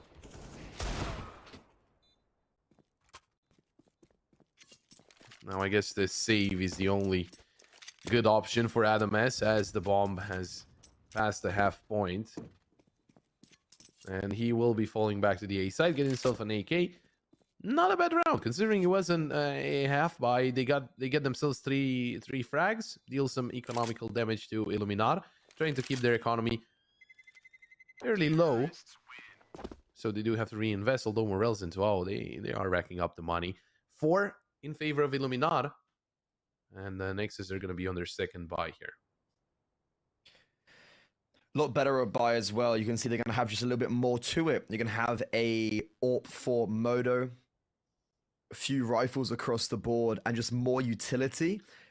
And kits as well. Beaton and Raga won't have to be as worried about the bomb going down. So Illuminar, a little bit more of an easy save. Toa's got a Krieg out. That's very interesting. We saw Orgs yesterday. That was definitely something Zcos used from BLUEJAYS. He was very successful with it on the CT side, so I guess you're just using it on the reverse. Morels has been very potent over towards cave already and is looking to do somewhat similar. They might flash him through. Yeah, Ragga's going to call off guard here. He does actually dodge the flashbang, but Morels chooses not even to go for it. Good decision there from Morels. The lineup for the Molly, and they're still going to peek out, but Morels using the Molly gets himself a double kill, and now the B side is only being held by Modo with the op. Beanox will fall to that op, but BTN rotates, and that leaves Adam S all alone towards that A site. Modo doesn't get a chance to fight Morels. The smoke will cover for him for the time being, and now they're going back towards the A side. Adam S has to cover by himself. It's going to be really hard, and actually he doesn't get anything. Zan just takes him down. That's the A side open. BTN still looking for a way to clear out cave, expecting Morels to still be here. The defense, not really the best situation to be in. Losing 2 players behind the Molly there, only both of them falling to Morels, surely doesn't help. No, not at all. This is a very decisive few rounds, and Illuminar 5-0 very early. This is Pop. This is literally exactly what we saw right over on Inferno. We saw a early lead from Illuminar and Nexus kind of stringing it back together afterwards. So I wouldn't be sincerely surprised if we do see something, a little bit of a resurgence from Nexus. But they're going to be forced on this low buy. Adam S, who saved a rifle in the last round, will just have a bit of buy up to an A1S, like a hero A1S. No kit though, so they're going to try and get the kills early on. A few upgraded pistols, bit of utility. Just trying to get anything. Like you can see the kills wise as well. You got Ragga on 0, Semek and BTN on 1 each. They're just simply not getting kills. Yeah, I mean, it was the clutches that prompted, at least started the comeback from Nexus. So far, Adam S not having the same impactful performance, but to be honest, so far they haven't really gotten anything going Nexus, and I do only feel like an individual play could be the catalyst to start things off here for the guys in Bean. Now, Smack taken out by Beanox. They tried to surprise their Nexus, but Illuminati did expect it. Still having an M4 onto Adam S, though, which can prove interesting as he's making his way towards that B side. But Illuminati, they're not really decided just yet. They're still all over the map. Zan has been left all alone towards B main to fend for himself. If they can get that weapon off of him, that might turn into a better chance for Nexus into this round. Oh yeah, 100%. But look how well they've just taken this bomb site here. Yeah, Beanox just entering. BTN is literally nothing to say about that. Krieg yet to have any impact. Hasn't had to have any impact. That's also, I guess, the point to make. He's been focusing towards middle. I guess that scope at long range could be definitely very powerful. Raga does kill the AWPer. Might be able to save it. Does get one more kill, but look at the flank. Tiles can be making sure he doesn't save. So the AWPer, good damage, but ooh. So a second there where he might have saved it, but nah, sadly Illuminar will only just lose 2 players, 6-0. Rifles are back out, Moto straight with the AWP. I just kind of want to see something from Nexus. Like they got the most damage in that round, and it was on by a CZ on the save. Yeah, they need to get something going quickly here. If they lose this weapon round, I do expect a tactical pause to come out of them. Because by that point, it starts to get scary, right? I mean, this is already a 3rd buy round, and so far nothing is going in their favor. BTN behind the smoke. Oh, Morales falls in the end. They do find the frag onto him. BTN at the edge of the smoke, almost finding Beanox as well. Oh, that's so unlucky. Caught while reloading. Well, it does happen from time to time, but it always is hurtful. Adam S. That's good control, but Mass will take that away. Zan finds Smack, and all of a sudden, from a 3-on-3, in a 3-on-1. Yeah, there was a shimmer of hope, I guess you could say there. BTN dying definitely wasn't ideal, and I think that was kind of the shift up in the round. I think for me, it was like if he could stay alive and survive, there'd be a lot more control towards middle. Moto, will survive. Beanox had been tagged through the wall already, and he does just fade away into the distance with the AWP. That's 7-0 for Illuminar. It's a really good start. They're playing good CS, and Nexus aren't finding just simply anything right now.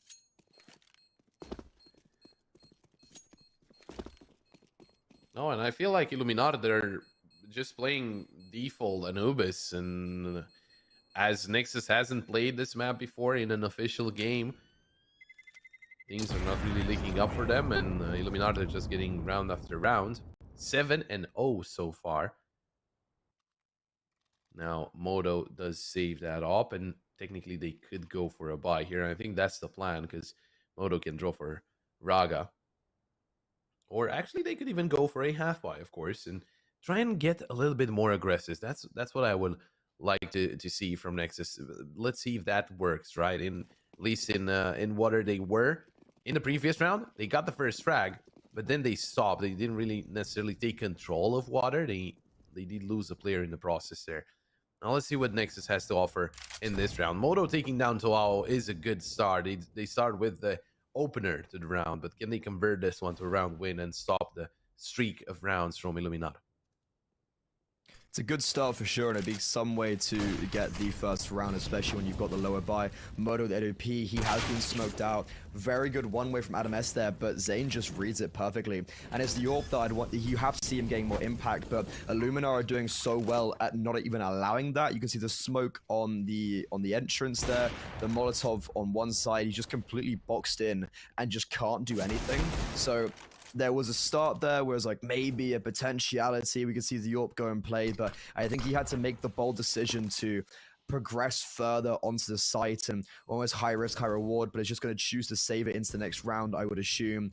A BTN with an AK, Smek was trying to do something similar, but it's going to get knocked down. And BTN, like, I can see him hanging around trying to get some damage, but when 3 players are going to be on 5 digits, It's just really no necessary, and Illumina will win another round where they should have won. They go, like, if you're thinking about it, against pistols and stuff like that, they did lose the opening pick for the first time, but then just stabilized super well and fell back to their morals. 8-0, you can see how quickly the odds have just shift back in their favor. Yeah, of course. Make sure you check those out at cct.gg/1xbet. But yeah, I mean, Illuminati, they won against teams that were good on this map as well. When they won against Nine had a 100% win rate, and so far it's still the only game that they lost on this map, and it wasn't a lot of overtimes. It ended as a 25-23. Now, again, finding the first frag, but they need to convert it. Raga gets the second one, and this is looking better. 5-on-3, and oh, look at BTN. He's already up behind them. That's a whole lot of map control for Nexus, and that helps out a whole lot because they get the bomb down. They have a lot of info. They have complete control over what happens in this one, and Smek, oh wow, gets a double kill, and well, losing 8 rounds in a row, then getting a flawless round. I guess they needed some time to just read the situation. Yeah, they just, I guess at the bare bones, like, they just won every single gun battle, and Illuminov threw themselves maybe a little bit unnecessarily at the AWP there early on. Really nice dynamism from the AWP. You know, we were looking at round number 8 when he got the opening pick towards middle. Round number 9 there, he's getting the opening pick towards B. He's moving around the map proactively, and right now he's going to be choosing a new destination. He has the spawn for both A and middle, and he's going to choose for middle, peeking in for toe out, but he will get flashed off at first. Is he going to commit to it? I'm not sure, because he is going to get, he's Molotov in between a very difficult position now. He has taken some damage, but he's been saved by his teammate with that smoke, and is still peeking out aggressively. Isn't going to find anyone just yet, as Tur has fallen away. Back to defaulting here. Illuminar looking for peaks. So Zan is waiting for the smoke to go away, and Adam S, he expects this. Adam S, but Mast, good reaction from the Opper to deny Adam S a frag there. Smek was heard by Morel's attack there by the Molly, and Smek will back away.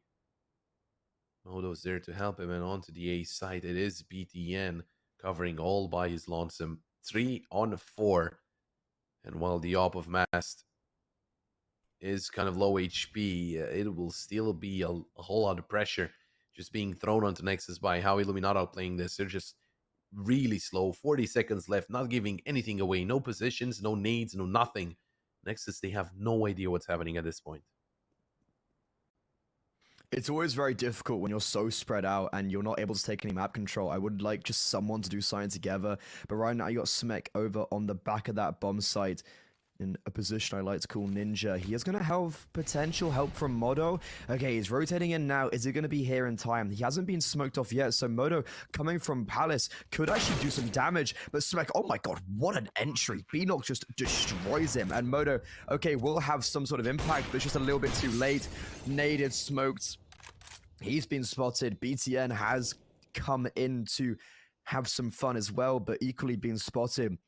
In Luminar, they're just not going to give anything away, but that's a great entry from the IGL, but he can't get anything more. Yes, he tags Tur down, but it's just going to force Modo now out on this 5-7, time's ticking away. He has a Molotov, which is not going to, it's not going to fall, because Tur can just go backwards. So that Molotov actually doesn't push him into an angle. He would have potentially liked that to happen. That's 9th from Illuminar. They give one away and instantly take it back.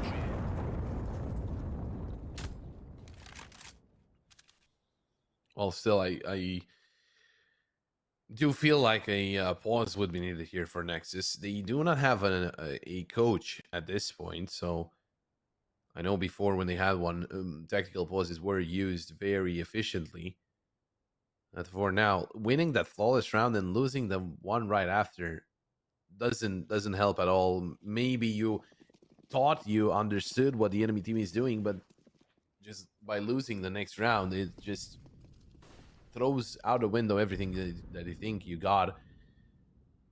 We do see a change there. We do see a double op setup. Raga holding down towards water with that op, and Modo's being kind of aggressive towards mid, but this is a nasty angle from Mast. I don't think Modo can expect this one ever. Ooh, the flash was perfect, though. Yeah, you can see how little he's exposed, and that flash actually lands. A double orb, and the second will be used. Raga can even smoke himself off so he doesn't take that extra damage. Finally, another opening pick into this round. We have seen Illuminar lose the opening picks, and it hasn't even affected them, so still gonna be careful if you're Nexus. And look at the rotation that's being caused by Zayn just coming out and shooting one bullet. The whole half of Nexus have come through and are throwing their utility mindlessly, which is actually not hitting or connecting onto anything. So Zayn has just crawled his way onto this bomb site and forced out everything, all the resources from Nexus, and he's even going to get the opening kill on the other side of the map. Toa is going to just cut off rotations. What a round from Zayn and Toa. They just pincer basically 2 versus 4 on towards A and the A bomb site. They get all 5 kills combined, and that was a masterpiece from Illumina. A genuine majestic round. Getting double digits almost as fast as possible. Just one round taken away by Nexus. And a completely different scenario from what happened in the previous round, where Nexus got 14 rounds in a row before being stopped for only 1 at that. 10-1, just a very good map played by Illuminata, and Nexus not finding any answer. Not apart from that flawless round, it wasn't really all that close. It wasn't necessarily 1v1s or those kind of situations. Illuminati always had the advantage. Into playing into the A side this time. Adam S gets 1, Moto gets 1, but Morels is the one to trade. He's been having a great game so far, and he's not stepping off the accelerator. Yeah, he's been getting the gas. I was like, the accelerator's not wrong, but the gas is the saying. However, I was like, yeah, he's been getting entries like all over the map. AK Galil, very impressive. Kind of everyone has, to be honest. Like, I'm like, no one's playing badly. Everyone's having such a good game, and it's just very unfortunate. Lovely flash there. Great that Smek gets actually that kill. That's actually honestly very impressive from him, that he's able to tuck around the corner and get unblinded just about. FAMAS connects a headshot, but he takes so much damage through it, and Nexus have actually gambled incorrectly in this round. They've committed both their players towards the B bomb site in this 2 versus 2. The bomb's about to get planted on A, and Smek just can't really do anything about it. He's 19 HP, mollied out of position, and look at how aggressive Beanox has got as well. He isn't going to be able to catch anyone off as they are both coming through middle. However, he can then come in behind when Mars gets the information.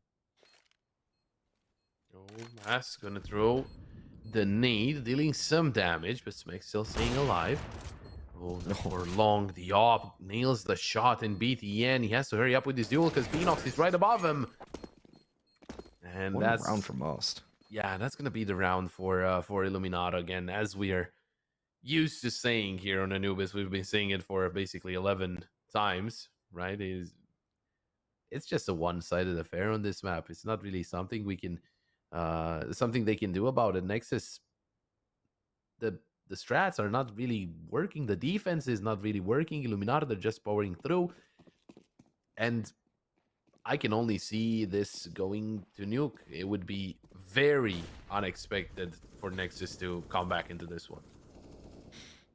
Yeah, agreed. It's going to be difficult. And, you know, it's there that they get the opening pick towards middle, aggress, and just aren't expecting the AWP to be there, which is seemingly, from what I've seen, a very standard thing. And a little bit of inexperience and officials coming through there. Adam S, he did go 1-for-1 last round here. He's going to dodge the flash, but it doesn't even matter, Morels. It's back-to-back entries in the exact same position. Mars is trying to get the bomb. No one's going to be contesting him for it. And he can actually just, if he went B here, it would be a round 1. And Morels, alongside Zayn, are just trying to close out the A bomb site.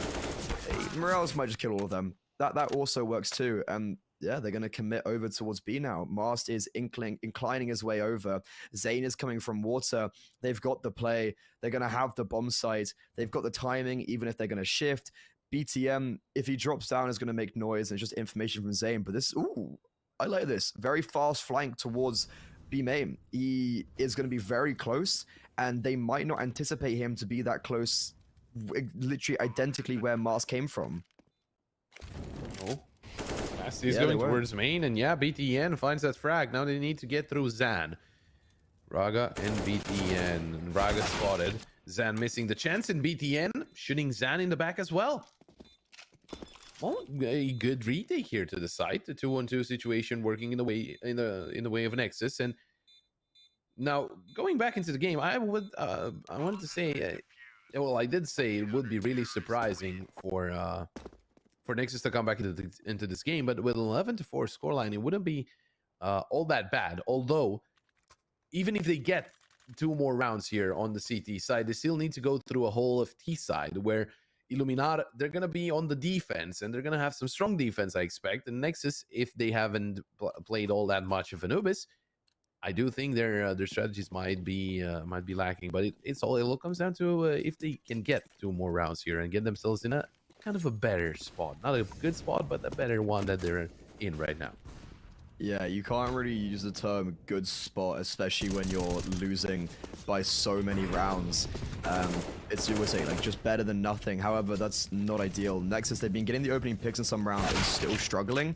And when they've then lost both of the opening frags, 3 of the opening frags through middle, oh my god, Beanox, this man, he destroyed Nexus last time and he will do it again. 4 quick kills. Unsheaths his dagger and just stabs them in the back. 0 respect, full confidence, runs up middle. Bing, bang, bong, that's an easy 4K. Again, just that even adds to the adding insult to injury, more or less, as they get the round, cannot string it together with the next one. Then they get the second round, and again they cannot string it together. Right now we're in the last round of the first half. Nexus buying whatever they can afford, right? They have 3 M4s and 2 MP9s, trying to be more aggressive this time, and they do get control of B main with a frag on Tutuao. Zan will lose the duel against Adam S. BTN take down B Nox, but Mast is there with the op to trade, and that leaves them in a 3-on-2. Nexus, maybe aggressiveness was the right answer to the plays of Illuminar, because now Mast, he has to get an ace. Yeah, a lot of the rounds they've won have actually been through aggression. Unfortunately, with the AWP right now, it's probably the worst weapon you'd want in this scenario, as everyone's tagged down. What a position by Adam S. Yeah, there's no way you expect that tucked around the corner. Okay, they get 3. I will be honest, I don't think that's good enough. Illuminar 12-3. They've had a very dominant first half, and let's see if they can close it out going into the second half.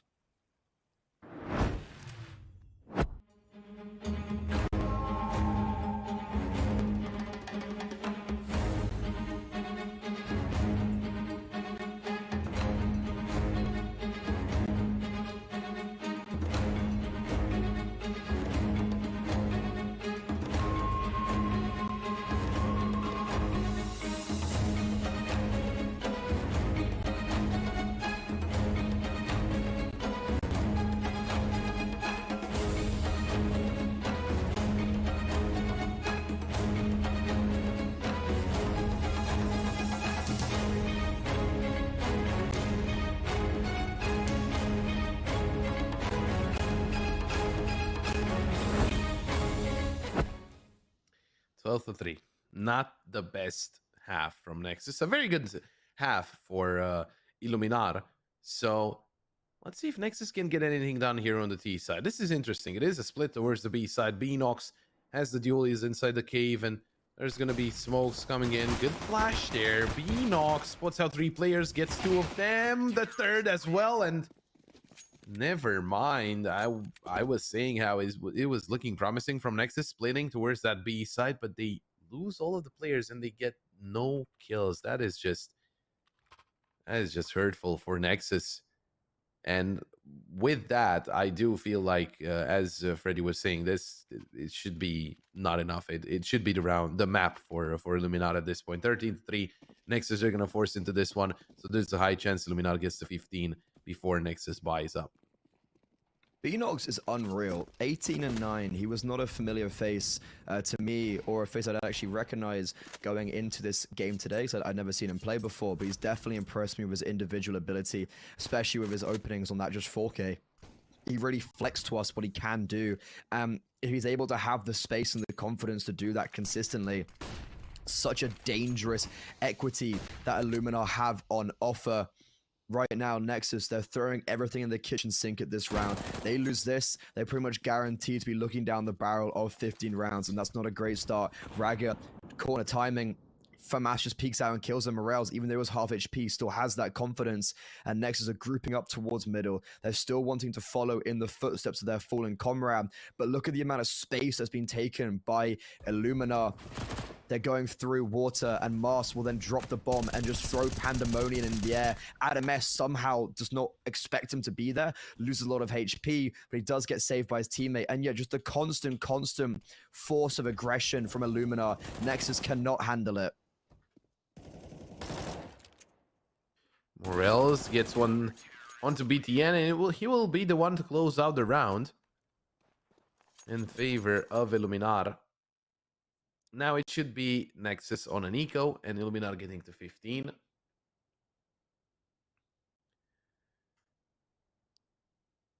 Oh, actually, are they going to force into this one? I mean, at this point, trying to deny Illuminar the map point is going to be really hard, right? They're just playing a better map. They're just way more prepared on this one.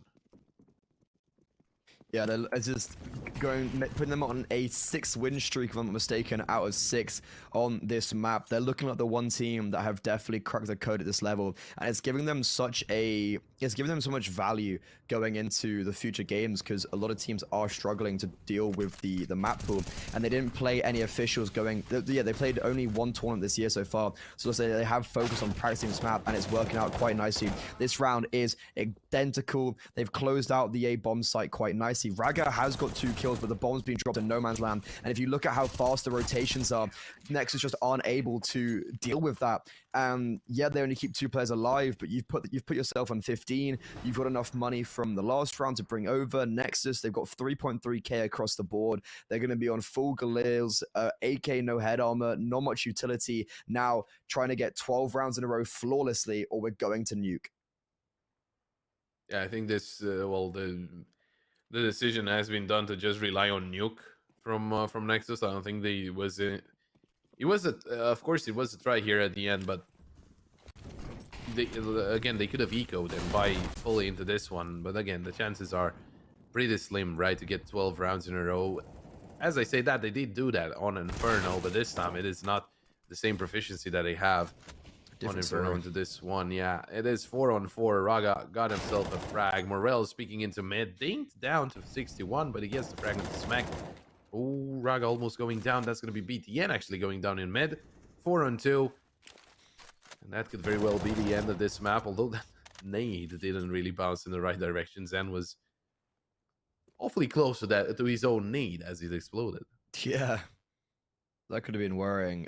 Toal 1 for 1. He doesn't even need to, actually doesn't need to get one. Like, he could realistically fall without even getting anything, and it still will be fine. What's best case scenario? Gets one, fades away, drops smoke. Raga now in an even more difficult position, trying to flash through. Flash gets dodged. Toal eliminates him. 16-3. Illumina domination once again on this map. They are loving this new update, and nuke just right around the corner. We were saying that that was kind of always what was expected going into this series. We kind of assumed that no matter what happens in map 1, map 2 will probably go the way of Illumina, unless Nexus has something to show us, because it was their first ever game. 16-3, it's not the greatest thing to have on your record as your inaugural game on this new map. But now nuke, this is their last chance. We're going all the way. Do not go too far. We'll be back very soon after the break with that map number 3.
A very complicated job, but I love simple things so much.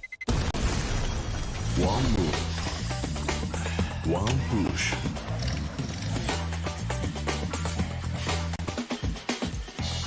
One touch.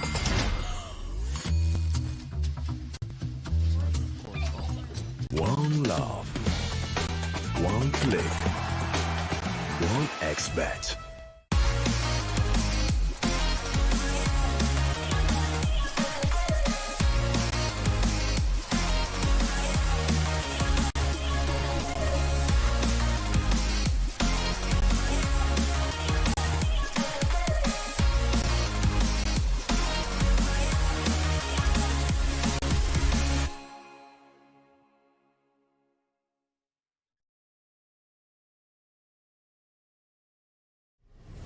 Win up to $1 million with your CSGO esports predictions. Simply guess the kill scores of the 10 players in a CSGO match. The more you guess correctly, the bigger the prize. You'll need at least 2 correct predictions to win a prize. Guess all 10 correct and win $1 million. Experience the exciting new way to add a little prosperity when watching esports tournaments. And register now to receive a free entry ticket upon sign-up. Predict kills, win millions, prosper. Tired of boring case openings? Do you always get only cheap skins? The Hellcase website has tons of options to upgrade your inventory. It's up to you to participate in giveaways, events, or compete with other players in opening cases. Hellcase, your world of expensive skins.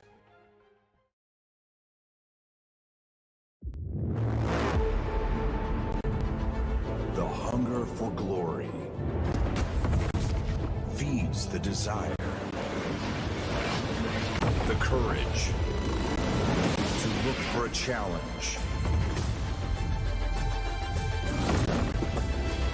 to feed your ambitions.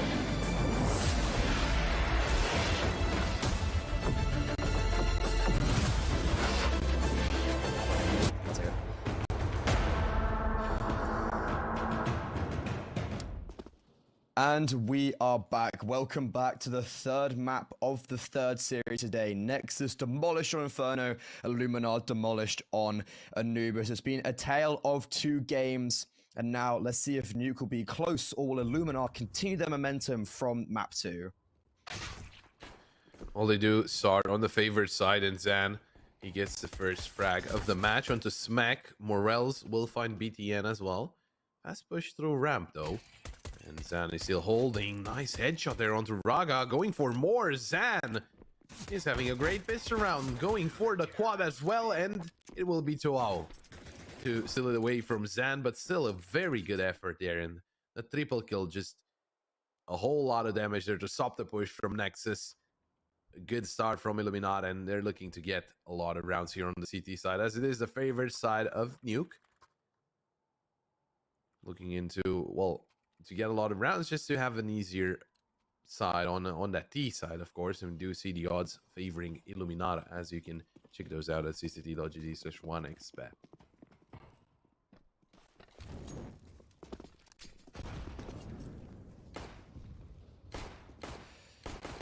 Start from Illumina, and it's going to be a full eco for Nexus. The Scout, not quite doing enough damage. The Nade, though, that will do it. Yeah, very nice. Rago falls to his death, and oh, the MP9. The MP9 is just farming house. 3 quick kills. A lot of money as well. That's $600 a piece. Nice little bit of... On top of Hot and close to Squeaky, and the quick play is expected. Well, those MP9s could shine, and we can see that Morel takes down Raga already. Down to a 5-on-3 in favor of Illuminati. Adam S kind of has to get this frag onto Zan.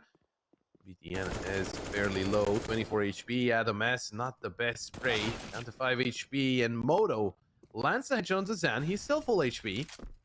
And they're still in a number deficit. 4-on-3 still in favor of Illuminati. And if they're trying to go through hell towards heaven, they are being held by the Scout of Mast. Ooh, the Scout getting even further damage. Loads of information as well. Toao's in a great position here, I feel like, on that bomb site. But never mind, the AK just tears his head off. Still, though, they know where Adames and Moto are. The high HP player of Moto is going to hunt down the Scouts. So back into a 2 versus 2 now. 50 seconds. The one equity that Nexus do have is time. They can go anywhere on the map. You've got Beanox down on the B bomb site. Morels on A with this AK prancing around, just trying to see what the right play is. That Heaven Smoke is going to give a lot of information, just that there's purely one player there. Morels, though, walking out into the open, is going to get taken down from main. He's fairly directed towards Heaven, and Adam S is just going to dispatch of him. He fixated upon that position, and it will be his downfall, and subsequently Illuminar's as well.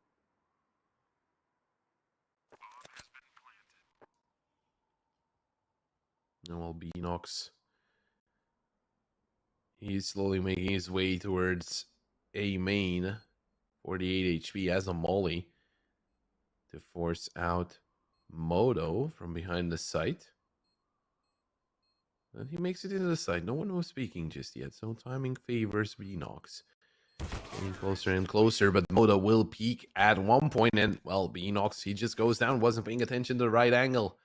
That is the first round going the way of Nexus, the first buy round going their way, and now they're going to see, because Anubis, sure, going back to that Anubis where it was 16-3 in favor of Illuminar, Nexus, they haven't really played that map all that much, but Nuke, they might be on 30% win rate, but they played 10 maps in the previous 3 months. They have lost the previous 4 nukes that they have played, so we'll see if that statistic can change with the match against Illuminata, but Mass already takes down Raga, and BTN will find the trade onto Owl. Fast play towards the A site at the Mess. Good find onto Beanox. Yeah, that's a big name to take as well. Beanox has been super, super valuable for the squad, but a bad smoke is going to get utilized by Morels. No way should he have got that second. Super impressive. And it's all just tumbling down. The aforementioned Adam S now, 1 versus 3 for the 4K. This flash will not hit him. Stuck between second vent. He gets the first, but now they're going to know where he is. Mars playing around the smoke will land the shot. And it was very dangerous him actually going for that, because if he dies there, for instance, they know where Morels is, and Nexus could have potentially got a second. But no, Illuminar will deny that. Bomb goes down, and it might just mean they can get another buyout. No, actually, the $800 just won't be enough. They've got very bad money and will save, I would assume, for round 6 anyway.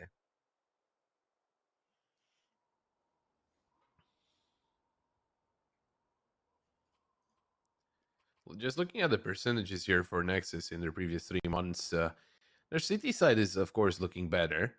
But T side is kind of on the low side for Illuminar. I don't think that's the case. Oh, actually, oh yeah, that is actually the case. The Illuminar's T side is not all that strong. Their CT side is way, way better. So I guess they're just focusing on to getting most of their rounds on the CT side, because it might change after the first 15. The situation of the map here. Morels, he's gonna hear someone run through and go through secret. Morels, he does surprise Adam S. No, not really, actually, because he gets the headshot. 5-on-2 already. Nexus doing really well. Smek getting a double kill, of course, helps out a lot. And now there's only Zan holding down the B site, being the surprise to stop Nexus. But Nexus, they're not rushing in just yet, even though they took control of secret and they can go towards the B site. They're just waiting for the play of BTN, who's slowly getting himself into heaven. It's a good round for Nexus. I think this is looking, yeah, it's looking really good for them. Mars is, there's nothing he can really do about this. Beautiful from the T side, taking so much control. I just love the fact that Moto's in Vent as well. Like, they've literally just taken everywhere. Even though they had the bad money when it comes to like a Deagle on BTN, he still makes a space in heaven. And Illuminar will just have to go back to the drawing board because they only had 2 alive last round. Their money's not in a good way. And Nexus could, as you were saying, Illuminar, if they're not great on the T side, Nexus just stringing together like 6 rounds if they even get 6 on this T side. I think that could be enough.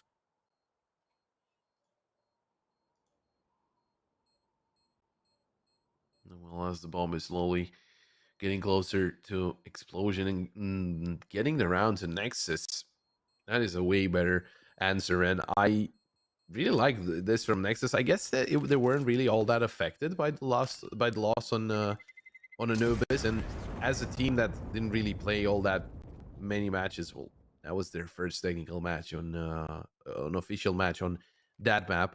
They're still looking strong, still looking to play into this best of 3 because they did win their map pick, and I think they're still feeling strong. They just brushed off that loss on Anubis, just thinking that, well, it wasn't a map that we usually play.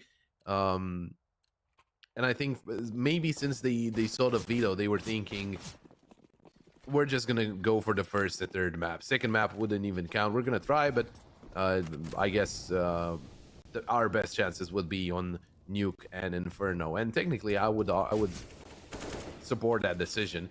Now, Raga has to play again into the A site, and Illuminar not really having an answer. Raga finding the first frag. It's a save. If I'm them right now, I don't think they can go for this. Save that AWP and M4 for the next. That's a nice pick to, on BTN, to be fair, and I don't think that's enough to make them go for it because they're not going to have the money for next. I think you just save this and count your losses here, but they're going to go for it. Trades going back and forth, but ultimately will favor Nexus. Mast and Morels, they know where they are. That nade, oh no, they keep on getting an inkling of hope, and that hope will just spur them forward. That's it. Never mind. They should have gone for it. The kit, though, where's the kit? It was on Zane, I think, and it has been dropped. I don't even know where, but they should have enough time for defusing this with the 10 seconds. And Nexus, there's no way they should have lost that. They had the post plans, and they just get picked apart. Morels with a 3K, that's magnificent. Starting off with a 5-7, gets it onto the AK and just makes it work. Oh, and there's a tactical pause from Illuminata. Is this the first tactical pause we've seen the whole best of 3 for? I think is this the first tactical pause from anyone, or is it just, or did Nexus take at least one? Oh, Nexus didn't take any. I was thinking maybe Illuminata took one on Inferno, maybe, but I'm sure Nexus didn't take any. It was a technical pause on Inferno, and I think that was the only pause that we got when BTN disconnected. Yeah, this is the first tactical pause that's game end, and well, that just gets me to the idea that Illuminata, they were okay with losing Inferno as they had Anubis, and Nexus, they were expecting to just lose Anubis, and they had everything going. But still, even as you are losing a map, they lost Inferno after a 14-round streak from Nexus. A tactical pause would have helped. On Anubis, same thing. I feel like if Nexus would have went for maybe at least 1 or 2 tactical pauses, maybe they would have found something. Just talk with your teammates. Maybe yeah, that's always ideas. I actually personally love tactical pause. I think I've talked to you about this before. I think they're such a valuable asset just to slow the game down, and winning or losing doesn't have. Just take it whenever, and just talk about if there's a mistake anywhere. Like even when I used to play, like just say like, "Hey lads, I think I have an idea," and if they say no, well then they say no, and it doesn't really matter. But that's a great pick from Illumina. Mars has got it and just backed away, funneling Nexus down towards this B bomb site into Zan. He has support from Tora as well in towards control with the MP9. Not much utility, but in a great headshot angle, gets the first, swiveling around, getting information, baiting in this MP9, who just about gets it, and BTN all by himself. The IGL will finally drop the first defender, but look how close everyone is together. 2 in control, 1 down vent, 1 from ramp. If he gets 1 here, I'd be impressed. Mister by Mast. BTN turning around, and that's a nice shot on the bean. Nice shot, yeah. That will not help in the grand scheme of things. How Illuminati, they get another one on the board, and Nexus, they will be forced into an eco, which basically looks like a full eco. Maybe a couple of pistols, but it is certainly looking like Illuminati, they're not going to really have a bad time of winning this one. No flashes to help them either. They don't have 3 deagles, so if they hit some nice deagle headshots, that could net them a chance, but technically so far it's Illuminati who should be winning this one single-handedly. Although Raga takes down Mast, and that is the up-down outside. That is a good pick to find.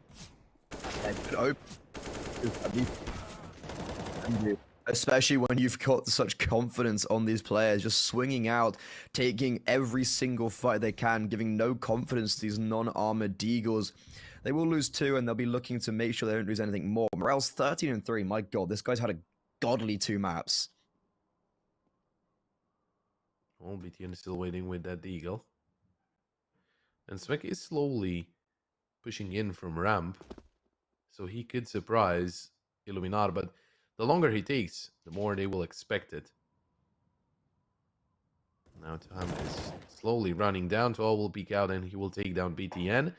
And Smek, last one staying alive with that P250, trying to look for anything into this round, but not really giving anything away, Illuminati.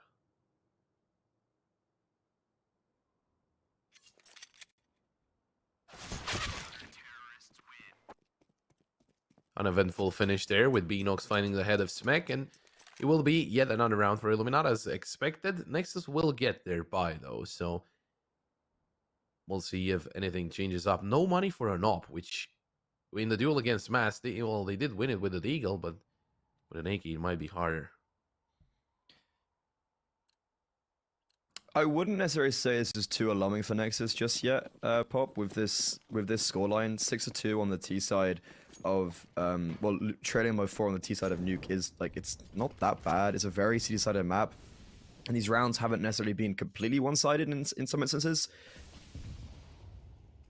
But Nexus just lining up outside smokes now, trying to I'm just looking. Is Morels in secret? Oh, this is gonna be so much information. Morels can just say, he's got all the information right now, and it means his team can anchor down towards inside of the bomb side, and that's exactly where Next is gonna go. They're gonna execute onto A, and right now there's 3 players here, and Master's gonna open up with the first. It's just eliminated their entry. Toal is gonna be held for. Lovely entry by Smek, and the trades are actually very, very good from Nexus. This is really good for them, actually. They have the advantage. They've won the round pretty much. Wow, that was a really nice execute, even though they were read perfectly. Zane, what a nice shot onto BTM, denies the bomb plant, and Raga is have to just forced into the open. Zan encroaching out from heavens, being spotted, takes the 1v1 onto Raga, and with 4 HP, the Romanian will just about survive, and that's a good third to pick up. It was really close there, because he knew where both of the players were, and he could have isolated the duels. Raga did nail the headshot, so that nets Nexus another round, going on the third now. And, well, this could be a very good chance for Nexus. Illuminar, they're basically out of money. They did buy up, but that could be their last buy. We do see a couple of MP9s, we do see the M4s, and the op for Mast. But if they fail to defend those sites, it could be problematic. Morels close outside. He wants to be the surprise with that MP9, but the only player outside it is Raga on top of the silo. Not really peeking under it though. Smek takes down Zan, but that's Mass finding Adamas, so a quick trade from the opper of Illuminar. Will Raga expect this angle? Oh, he will, but he still falls. This is similar to what we saw on Anubis, right? Next is getting around and instantly losing the next, and that's really bad for your mental, because the last round was so nice, and this round just is not. It's very difficult when you've got Morels and Mars to have played together since the dawn of time, pretty much. Just stepping up consistently, 24 kills combined, died 7 times combined. This is really looking quite nice for them. And Modo is going to try get down the vent. He has been spammed, and Noah's going to think better of it. BTM, I like his timing. I like his mentality of what he tried to do there. Catches the player on the reload, but it's just a fact that Toal's holding for him so nicely, and Morels will pick up his second for the round. 7-3. They break the economy of Nexus, and Nexus is just going to have to eco this, and Illuminar guaranteed 8th pretty much. And the problem is, not only do they not string 2 together, their economy is kept low, and they keep on having to eco. Right, because as you are getting one round, but then the enemy manages to win one, your economy won't reach, or your loss bonus won't reach maximum, so you won't be able to afford a constant buy as you are on the T side, and you have that bonus that you can get when planting the bomb. Now playing with the pistols, a single deagle was bought up by Adam S. His teammates rocking those clocks, and well, they could very well surprise Morels. Someone's there to help him. That's Beanox, and Morels backs away. You read the situation right. Oh, look at Beanox actually trying to wallbang. What lineup? Oh, he's got no bullets now. Oh, it's actually going to become negative. So because he's been left from outside, he's run out of bullets. They've just come around the corner. Beanox, a bit of an oversight there, but it looks like these rifles are just going to take the long-range battles, and it will work. Morels, 15 HP. I really want to see him try and survive here, and it seems like he will.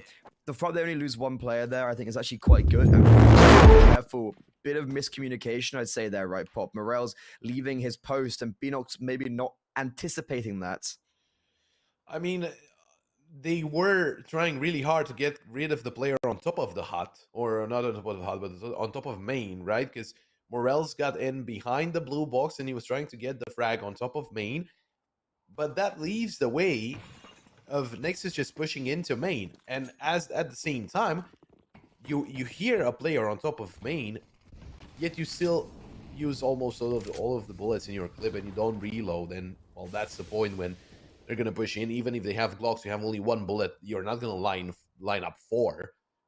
Even if you do, impressive. I don't think you get all of the kills. Even if you get one, it doesn't matter. Like, you're still gonna Yeah. die. Exactly. So they do still lose that weapon, but they do get around in the end. Of course, it was a full eco from Nexus.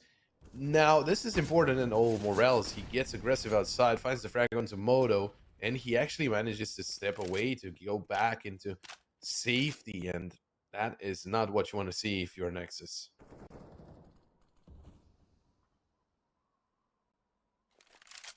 Not a good round for them so far, losing 2 members.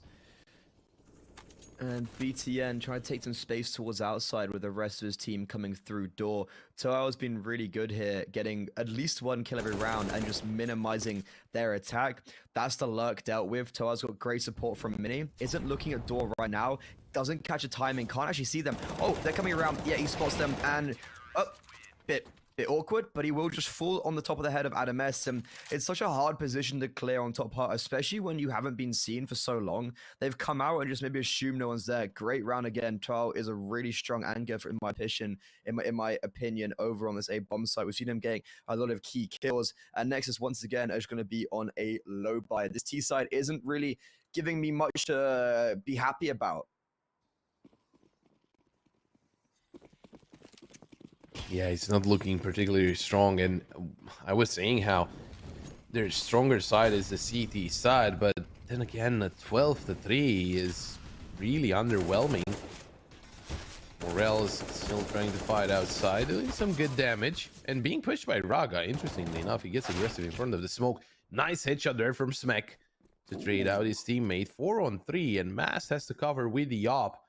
If he can take down the bomb, Adam S will deploy the smoke, so Mast, he cannot see him go past. The bomb can be planted. Raga still... Oh, he's caught outside. Oh, timing is perfect, and he nails the headshot. Zen is down to 25. What? It's the fact that he's just alive. Like, the dink is one thing, but it's just the fact that he's still alive.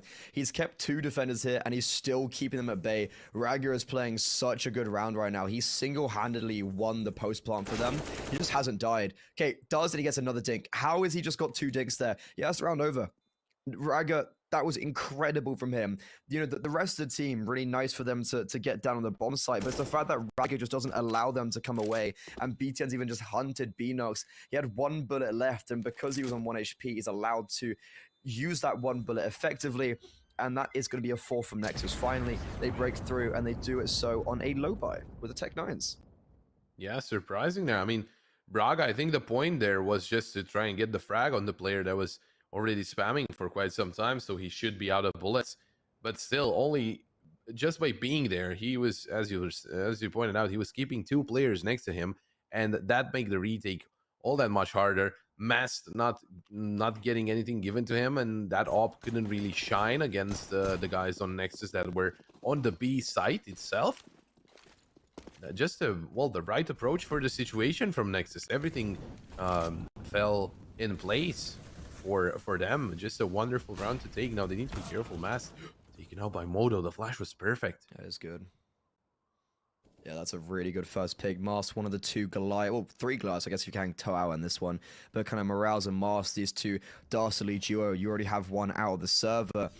And Nexus, they've been able to take so much space outside as well. They can leave Raga in this secret lurk position and send the rest of the team towards ramp and then group up. The only issue, Toao was actually dropped towards B, so he's going to be able to deal with Raga if needs be. Clearing out the space isn't going to see Raga and is then going to go back and help his teammate Zan on the bomb site. Nexus, I think they're looking to reposition. They've messed with the rotations lows. Morels has been forced outside. They have no ramp player, and there's no fast rotation. So right now, Beanox is the only player on the A bomb site, and this is perfect from Illumina. From Nexus. They've actually played this round to perfection, but then everyone's died. That was everything they would have wanted, and somehow they've now got a man deficit. Modo looking to equalize things between those 2 teams, make it a 2-2. Oh, Adam S spotted ahead there. The smoke comes in. Nade is good to deal some damage. Oh, but they're gonna push in. They're gonna double pick this. Toao and Zan. Wonderful approach there to the situation. And that will be the moment Illuminar reach double digits here on Nuke. Honestly, Pop, I don't understand how Illumina have won that round. Nexus had, I would give them that, they played such a good T-side there, where they had the, they pushed the AWP off, well, they killed the AWP outside, and have pushed everyone towards either the B bomb site or out of position. Beanox in a nice off angle. I call it is it suicide? I think I call it because of the back wall. Like you're basically getting 1-for-1, maybe 2-for-1 at best. And he gets that too. And then Morels as well is able to close off Raga, who was down in secret. So they Illumina off individual brilliance are able to win that one out. They still have a buy though, Nexus. They have 5 acres in this round, but I think mentally they're probably not looking too happy. Morels just throwing a Molotov. Modo does get down without taking too much damage, and I think they're gonna do what they did last round, but this time actually go with it, and they're going to go down towards the B bomb site. Zan staying a little bit longer, tries to catch them off, and both Mast and the aforementioned Zan will fall to the hands of the IGL. Finally, Nexus, I think they could be finding their 5th. Oh, Raga nailing the headshot onto Toao, and that just makes it even better. Smek already posted up, ready for the duel. Sees Morels, and now they know where one of the 2 remaining players are. Actually, they find both of them. Moto's going to find the 2 headshots, and that's going to be 10-5. A good answer here from Nexus, as it wasn't looking all that great, and we'll see if they can make it back on the CT side in the second half.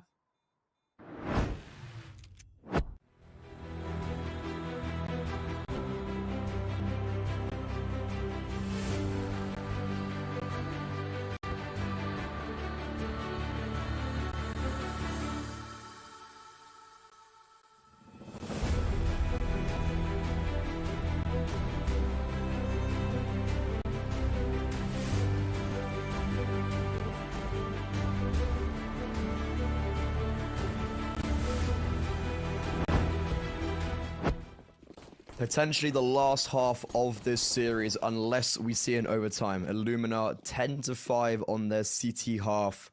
They destroyed on Anubis, and they're looking to do the same on this T side now. Nexus, this is their time to come back into it. The odds are not favoring them. They have a Julebres on Smek over on top hut, and then a nade on flash for Modo. No kit, so Illumina going down towards the B bomb site. If they can get the bomb down, they can definitely benefit with playing these post plants. But look at how much damage has been dealt. Smek with his Julebres peeking in, gets the second, gets the third. Oh, he gets all of them. He has some help from his teammates, but those Julebres were used perfectly. So much damage was inflicted as they were crossing towards Secret, and a lovely reaction from Smek. Perfect from Nexus in the first round of the second half. And you could very well call that a strong start here to the second half. Just very good defense. The duel is doing all the heavy lifting and just impressive stuff just to start the second round off. I was thinking, because you pointed out how they didn't have a defuse kit, so if they made it to the site, they would have had to play a really fast retake. But that was a big if, and Smek made sure it stayed as an F. So now coming to the second round, or the second round of the second half, Raga already took down 2, and this is a force buy from Illuminata. They actually went for the force buy, and it's not going in that direction. This is already a 5-on-3, and Nexus, they already have very good positions. They have a player down in B. They also have Adam S holding towards ramp. Aggressive position, albeit, so he needs to be really careful as the players of Illuminati are getting closer and closer.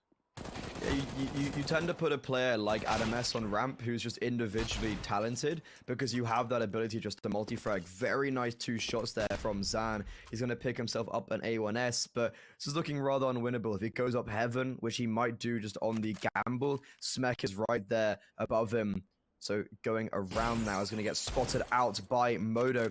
Deagle in hand will now go to the A1S. Wow, what a shot onto Modo. Connects double dings. Raga's low as well. Surely he doesn't get the 1v5 hit. He's put himself in a genuine winnable position, but they know where he is. Smek and Raga have him closed in. And if I'm him right now, you need to try and make your way towards ramp. Find the kill into Raga, or hope that's... Oh, if like this way, I think the A1S would have just been better there. And sadly, he does a lot of damage, but it's just not the round win. Oh, that was very scary.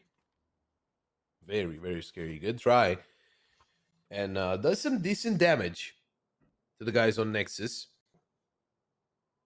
since it was looking at first like it could be really close to a flawless round. But now they will be forced to eco up here. Only a Deagle and a P250 bought up. Zan, of course, gets the Deagle as he got himself a little extra money after getting the frags in the previous round. But again, Nexus, they should be technically okay, as it is looking way better for them, as they have everything that they need to stop Illuminati from getting anything done into this round. Now the thing is, they will still be 2 rounds away, and the buy round will be very important. And as Illuminati, they scared Nexus in the previous round. It was mostly Zan, but they did scare Nexus in the previous round a little bit. I think that buy round is going to become very, very important in the progression of the game here. A clean round here would definitely be good for their mental and also money. I like what Nexus have done here, just investing full rifles. They don't have to worry about like a weird gimmicky A1S, sorry, not A1S, SMG buy. Yeah, it's looking very nice. Beanox, that is a great deagle shot, to be fair. Smack barely even saw him. And that's the problem when you're playing against someone like Beanox, who's just, and this Illuminati team in general, such cracked individuals.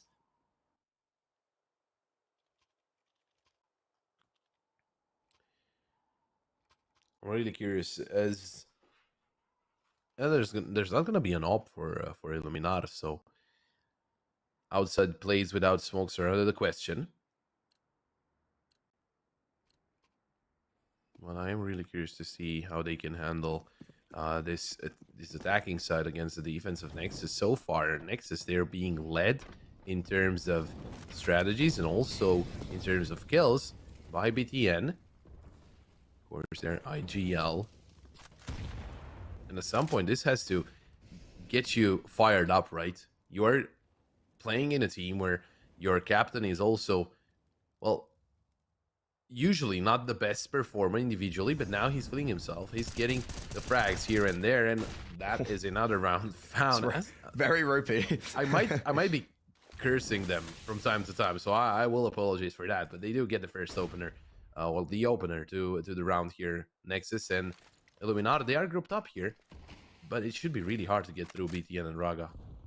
It's just all the information as well. I think Nexus have a complete understanding of what's happening for Illuminar. They know they can continuously just funnel utility towards Door and Heart, and Illuminar don't have that. Well, Nexus don't know us, but Illuminar don't have the utility to do anything. They've got a smoke, a flash, and a Molotov. They're gonna have to group up and just scrim out somewhere. That's their one flashbang gone. And Modo hasn't even been forced off the angle. So a Molotov on towards second vent, a smoke towards main is probably the best case scenario.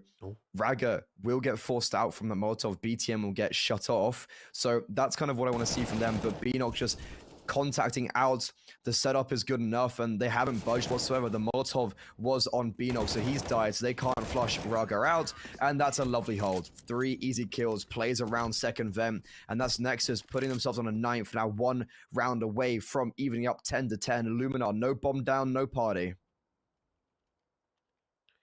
BTN's barrel was spotted there, or the silencer, and probably in towards A main, but even with that information, Raga and Smack, they just managed to shut down the push from Illuminar.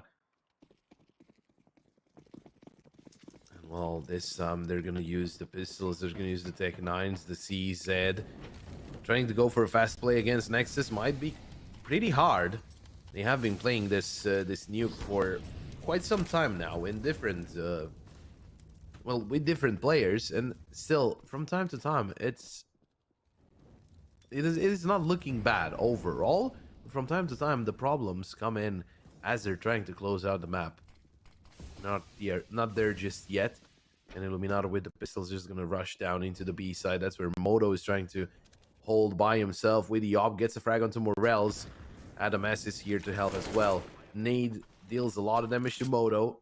Answering with a nade is Adam S, and Smek comes through secret. Ooh. That is a nice headshot from Beanox. This is dangerous, especially with Zan getting that kill. Look at where Toao is. He's come down towards Ven. Raga, I don't think is going to expect him to be in there. He's spotted him out now, but similar, they can just charge him down. 3 players against that 1 USP. How's he got a kill? How's Raga still alive? Okay, finally we'll fool. This is a lot of casualties out of nowhere for Nexus. The bomb is just being stuck. BTN's holding it. Zan has to peek out, but it'll be Mars as well. Both doors are open. There's not much he can really do there. A very awkward spray. Zan understands that as well, and Moto is going to be able to save that AWP because of it. Good round for Illuminar. They would have loved to take that AWP out into the next round because, like, Moto would have been able to buy up into it again, but I think that by large they wouldn't have had the fullest of buy, and that would have been a lot of just extra money not in their hands for round number 22. But a great one for Illuminar to get their first on the board.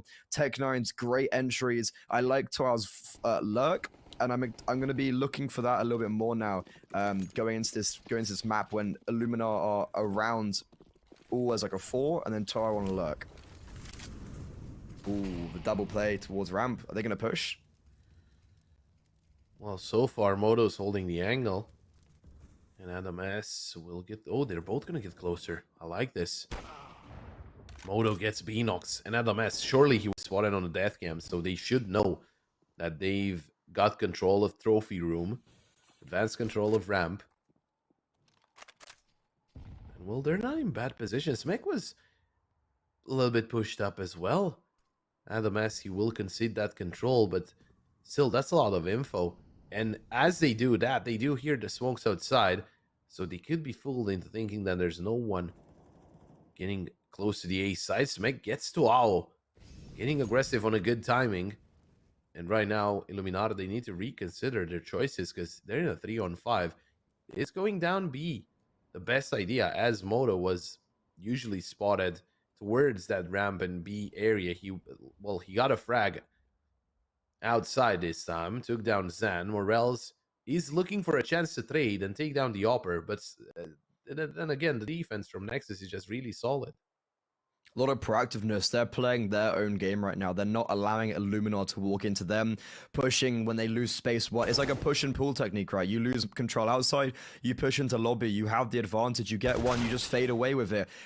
However, they have found a nice little timing. Both the players have picked up one, but look how close Smek is. He's very in hut. Master might not anticipate this. The bomb will go down, and Morels will trade. Up vent does come Raga, does a lot of damage. Both these players have been dinged. Adam S, we've seen him 1v2 before.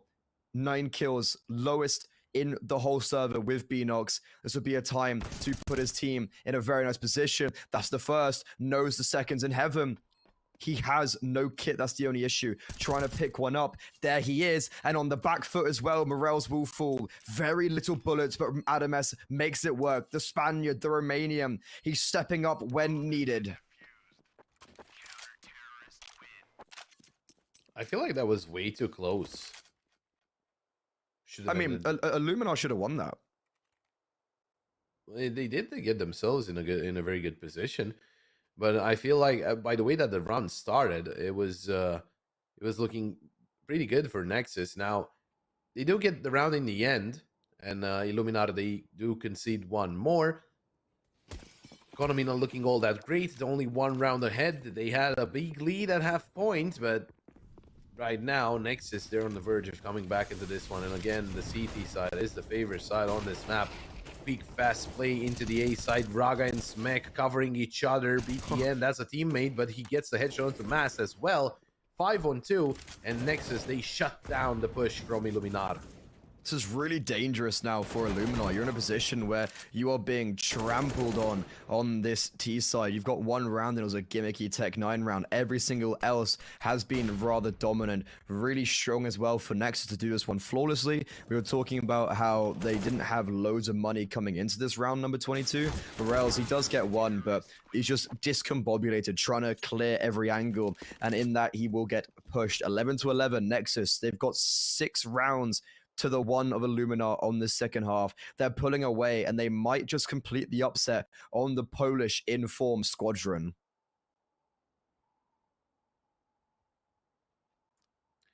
Illuminati, they do get another buy-in, but yet again, the op of Mast is missing. And of course, Moto can have more success into that area. And for now, Nexus, they were falling behind, and BTN was a top fragger. He still is, but his team is starting to play around him as well. Oh, smack! What happened there? I'm very confused. What? Yeah, I think he must have been hit coming out of the hut and just falls to his death. San as well gets another. This is looking a little bit scary now for the Romanians. You've lost 2 players very early on, and this could be giving Illuminar some sort of hope in this series.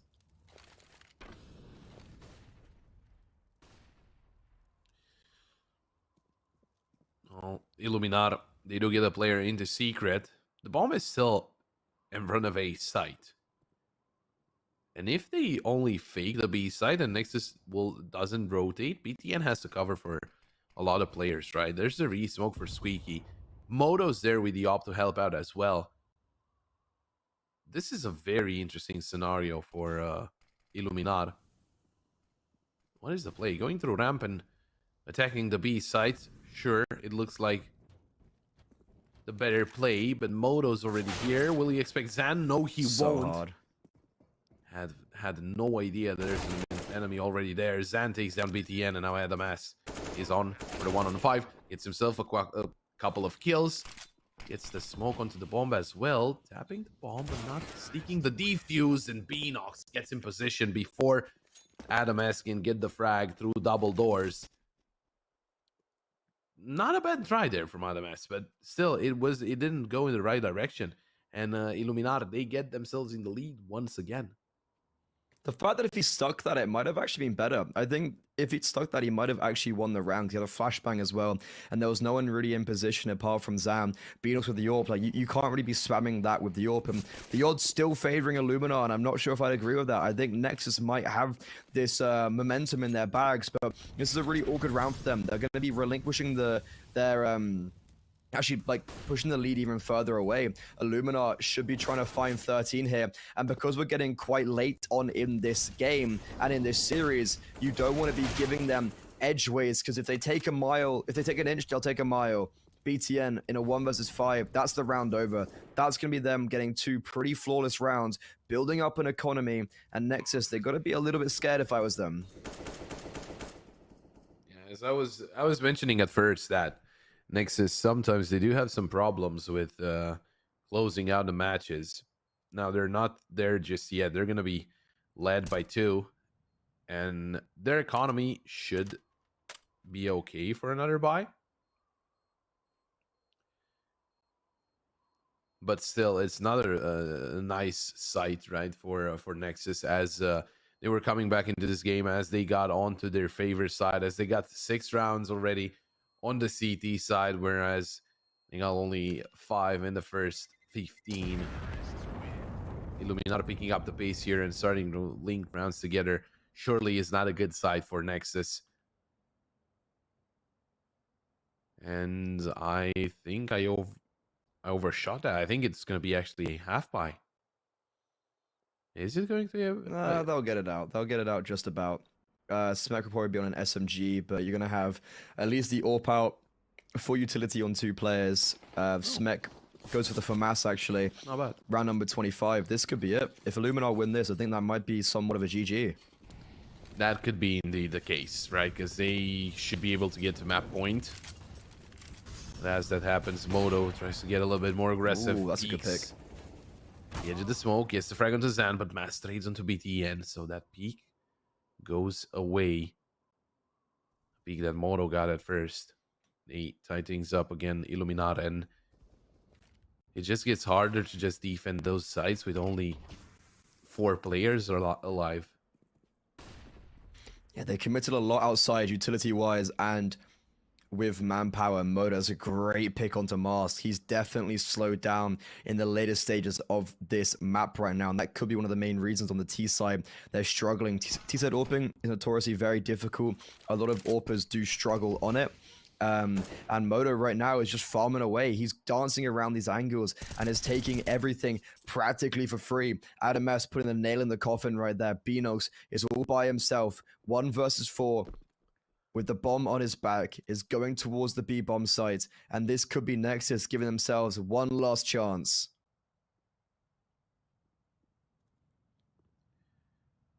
Beanox, 30 seconds left for him to make his play. He has a nade and a flash. Has the bomb on his back as well. Adam S is already waiting for him. If he gets the frag, he can get at least the bomb down. Oh, timing. He's peeking out, but he's not looking in front of him. He was just straight away looking towards ramp and Adam S. That would be the very easy frag to get. 12 for the guys on the CT side, and they're looking to get even more. If they can break the economy of Illuminar, well, that could actually happen in the next round. So if they get the next two, they can get themselves in a very good position, right? They will get themselves to 14, where Illuminar ran out of money.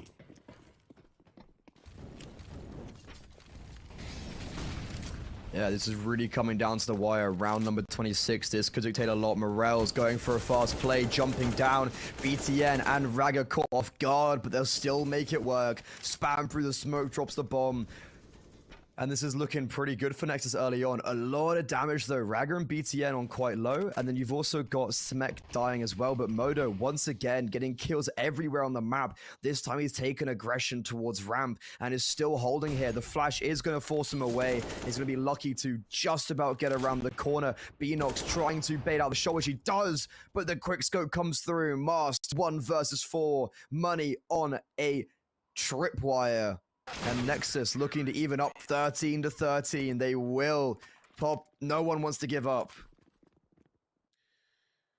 Oh, they know. And thankfully for Illuminati, they reach full loss bonus, 3,400. And that could net them another buy. Now, Nexus looking to claim that map and series point as soon as possible here on the favored side of Nuke. 13 apiece. And we could very well need all 30 to close things out. Maybe even more. I'm not the one that called it out. You did, so this one will be on you if we get to overtime. I honestly, an overtime I wouldn't say is too far away. It's just the fact that Illumina are really struggling on this T side, like undoubtedly. And Mars is saving for an AWP in this round. You can see he's not investing so much. He's still just got that P250, and I mean he hasn't used it very well. So I think I maybe would have just liked him to see on a pure rifle. Would you say they're struggling, or is Nexus playing very good CS on the CT side? I think it's a bit of both. You know, like you're struggling to find impact with the AWP, which is a big deficit because of how he was like him and Morels with a kind of dastardly duo I named them as. So you're struggling with your star players to find the impact. Morels is, and then you have just you've got Nexus. I was saying with their reads and their rotations, they are playing a very good overpass. A nuke CT side right now. But here, Beanox has finally opened up a round towards ramp. Morales has got space towards outside. It's very awkward because they're very split apart, and Smek is just peeking into the angle. He's got the read here. And yeah, that could be round, but Beanox has equally got a good read. Up heaven, got the space to go onto the bomb site, and both Modo and Smek are also separated. That Molotov is going to stop Modo from coming up, but Smek has also got a frag. 14 for Nexus. Illumina, their money's all over the place, and they are just not finding success. Right now. Well, I was thinking how they could be forced into an eco, but that's not necessarily the case because they're on 3,400. Kind of hard to be forced into an eco. Of course, they do get the AKs in the Galil out, and I'm sure they have some nice skins. So make sure to check out Hellcase, our partner here at CCT, to get yourself some nice skins. Use the code CCT for a 10% top-up bonus, working for both new and old users. 14 to 13, Nexus taking the lead here on Nuke for the first time in this match. Was Illuminati leading for most of the time, but Nexus, they're taking control at the end, where it matters. Because they led, they won pistol round. Yeah, are they actually led at all in this map? No, they haven't. No, this is a really good start. Yeah, this is great for them now. Yeah, they lost the first pistol round, then lost the CT side, their T side, and then just have been clawing their way back. They've always been on the back foot, but then they're finally kind of taking it now. After evening it up so many times, they're going to have the advantage, the driving seat. And even now, though, with the issue of Raga dying outside, they still have a lot of control around the map. Nothing towards ramp, and Adam S is taking that back. Illumina going into the hands of Smek, and Tora, that's a great double dink with the Galil. That's not looking ideal for them. One by one, the CT players will fall. Their money is actually really quite bad, apart from Modo. So Adam S needs to save this A1S here, which he will. And Modo saving the AWP will be able to drop 2 over next round. So round number 29 is literally going to be it, right? Whoever wins that could dictate everything. Yeah, and that gets, well, it gets rid of 1 point of the lost bonus of Illuminata, right? They go down to 2,900, although they will be having 3 players just saving everything and getting some more money. I'm just thinking how if whoever wins the next one just could force the other one into an eco. Just as the rounds have been going on, that could very well be the case. We'll see how Illuminata will buy into the next one. 14-14. And this is turning out to be a hell of a decider between those two teams. We've seen Inferno. It was a 16-7, won by Nexus and peaked by Nexus. Then Anubis as a second map, 16-3 in favor of Illuminata, still keeping that 100% win rate, and Nexus getting their first official Anubis done. Not the best result, but it was their first one. And now we find ourselves in round number 29 of the third map. Money, kind of an issue for Illuminata. Not that big, but still, it is an issue. Nexus, their money is gone if they don't win this one. This is a very tense situation for both of those two teams. Potentially do or die. Outside smokes are being utilized by both Zan and Morels. One going down, the other playing towards Africa, and is going to hold some rotations. Really interested to see what the reaction is from the CT side, because right now you can see there's 3 players on the A bomb site, and they've been scrambling around because of the little bit of utility that Illumina have put over. Modo going for an aggressive peek towards door is just going to miss Toao, but has still got all that information. And Morels is looking to start some contact. Coming around the corner, gets spotted. That's the first pick for Nexus. BTN in awkward position, but he'll still be able to good for one more. Yes, he does get traded, but the damage has been done. Modo on a very aggressive angle towards door has just left it, but it does not matter because everyone is going down towards the B bomb site. And Nexus, they have the information. They have full info of inner, so they know that they're towards B. 35 seconds left. No smoke for ramp. A Molotov for one of the sides. 2 flashes. There's actually no one on the B bomb site right now, but because of how slow Illumina are playing, you've allowed for the rotations to come through, and that's when they're going to start dropping their own utility. Raga playing around the smoke, actually gets blinded by his own, but Adam S cleans up. Individual brilliance from Nexus in that round, puts them on to 15. Illumina just have enough money to buy up. It's going to be very messy, but they could be staring down the barrel of 16 if Nexus are going to be able to complete this upset.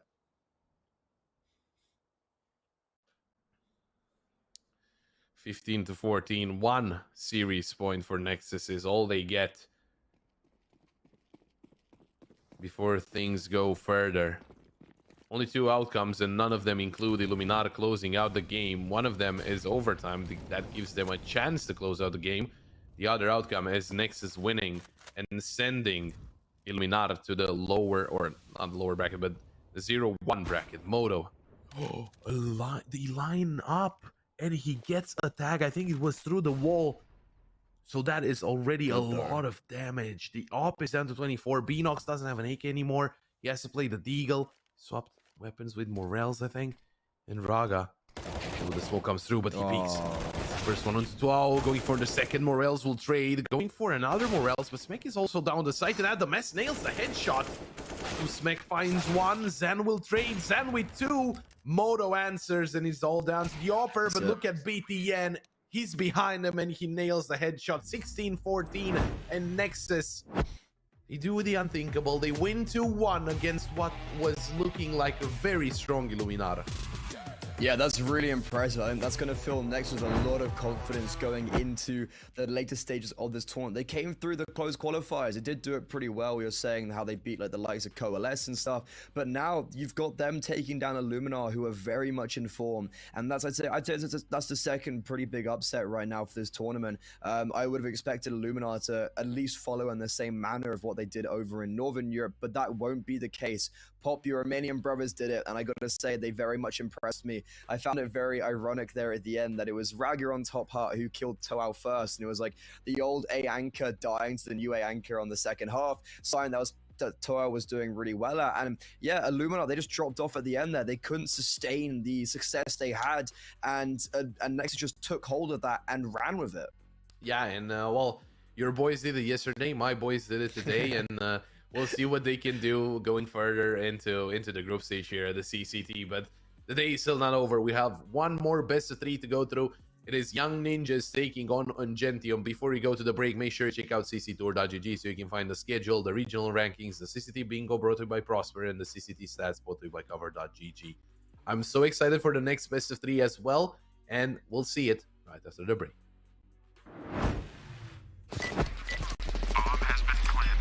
A very complicated job, but I love simple things so much.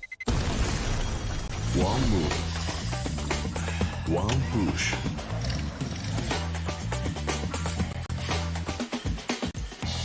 one touch,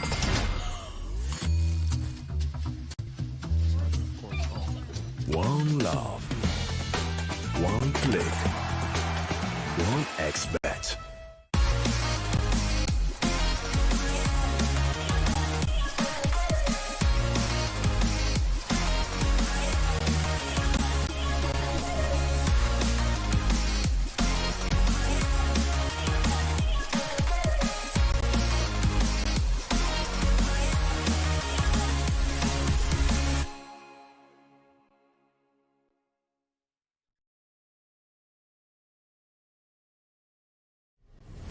Win up to $1 million with your CSGO esports predictions.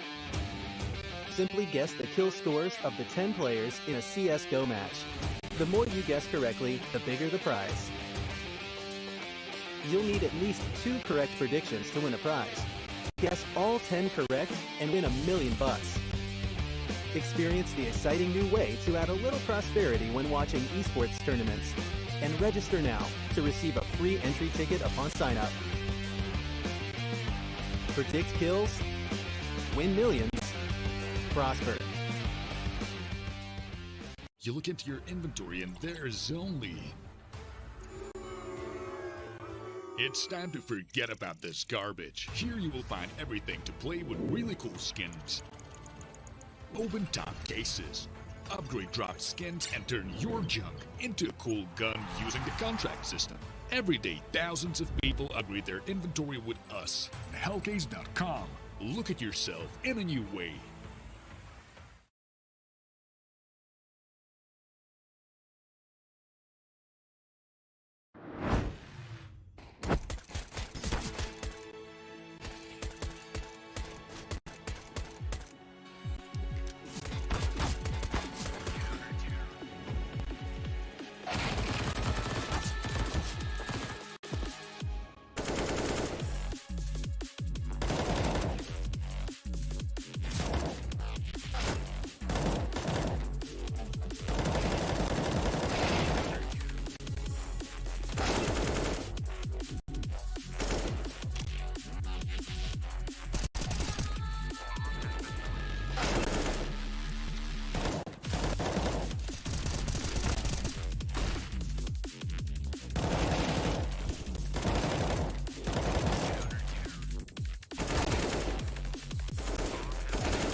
A very complicated job, but I love simple things so much. One move, one push.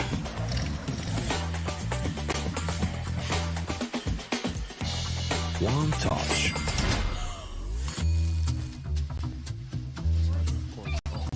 One love. One click. One X-bet.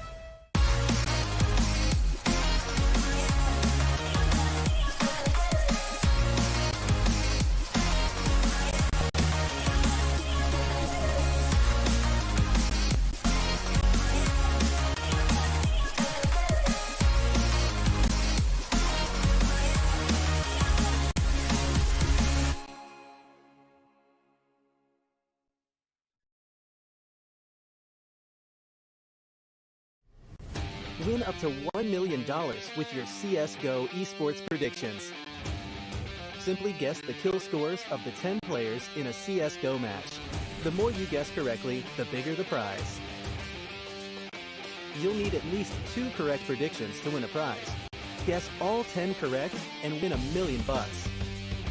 Experience the exciting new way to add a little prosperity when watching esports tournaments. And register now to receive a free entry ticket upon sign-up. Predict kills, win millions, prosper. Trying to get the skin of your dream for a long time but can't get it in any way? On our website, you have a unique opportunity to get your favorite knife. Users on our site can hand out skins themselves, and participants need to fulfill some simple conditions. For example, watch a video or buy a case on our website. After that, you automatically become a member of the distribution. Go to the user giveaways tab and do what you like. Hellcase.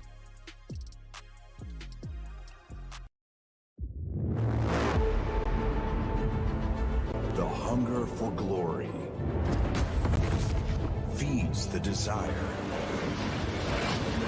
the courage to look for a challenge,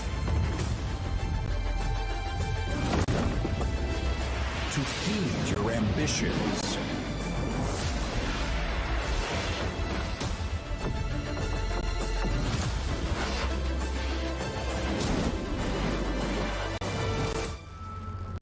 To reach for greatness. To become the champion of champions.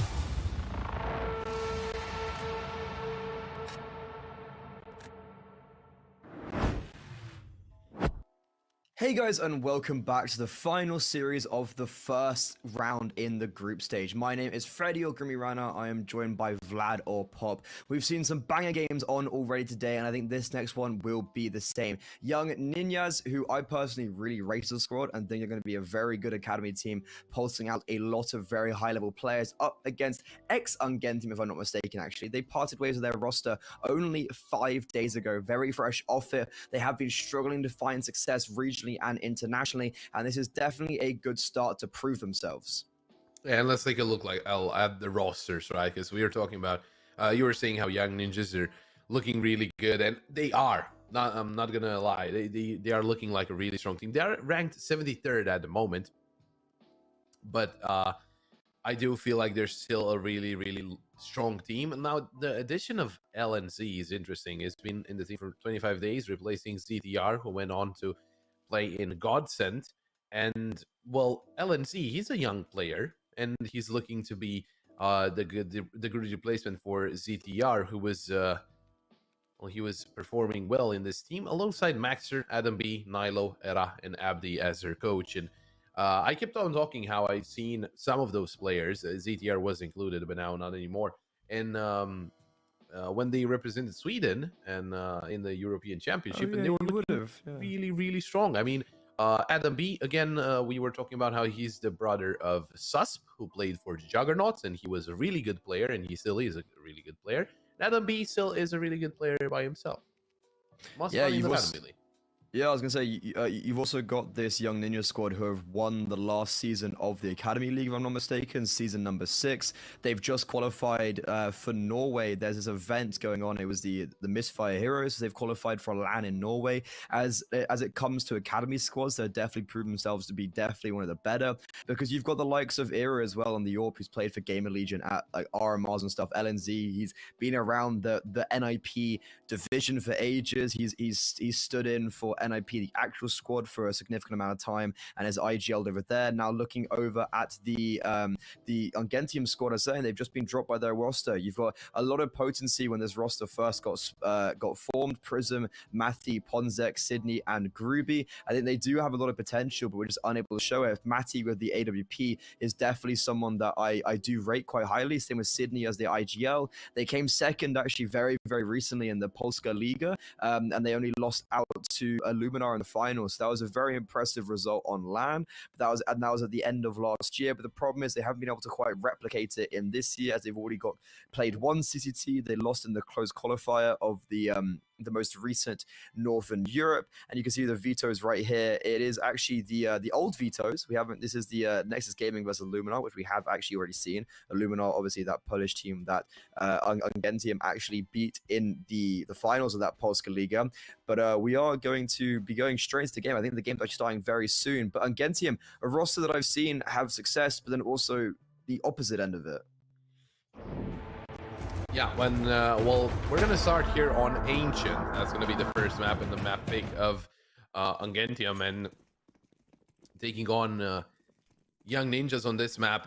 Ungentium, this is their most played map in the previous 3 months. 60% win rate for Young Ninjas. They lost both of the games that they played to Havu, 16-14 and 16-9. Now let's see what they can do against Ungentium.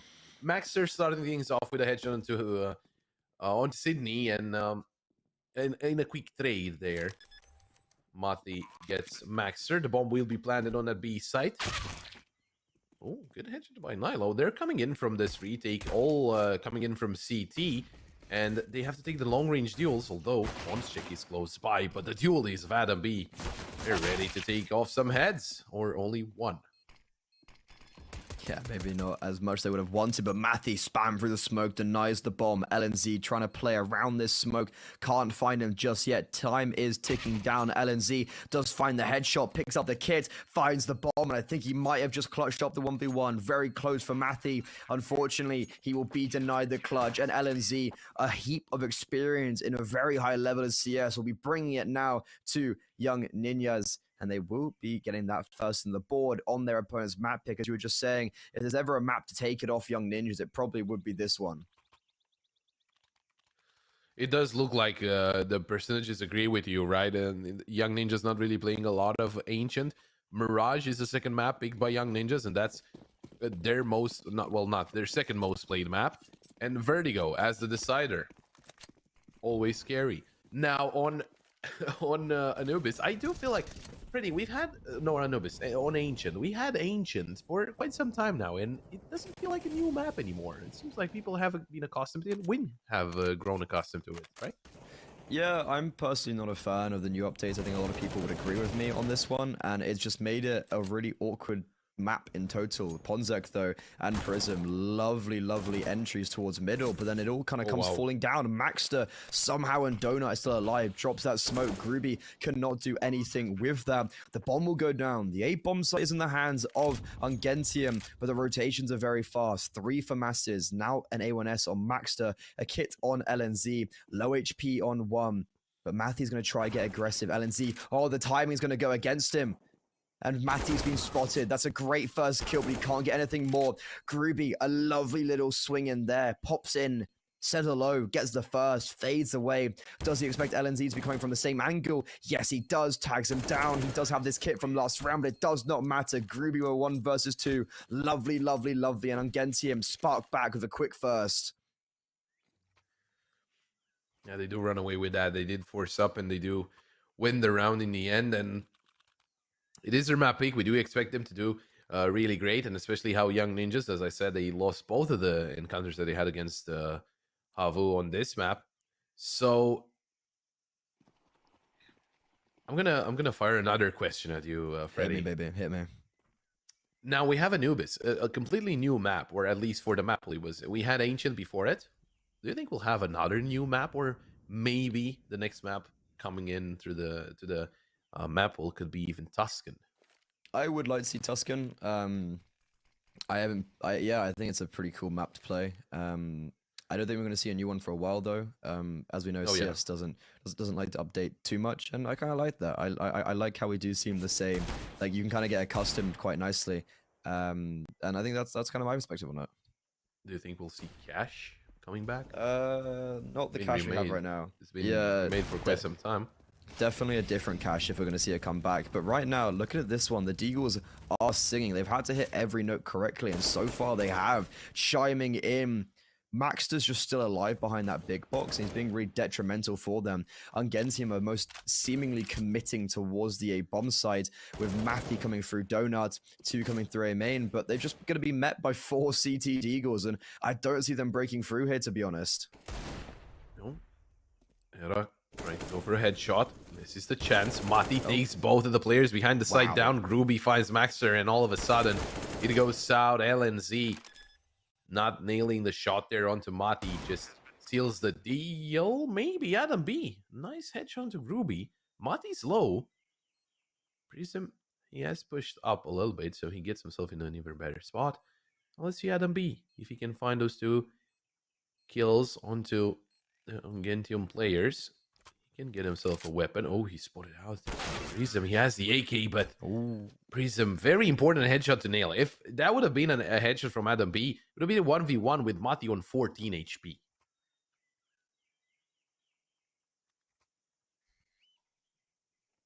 Yeah, that would have been a could have been a somewhat winnable round, but Ungentium, they do actually I fair play to salvaging that, right? They 3 versus 5, and you're going onto a bomb site with 4 players, and you're struggling at first. Matthew has the perfect timing through a main, through Donut, and does really well to subdue young Ninjas there. And look at this, a little fast play with these USPs. The flashbang though, they've been counted perfectly. Groovy with the Mac 10 might even get the 4th, pulls out his secondary, and Ponzek will steal an eco away from him.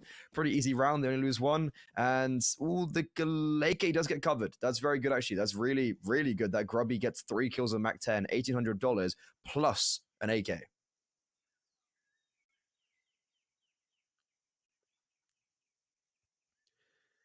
Now, young Ninjas, curious to see what they can get done with those weapons. I mean, the pistol round looks strong, right? But after the pistol round, it looked a little bit shaky, and I do understand that this is not one of the most played maps for the young Ninjas, but as it seems, their permaban is Anubis, so they're not really scared of this ancient.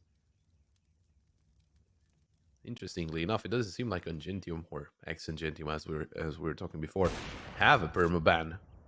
Per se, it seems like they do enjoy playing all of the maps, although some of them not really all that successful. And Overpass is one of them. That was the first ban. They played 5 maps so far, and all of them have been losses.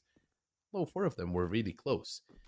Now coming back into this one, Ungentium, they're looking for a way in. There's an MP7 for Sydney, interestingly enough, and one of the SMGs that doesn't get all that much love that maybe it deserves. Although, of course, the others net a lot more money in terms of when you're, of course, against the pistol. This time it's not against the pistols, and the M4s are looking for some action. But Ungentium, they're playing this really slowly so far. 45 seconds left.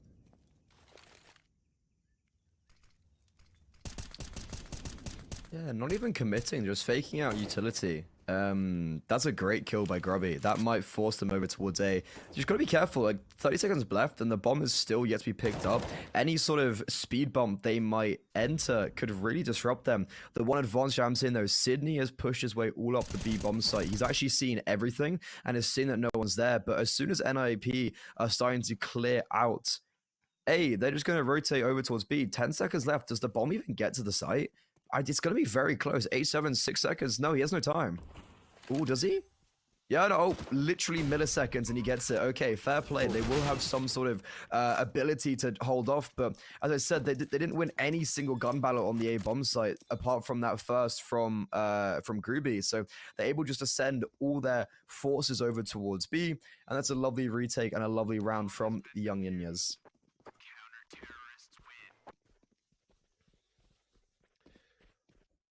Well, now they are on the CT side of Ancient, right? One of the favored side of the map, if you want. And you being on the favored side, you have to get your favorite skins. And to get your favorite skins, make sure to check out Hellcase, our partner, the CCT.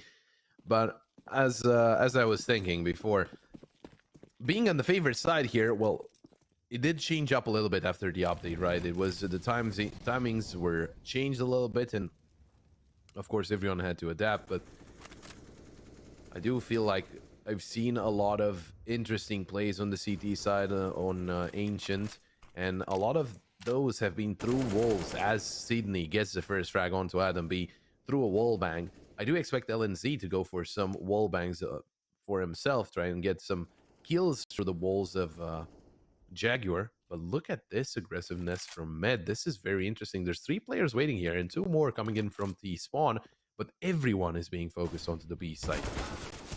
Oh, the double swing works. Nilo takes down Sydney. Prism with a trade. Mati missing that one. It's not really the best in the situation presented as Era takes down Ruby.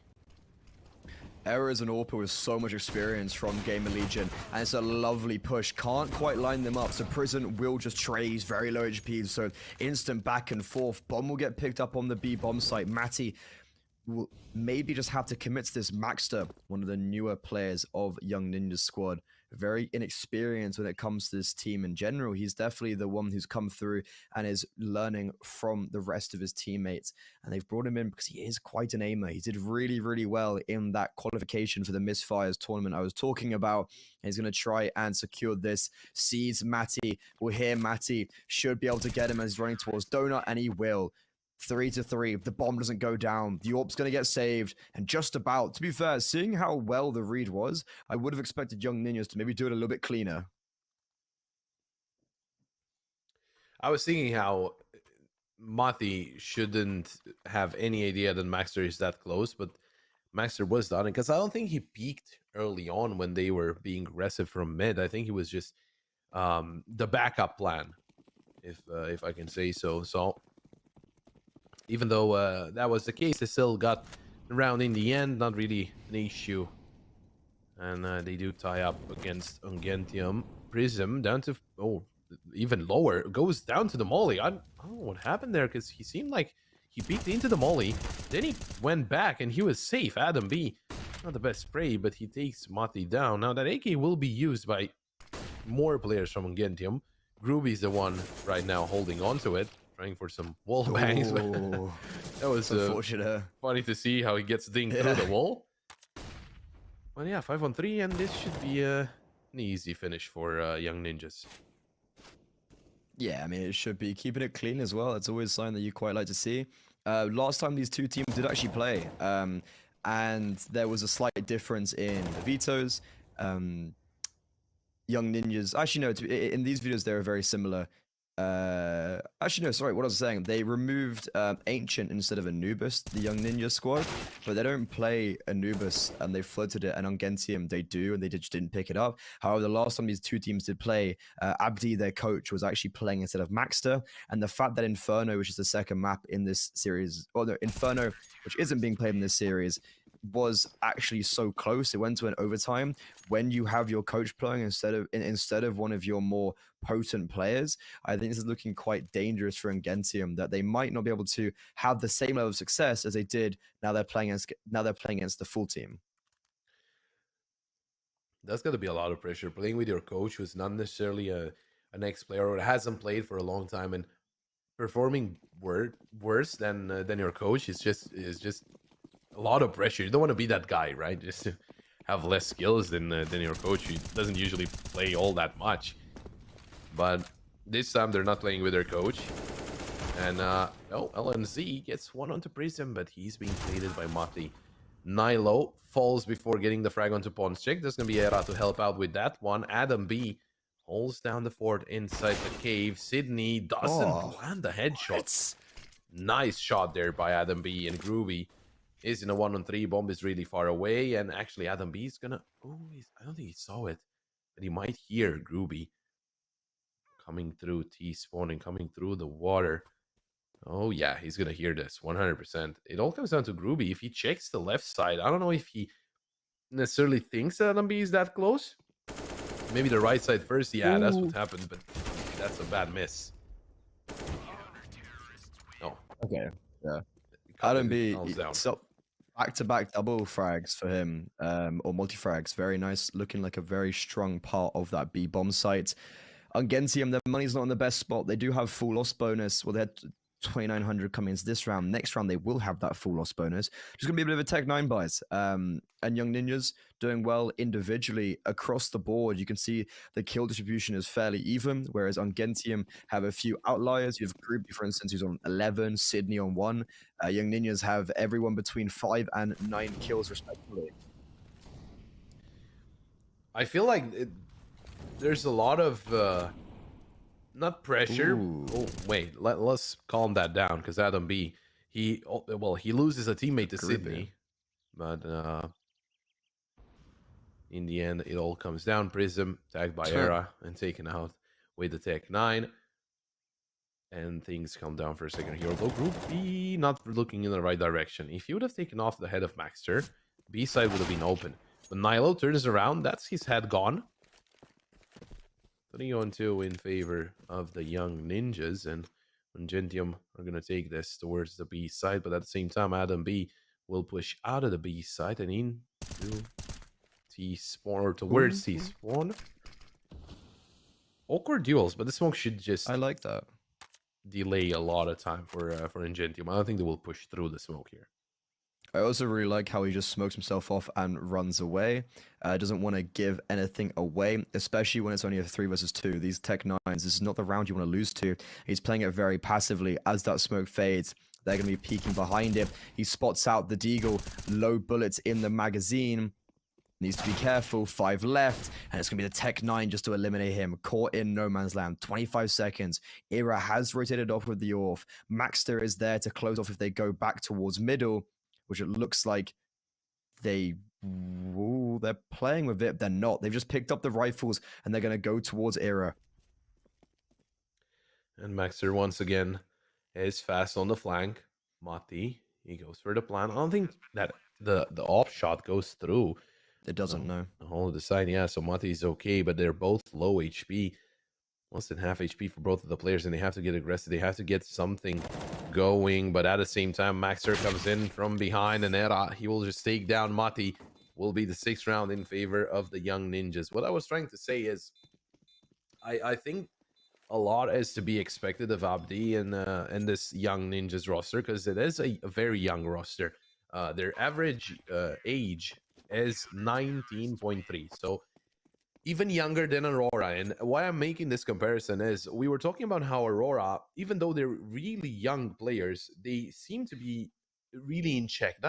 No one getting overly aggressive, no one being getting all that confidence and trying to get into a stupid position to get a peak. So that's very important from a young team, because that's what usually younger players tend to do. They tend to be overzealous as they get a better performance, and sometimes that just backfires. And I feel like Abdi is doing a good job of just keeping them in check, right? Although, as I say that, they do get aggressive towards mid, but this is a strategic aggression, not someone just running down mid. All 3 players peeked into mid, and they were ready to take the duels. Very good first initiation of contact. Ponzek will fall without really finding too much. Ungentium forced towards the B bomb site. Adam B, I've been praising his anchor, but because he gets mollied in, he tries to go for the fight, but 2 players there is unable to sustain anything. 1 smoke left on Groovy. So 2 smokes left. They need to smoke long off, because they don't want to give these players any ability to try and get any kills. Molotovs just stopping and halting the aggression, and because of that, the smokes will start to fade. Flash coming through. LNZ waiting in the corner. The nade deals a good amount of damage. Re-smoke, and Ruby gets the chance for a headshot. LNZ will answer. Mati holding down the angle with the op. And he will go onto the site to get the bomb planted. Sydney with the frag onto LNZ, and they get all of them almost at the same time. Good headshot by Priest onto Era to deny the push from the Opper and to deny the chances of young ninjas. Ungentium having a good answer here after losing a fair amount of rounds, but they do get themselves back up, I should say. And as young ninjas didn't really get all of the cleanest rounds under their belt, they have to basically force up here. They have 2 pistols, 2 FAMASes, and an op. While I give that arrangement, it is just aesthetically pleasing, it's not really helpful in the game. Yeah, this is a very awkward round for young ninjas, because if Ungentium win this, they'll be on a 5th. They'll be up against an eco then, and be evening up at the later stages. 6-6 is definitely going to favor them on Ancient. Their map pick is looking quite strong right now. But Adam B with that deagle strikes true. Era loses the York battle, and that's a big deficit for the Swedish squad. And I love, oh, that's perfect. Do you see what Matty just did there? He drops the AWP and then goes, picks up the one of Era after the smoke lands. So he's not going to allow Young Ninjas to have that as an equity of their disposal. Adam B, they know he's towards the B bomb site. He gets spammed. They hear him. He will fall. And Maxter in a 1 versus 3. No kit for Mass. If I'm him, I'm just saving this. A really nice round from Ungentium. Everything goes their way. And they just scrim towards the B bomb site. And Matty, I do love how he throws away the AWP. That was such a smart play. Oh, yeah. And Maxter is just trying to get some exits. At this point, the round is done.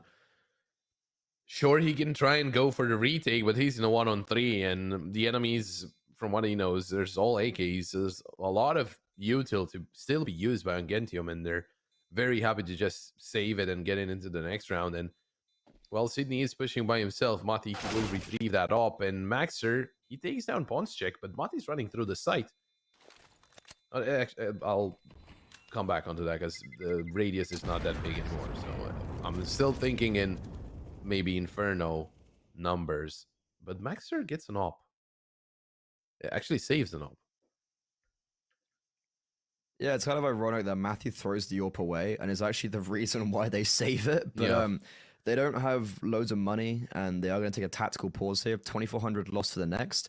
This is a position where Air is going to get dropped the AWP, and you want to try save it. You're not going to have an AWP into the next round, so you want to try and be able to save this. And I do really like how they are just slowing it down for a second, talking things over, because they said this is not a map they're very used to playing or necessarily good at playing, and Ungentium are doing really well at picking into this.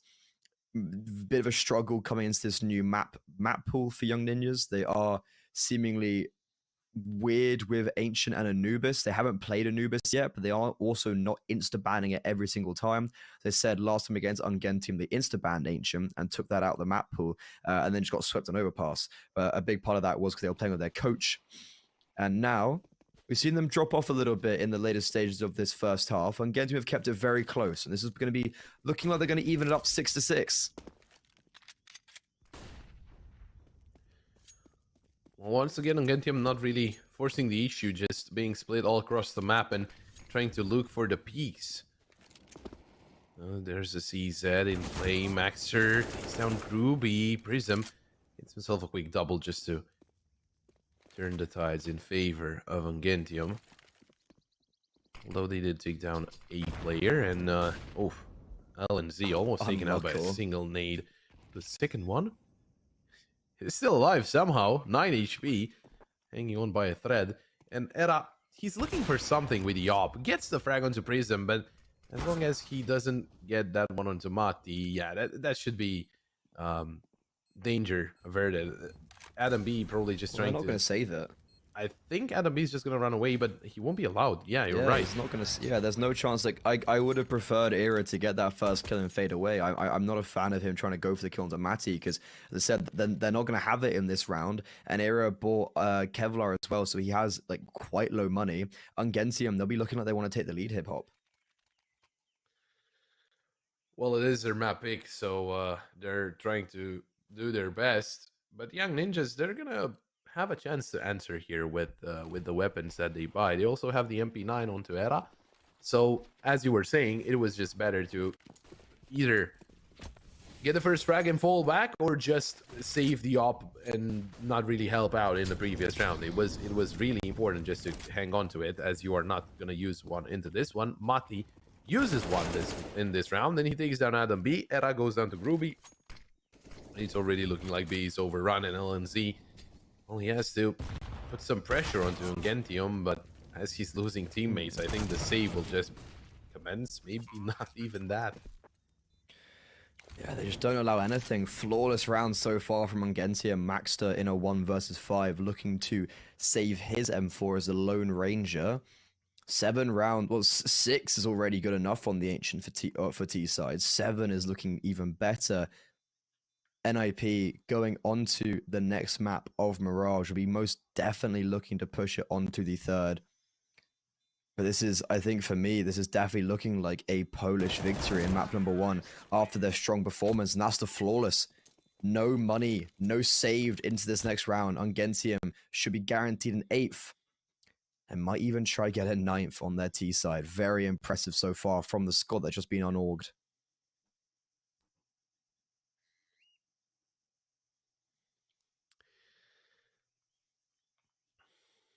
Yeah, I feel like Ungentium, they can streak all of the rounds here together. I feel like Young Ninjas, even if they get the buy into the next one, Ungentium, they just seem to have gotten into a really strong T side streak. I don't know if that will carry on to the CT side. I think it's all up to Young Ninjas to break that streak, of course. Now they are playing with pistols, and there's only one armor on Maxter. Ungentium putting a lot of pressure onto that B site. Young Ninjas, they were expecting an A play, but as long as Adam B doesn't get maybe a couple of headshots and force Ungentium into thinking that there's a lot of players here and they should rotate over, this round should just easily go in favor of Ungentium. Again, Adam B, the lone defender, he has a deagle. Sure, he can land some nice shots. Well, unless he doesn't, unless he does, the play should just come in, and he just falls without anything done with that eagle. Ruby finds LNZ. Should be very slim chances here for Young Ninjas to do anything with the pistols. Couldn't agree more, and they might just try to save the single armor on Maxter. It's not necessarily how I thought this one would pan out. I thought, especially with the decent enough start and everyone firing at all cylinders, NIP, or Young Ninjas rather, would be finding a wee bit more success. But they will have the AWP on Era for the last round and a half. He has been able to find stuff before, but struggling then coming back. And Ungentium, they're just targeting the B bomb site every round. Not even necessarily even sending people middle, because when they did, Ponzek was dying, for instance. Young Ninjas were having good set plays there. And you normally see, especially on the T side, people trying to implement lurks through candles and disrupt rotations, taking away donut. They just haven't. They've just gone continuously towards B, and it's worked.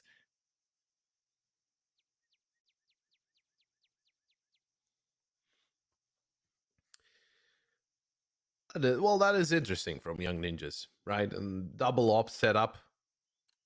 Maybe that's what was missing from their lineup, just to try and get this last round of the first half away from Ungentium and try and get closer, as close as possible, right? Ungentium, they do win the first half, so they cannot be overtaken. Nice. But 8-7 is not a bad result. Now LNZ forced out by the molly, but not out of position just yet. Will he just peek out? He was looking like he was trying to get aggressive. He will extinguish the molly, but the flash is just perfect, and he gets taken out, but Adam B gets a double kill. Very surprised Adam B's be able to get two there. They both got blinded. We're both playing back-to-back. LNZ body blocks for the AUG and even gets away with his life. Now, joining up with Era, Ungentium is still poising towards the B bomb site. And surprised that Young Ninjas haven't necessarily understood this just consistent game plan, because they still have two players on a very far rotation away. Era behind the Molotov will drop the bomb. 2-man advantage now, but again, the flashbangs are really good and it forces them both in a corner together. Mathy finds the AWP kill, but the second AWP of Young Ninjas responds. Mathy in a 1 versus 3, 1 versus 2 now. The bomb is down in no man's land. And Maxter will at least find a 7 for Young Ninjas. At the half, the T's win. Going on to the second half now, where we see the Poles take their map pick and force us onto Mirage with a deficit for the Swedes.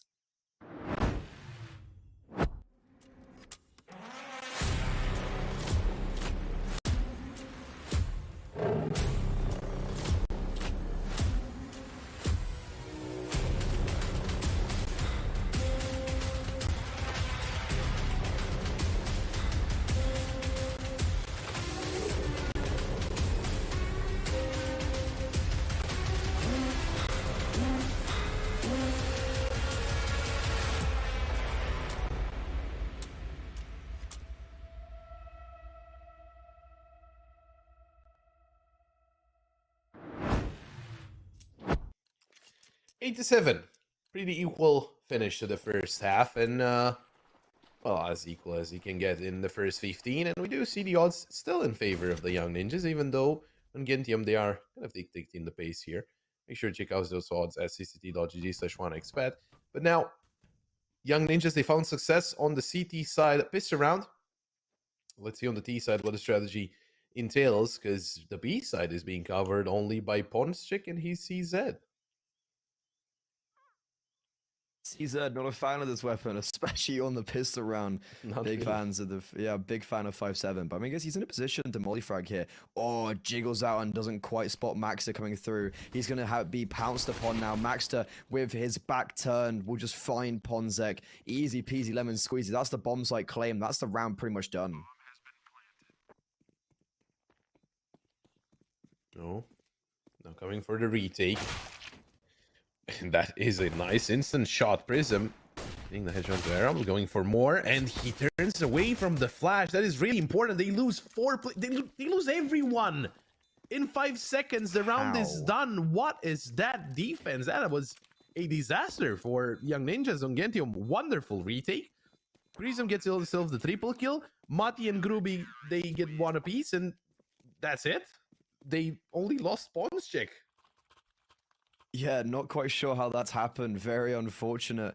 And that, I think, might just be the beginning of the end for them. They do get the bomb down, so they will try and buy back Instis. They will have just enough money to make it work. 9-7, they trail by 2. They've got 2 Galils, 2 Deagles, and a Scout going into this round here. Not much utility. 3 smokes, a Molotov, and a flash up against the full enough buy of Ungentium, where they have 4 rifles and an MP9. Good nade as well to Maxter, just putting bad to worse.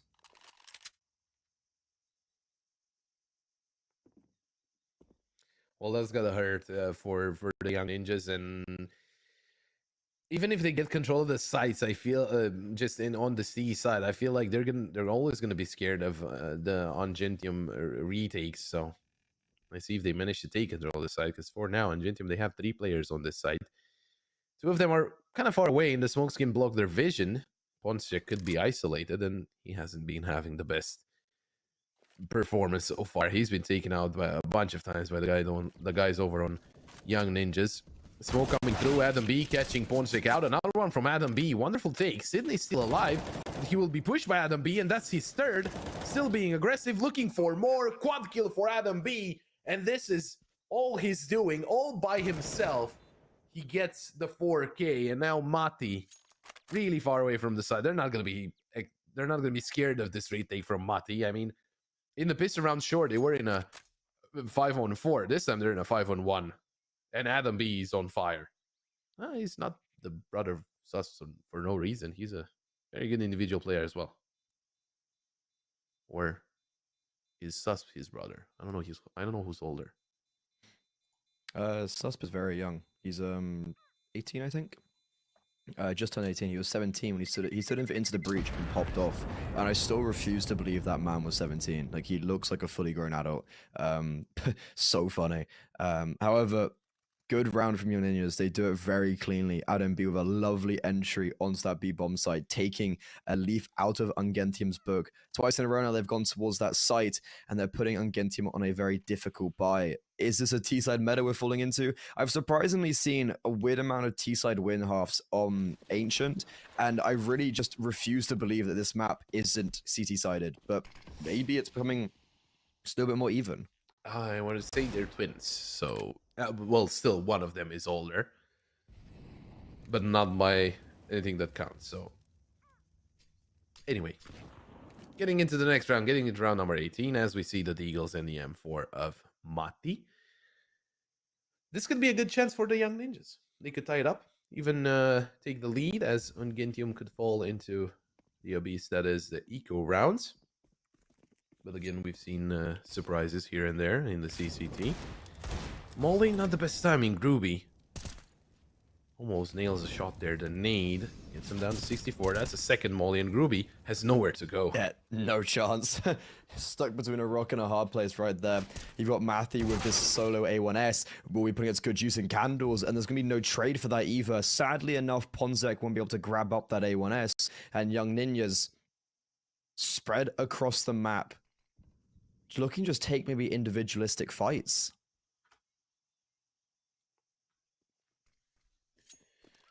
Trying to take control on the B side. The thing is, Maxter, he can tell his teammates that A is completely clear.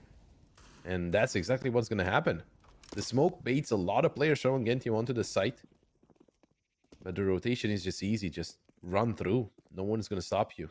All of the players from Ungentium, they have to rotate in through CT towards the site. If they go through mid, they'll find LNC. Through CT, they'll find Maxter. Oh, but can they find the frag? Pons check. Looking the right direction. Easy headshot from Maxter. Looking for more, but as he falls, aim is not the best. Adam B gets both of them. Again, Adam B just being on fire as he has been for the past few rounds. And Mati, once again, in a clutch situation.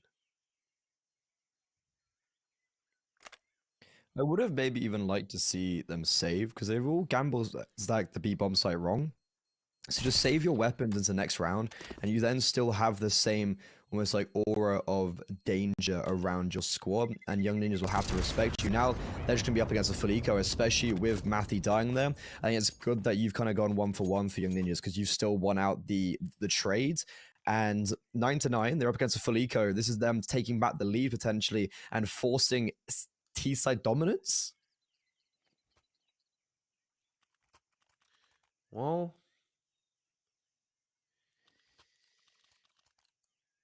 I'm really curious to see how Ungentium will answer on their buy round. I think that marks the moment that we can see what goes on into the remainder of the rounds. Because if Young Ninjas, maybe the pistol round was just a big mistake from them, and they will take measures to make sure that doesn't happen. But again, this is the map pick of Ungentium, and it all comes down to how the defense will react to the plays of Young Ninjas, right? And aggressiveness in mid with the USVs.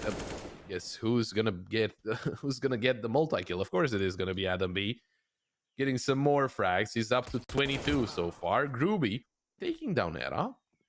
I mean, good damage. Felico getting 2 frags. It's not that bad. Maybe even more. Adam B have an absolute stormer, especially looking at that recent performance in the Misfire games. He was consistently unreal with a 1.50 average rating and was just farming up everyone that came in front of him. Definitely one of the better players in his roster. You got Nilo as well, though, that he's someone that has been performing consistently very good for this squad. And as well, Era on the AWP, he's really a strong figure. I think Era brings a load of experience to this squad from playing with Gamer Legion, and you've got a nice mix of new and not necessarily brand new Swedish players. So I think Young Ninjas have a strong future in front of them, especially when you've got the ability to throw the majority of your players out of wall, and they probably will stick when it comes to just pure fragging potential. Right now, not sending anyone towards any other parts of the map but B. There's 3 players here, 2 in Jaguar, 1 in Long. That one on Long is Matthew, who's claiming the AWP. First time we've seen it out in this half, 21-10. He is looking to rival Adam B as the victor. And Mati hesitating, but he What a gets the shot. frag onto Maxter. It felt like Maxter was already behind the wall. Seemed like it wasn't the case. Adam B nails the shot onto Mati, and that makes it a 4-on-4. They know there's a player inside cave. They might not know about the second player in Jaguar, but Era's just holding really far away.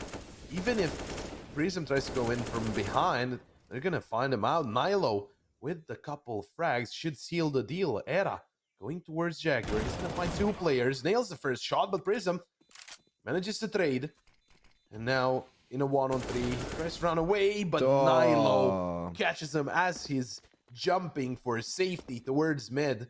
Young Ninjas, 11 for them, and they're not showing signs of stopping. I was saying how on Ungentium, we're going to see exactly what happens in the remainder of the match in the first buy round, and I feel like Young Ninjas, they have the feel for the map now, and Ungentium, I think it's going to be kind of hard for them to stop the young ninjas right now.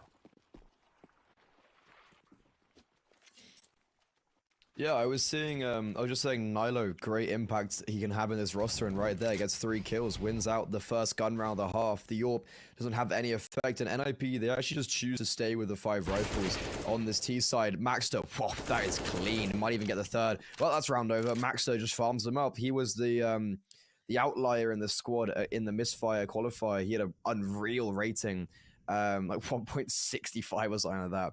And like in the 4 maps they played, and also was the one player that wasn't here. He had to the coach was standing in for him last time Ungentium played. So the fact that Maxter is back in the team for this map shows the already impact he's having. 18-10, trailing narrowly behind Adam B, second highest in the server. Sorry, third highest in the server alongside Gruby. And Ungentium, have they just hit a brick wall in their map pick?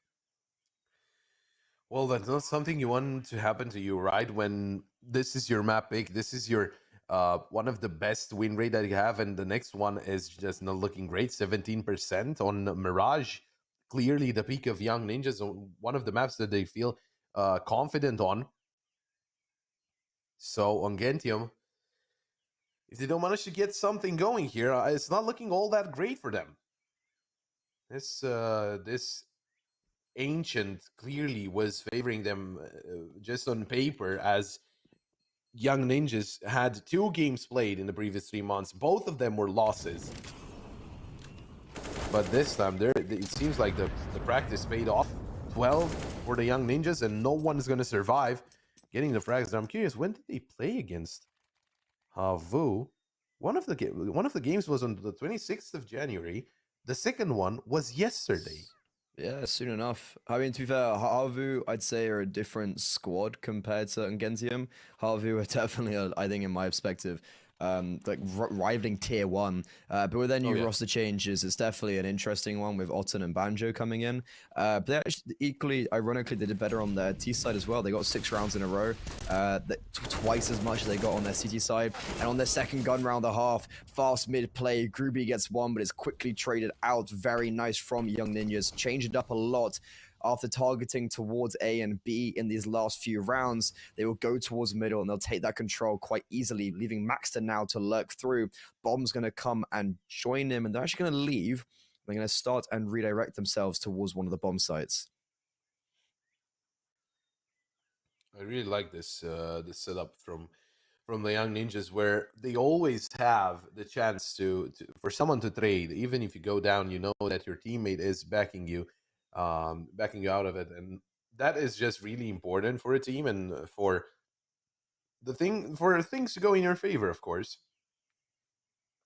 Now, it seems like Ungentium, they have the right idea. Peek here from Prism. Oh, timing era was not peeking in just yet, but he's holding the angle. Maxter is close by. They're getting ready to peek. And Maxter, ooh, that was an instant reaction. He saw Prism, boom, instant headshot. 4-on-2. And that just calls for a save right now from Ungentium. Nothing they can really get done here. Young Ninjas, they're just on a roll on this T side. Ungentium can't do anything about it. They're just getting mowed down on their own map pick in the second half. And the map was not looking bad at all at first. The map was looking great for Ungentium. But Young Ninjas, they had something else in mind. Ponschek all alone with an M4. He's alone on the A site, and he might be having some company soon enough, but that company doesn't want to hang out. You want to get him out of the round. Spotted. Yeah, that should be the end of Ponschek. Yes, it's the fact as well that they lost the pistol round after it was like, what, 5 versus 4 post plant. They had everything in their favor, and Ungentium swept through them. And then they lose that pistol round. It's 9-7, and they come through and win 6 rounds in a row, looking to make it a 7th. Ungentium finally taking their first tactical pause after saving nothing after that second gun round. Super dominance from the Young Ninjas. And they're look at their money as well. 5 players basically on 5 digits. Adam B has max money practically. and Mirage. If they go onto Mirage with this level of expertise, I think they should be looking very dire for the new unorged Polish squad. I even said this might be the start of the end after the pistol round, and they have just had nothing to say since. Yeah, that's gonna be harsh. I mean, the tactical pause comes in at a fairly good time, right? It was 6 rounds in a row for Young Ninjas. Maybe you can break the momentum. Maybe you can break their streak of rounds. But right now, you're playing pistols. This, by the way, that's been going so far with the pistols. One of the players from the Young Ninjas will just find multiple players, take all of them out, and that basically is the end of the round. Now, they are grouped up towards Cave with a couple of players. They do have Sydney as well. And towards the A side, Grooby's there to surprise them next to the 3. But Young Ninjas, they know the enemy doesn't have money. So we just need to wait for their aggressive play. Where will they show themselves and try and get info? That is the question. And they do group up with more players towards the A site. But again, Grooby with his MP9 can be the surprise here.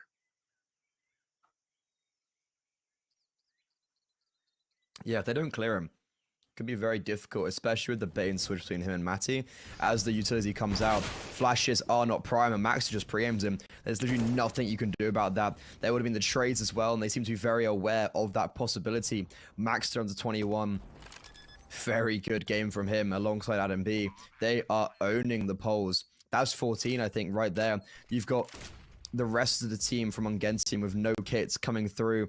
They're being smoked out. The utility, there's still so much more. Adam B's coming from behind as well.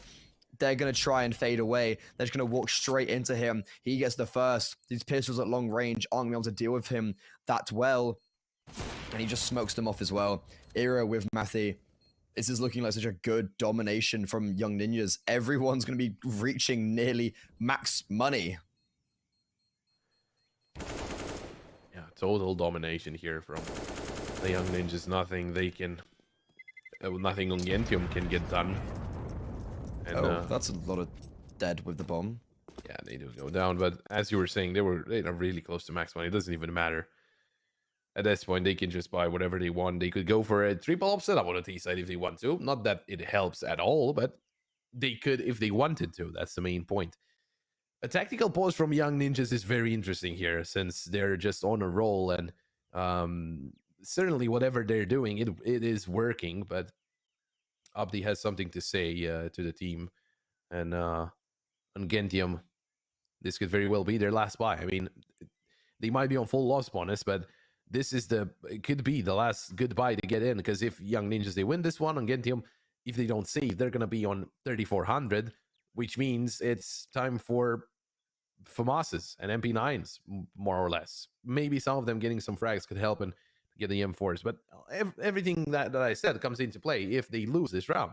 If they don't, and they start winning, and they get double digits and so on and so forth, well, it's going to be a long time until they get Young Ninjas into an eco.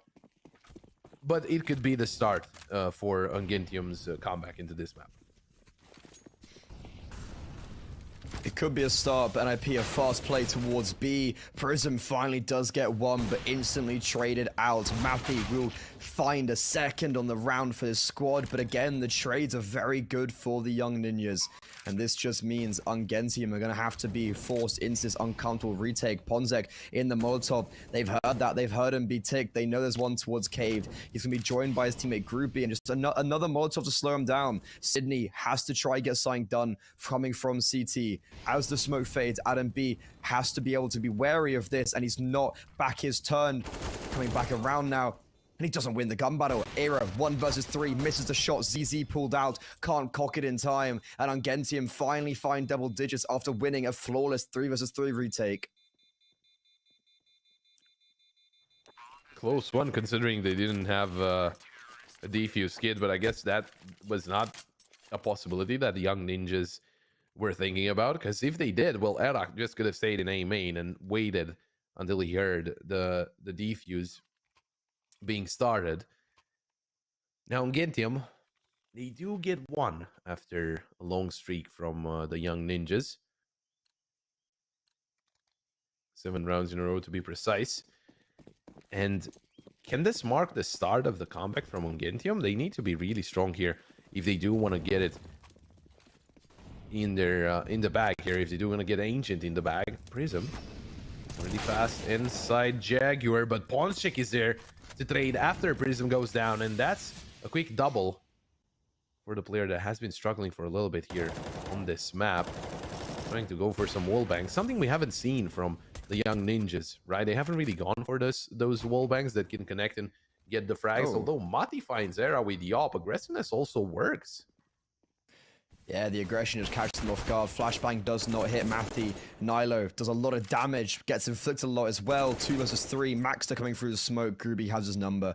I wouldn't be so sure about the comeback just yet. I think because especially how advanced the economy is for young ninjas, it's like they've got basically a buy for like 7 rounds now. They're just going to get the max. The loss bonus is coming up. They've got max money pretty much coming into this round.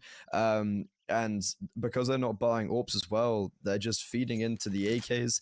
They might buy it, like Era has been AWPing, so they I don't know what they choose to do. But any kill that Nilo gets here is going to be very good for the economy.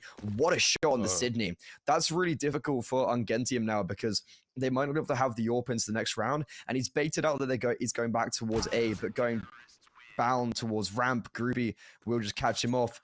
Saving the AWP, they will, because it was on the body of Era.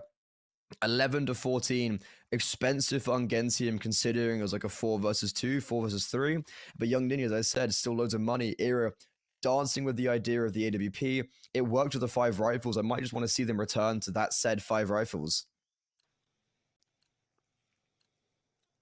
Nilo already dealing a whole lot of damage, as I said, with that AK and with low HP is scary enough for Ungentium because their economy is not that good still. We're still in the same position as it was when it was 49, as Young Ninjas winning this one means Ungentium, they won't have a lot of money, and the Swedes get to map point.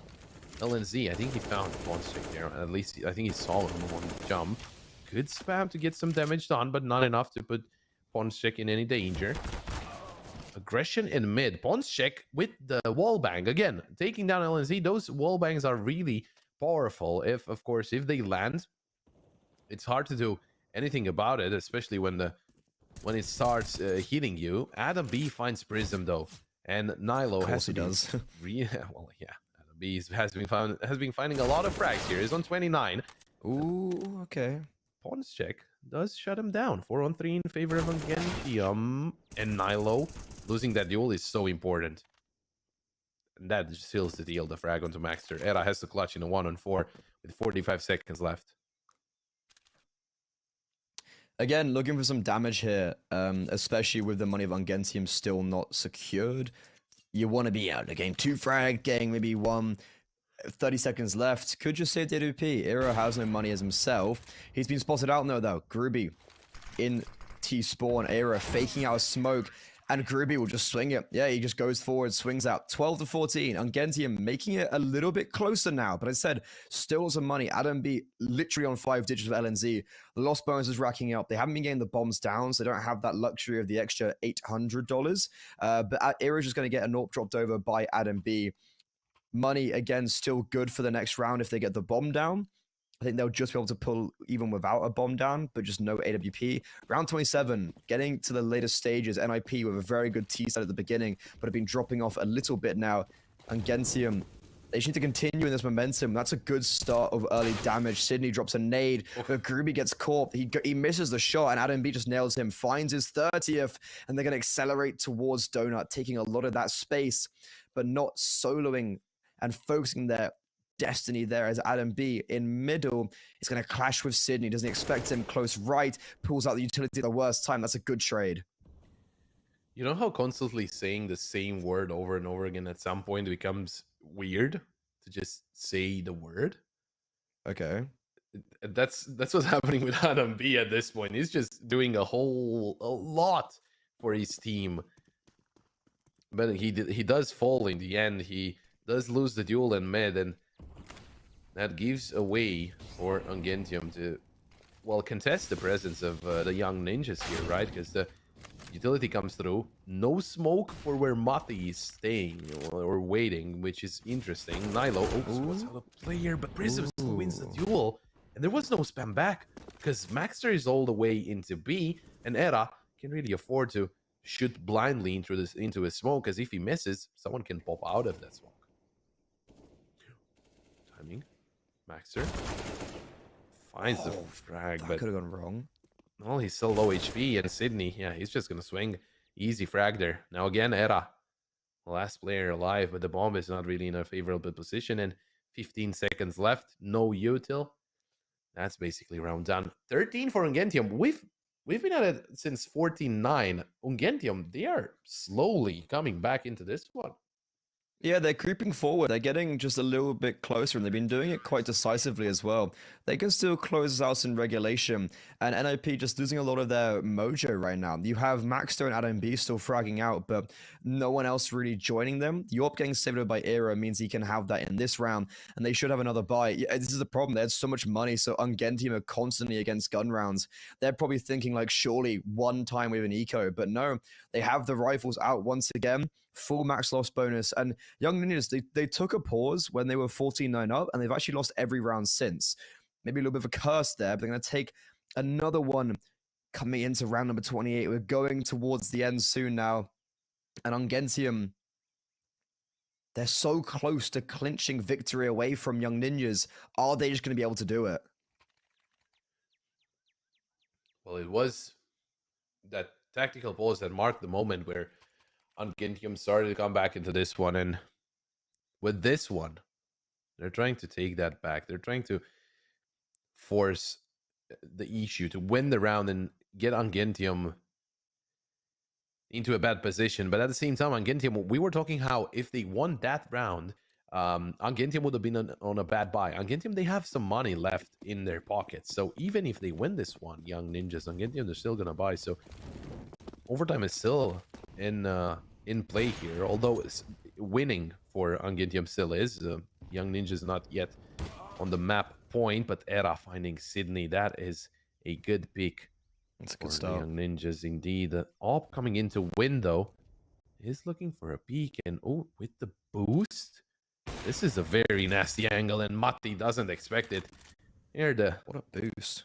yeah, near the leaves there. It's hard to see Era. Yeah, especially when it was so fast as well. You're not preempting that position. This could be NIP just so tantalizingly close was Ungentium, but Young Ninjas have just taken it back. Maxter, ooh, just get caught off guard. Bit of a weird timing there for him. Groovy comes around the corner just as he looks away. Groovy with two, still alive, taking a lot of damage, but the utility being placed is allowing him to get by. LNZ, the IGL, is at a pretty slow one, is trying to hunt him down. Here's the reload, but just about lets him go away. Look at this from Ungentium. They've got all three players on the A bomb site, and Adam B has just walked up towards B and has taken that space. Era holding the rotation so they can't get away, mostly for Ponzek, and the bomb should be making its way over towards Adam B, but Era with a great shot there, just holding the rotations. Well, he's gonna be caught off. If he gets the frag onto Prism, he cannot go back. He needs to go through CT spawn. He doesn't get the frag anyway, so he will just stop on the site dead. And they will get the bomb down on the B site. But Ungentium are going to go for this retake. Maxter is, or not Maxter, but Adam B is in a really good position all the way next to CT. The thing is, they're both coming in from mid. So he might be far away if LNZ just falls straight away. Needs to rotate into the site. LNZ heard the first bullet, but Prism finds the head of LNZ.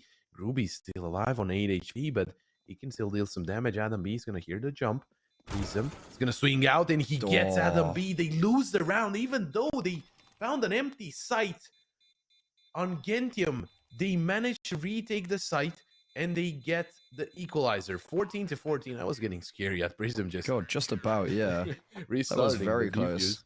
14-14, and we're going to need all 30 to decide the winner of this map, Freddy. Yeah, this is very interesting. That seemingly was a round for Young Ninjas. And again, they have a buy. They literally have had buys like the past 7 rounds, like I actually said. That's really kind of strange. money has run out though now. Unless they get the bomb down and they don't win the round or lose the round and they get the bomb down, they're not going to have a buy for the next. And UNGENTIUM somehow just still staying in it. A really nice comeback, and they might be able to just do it in regulation. Fast mid now here from the Ninjas. They're only just going to take damage onto LNZ. Nades don't quite land, and Groovy, who doubled up last round, will be looking to do it again, but Maxter is going to say no. Lovely headshot, and that's a big figure to have out of the server. Oh, Mati, waiting with the op towards Donut. Oh no, he looks in the opposite direction at the wrong time. Lucky to be alive, 16 HP, but the molly will just block him inside the temple. The bomb has to come through main, but look at this, the flank is already in. Prism takes down one. Nilo will trade, but Mati's still holding towards main. That's the bomb going down. Smoke coming through, Ponschek in the smoke here. 3-on-3, Ponschek will push out of the smoke and win the duel against Maxter. Is hold down to Nilo and Ira. Sydney, oh, not the best spray from Nilo, but he makes it work. Mati now in a 1-on-2, has the op, 16 HP. Oh, they're gonna push him, gets the first one, but Nilo gets the shot through the wall. That was way too close. Young Ninjas at the start, well, the start looked really good, but UNGENTIUM's reactions to what was happening on the map were wonderful, and that led to a 1-on-2 where Mati, if he managed to get around the corner, it would have been really scary for Nilo. 15-14, and they only have one map point to close it out. The money, even though UNGENTIUM have done so many rounds in a row, is actually quite low because of like how close some of them have been. So they have the AWP out for Mati, but lack of utility and MP9 on Ponzek, that could be the difference maker right now. Young Ninjas, they've given... So yeah, it's been a weird one of like, they've given UNGENTIUM hope, but then UNGENTIUM have taken it away, and now Young Ninjas have then taken that away. So it's been a bit of a back and forth affair, and we could be seeing an overtime right now. Era being boosted on the boxes. That's a huge kill. Prism falls. It's one of the A1Ss down. Great opening pick. Very similar to the last. He's going for a few more, and he'll find it. The flash comes in a little bit too late. Even dodges it. And they know where Sydney is. He's stuck between a rock and a hard place right now, but he still gets that first, swings out, can't get the second. Of course, it's Adam B. And Nilo, he's had huge impact when needed. Oh, that's got to be heartbreaking. For UNGENTIUM, that surely has to be heartbreaking. Unless Mati can pull off a miracle here, the 1v4 has the op in hand, so chances are not that low. Also, a smoke and a flash. No defuse kit, so he has to hurry up. No armor is the bigger problem. Nilo, just by not peeking there, just wastes a whole lot of time for Mati. Time is running low, and it is now number 30. Mati peeks out, but Nilo will trade, and it is 16-14 for the Young Ninjas. They win the map pick of UNGENTIUM, and I was thinking that's gotta be just heartbreaking. It was 14-9. They almost came back. They tied up, but as they tied up, Young Ninjas, they get 2 more and they close out the map. Yeah, one of the better maps for UNGENTIUM sadly does not go their way. We would have thought in this series this is how it would have gone, but that's a 4-map loss streak now for UNGENTIUM on Ancient going on to Mirage. It's one that Young Ninjas are very, very confident on, but still, they're on a 4-map loss streak. UNGENTIUM on a 4-map loss streak on Mirage as well. They're not looking as confident on this, and I think because Young Ninjas have won map 1, they'll be looking like the very far and favored in map number 2. But do not go too far, because we'll be bringing you that very soon after this short break.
Very complicated job, but I love simple things so much.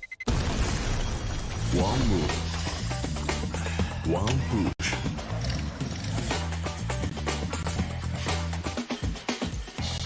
One touch.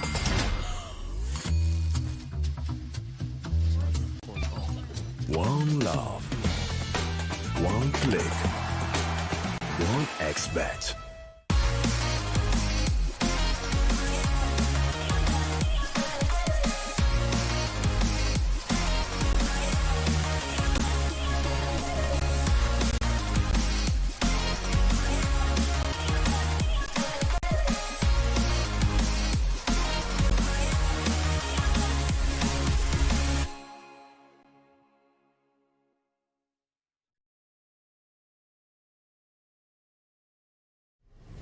Win up to $1 million with your CSGO esports predictions. Simply guess the kill scores of the 10 players in a CSGO match. The more you guess correctly, the bigger the prize. You'll need at least 2 correct predictions to win a prize.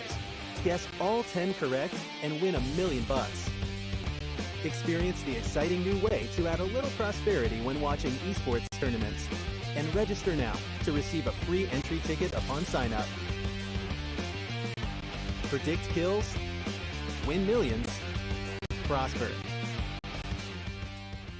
Are you sick of just opening cases? Join the events.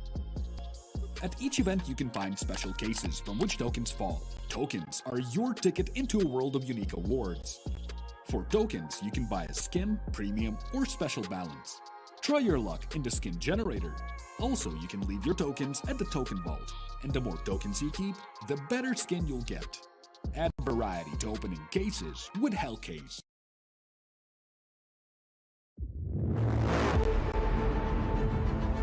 The hunger for glory feeds the desire, the courage to look for a challenge,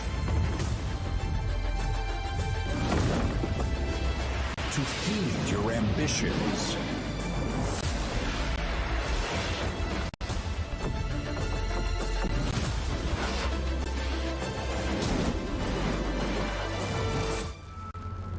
To reach for greatness.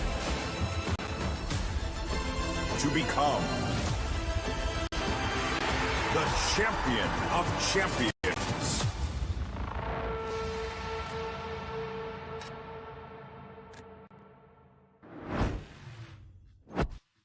Hello, all you beautiful and wonderful people out there, and welcome back to potentially the last map of the first round of the group stage in the CCT Western Europe Series #1. My name is Freddie Orgami-Rana. I am joined by Pop of Vlad, and we've already seen a T-side comeback from Young Ninjas, which almost got squandered, but at the last moment they took it back in the full 30 rounds. Onto Barrage now, which is a map that Ungentium most definitely do struggle on. This could be their 5th map in a row lost. Young Ninjas, last time they played it, a 13-1 Trick Legacy, and they might just be able to do something similar here on the T side. Well, the odds do favor them a lot. Make sure to check those odds out at cct.gg/1xbet. But it is the push towards the A site. Mati hiding under the palace. Oh, the flash was just perfectly timed. No one has any idea that there's 2 players on site. Groovy, that is nasty. The triple kill with all headshots, and that just ends the round in favor of Ungentium. What was that from Young Ninjas? I don't know. You I'm find a trying to... player in Yeah. jungle where there's no one defending the A side? What are you thinking?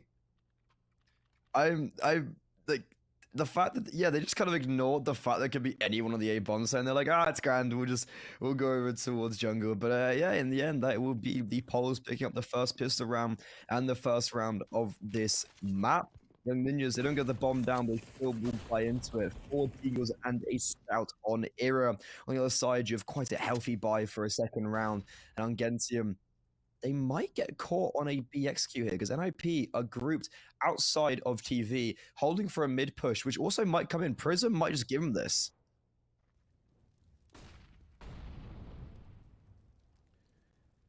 Well, they're looking to play at least taking control of B apartments, maybe for a play towards the B side. Technically, If they find pawns check, that's a free site. Well, not technically. It's a full free site because everyone is concentrated on mid. But as they take control of mid and get the info that no one is basically towards top mid, they're not going to be surprised that the play might go towards that B site. The smoke comes in. Flashes as well. Someone's already down. That's Maxer going down to Mati. Pawns check still behind the side, going down to Adam B. Nice headshots there. Nilo taking out Mati. That's an M4 down. They can retrieve it. There's no one coming in from there. Prism is still on the A site. Is this a save? I think so. You have no kit. You're locked up the bomb site. You've got one of your 3 players in connector. I think you're going to have to save this. And Young Ninjas, I don't think they even care if they don't keep everyone alive because they're still happy they've won this one. I'm just thinking, is there anything they can pick up? Ponzek and Matty, I think both of them had rifles. So one's going to go into the hands of Nilo there. On short, they shouldn't be able to save that because Sydney's already here. Nice little boost on from window. He's going to save that MP. What gun is it? Where is the gun, actually?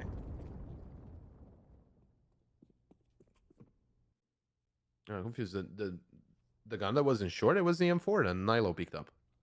Deep? No. Oh, okay. No, because I thought Nilo picked up the A1S that was on market. But either way, Young Ninjas with a really nice round there. A simple just B execute really, and they still have a very weird bite. Both teams are very weird. You know, we're still in this the age of, or the start of the game, so you have these weird force buy battles. But because they saved over some weapons, they have the FAMAS A1Ss and the saved MP9. Lack of utility though. You've got Prism and Sydney basically with full belts, Ponzek with Smoke and Molotov, but Young Ninjas can definitely work this and play the field to try force out as much utility as possible and make those executes easier.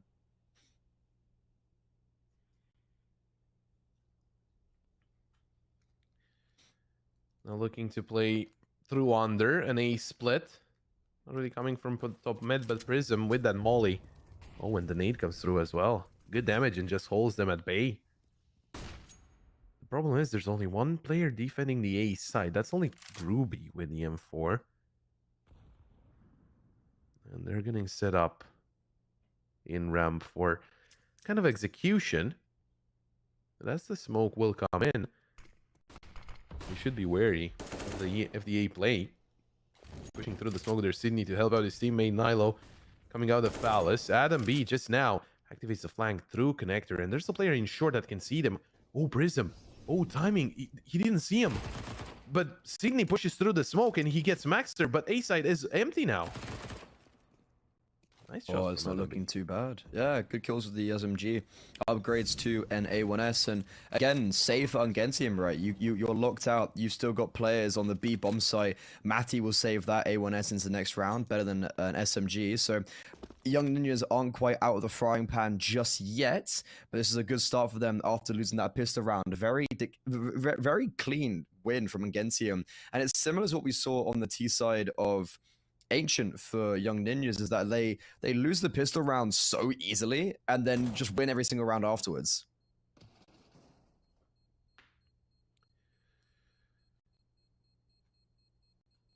Well, just force buying back and forth. Of course, we've seen those from time to time. As both of the teams do well on their respective force buys. It all comes down to which team will be the one to string 2 rounds together and force the other into an eco. Now in Ungentium, is there actually a reason to force into this one? I don't think so.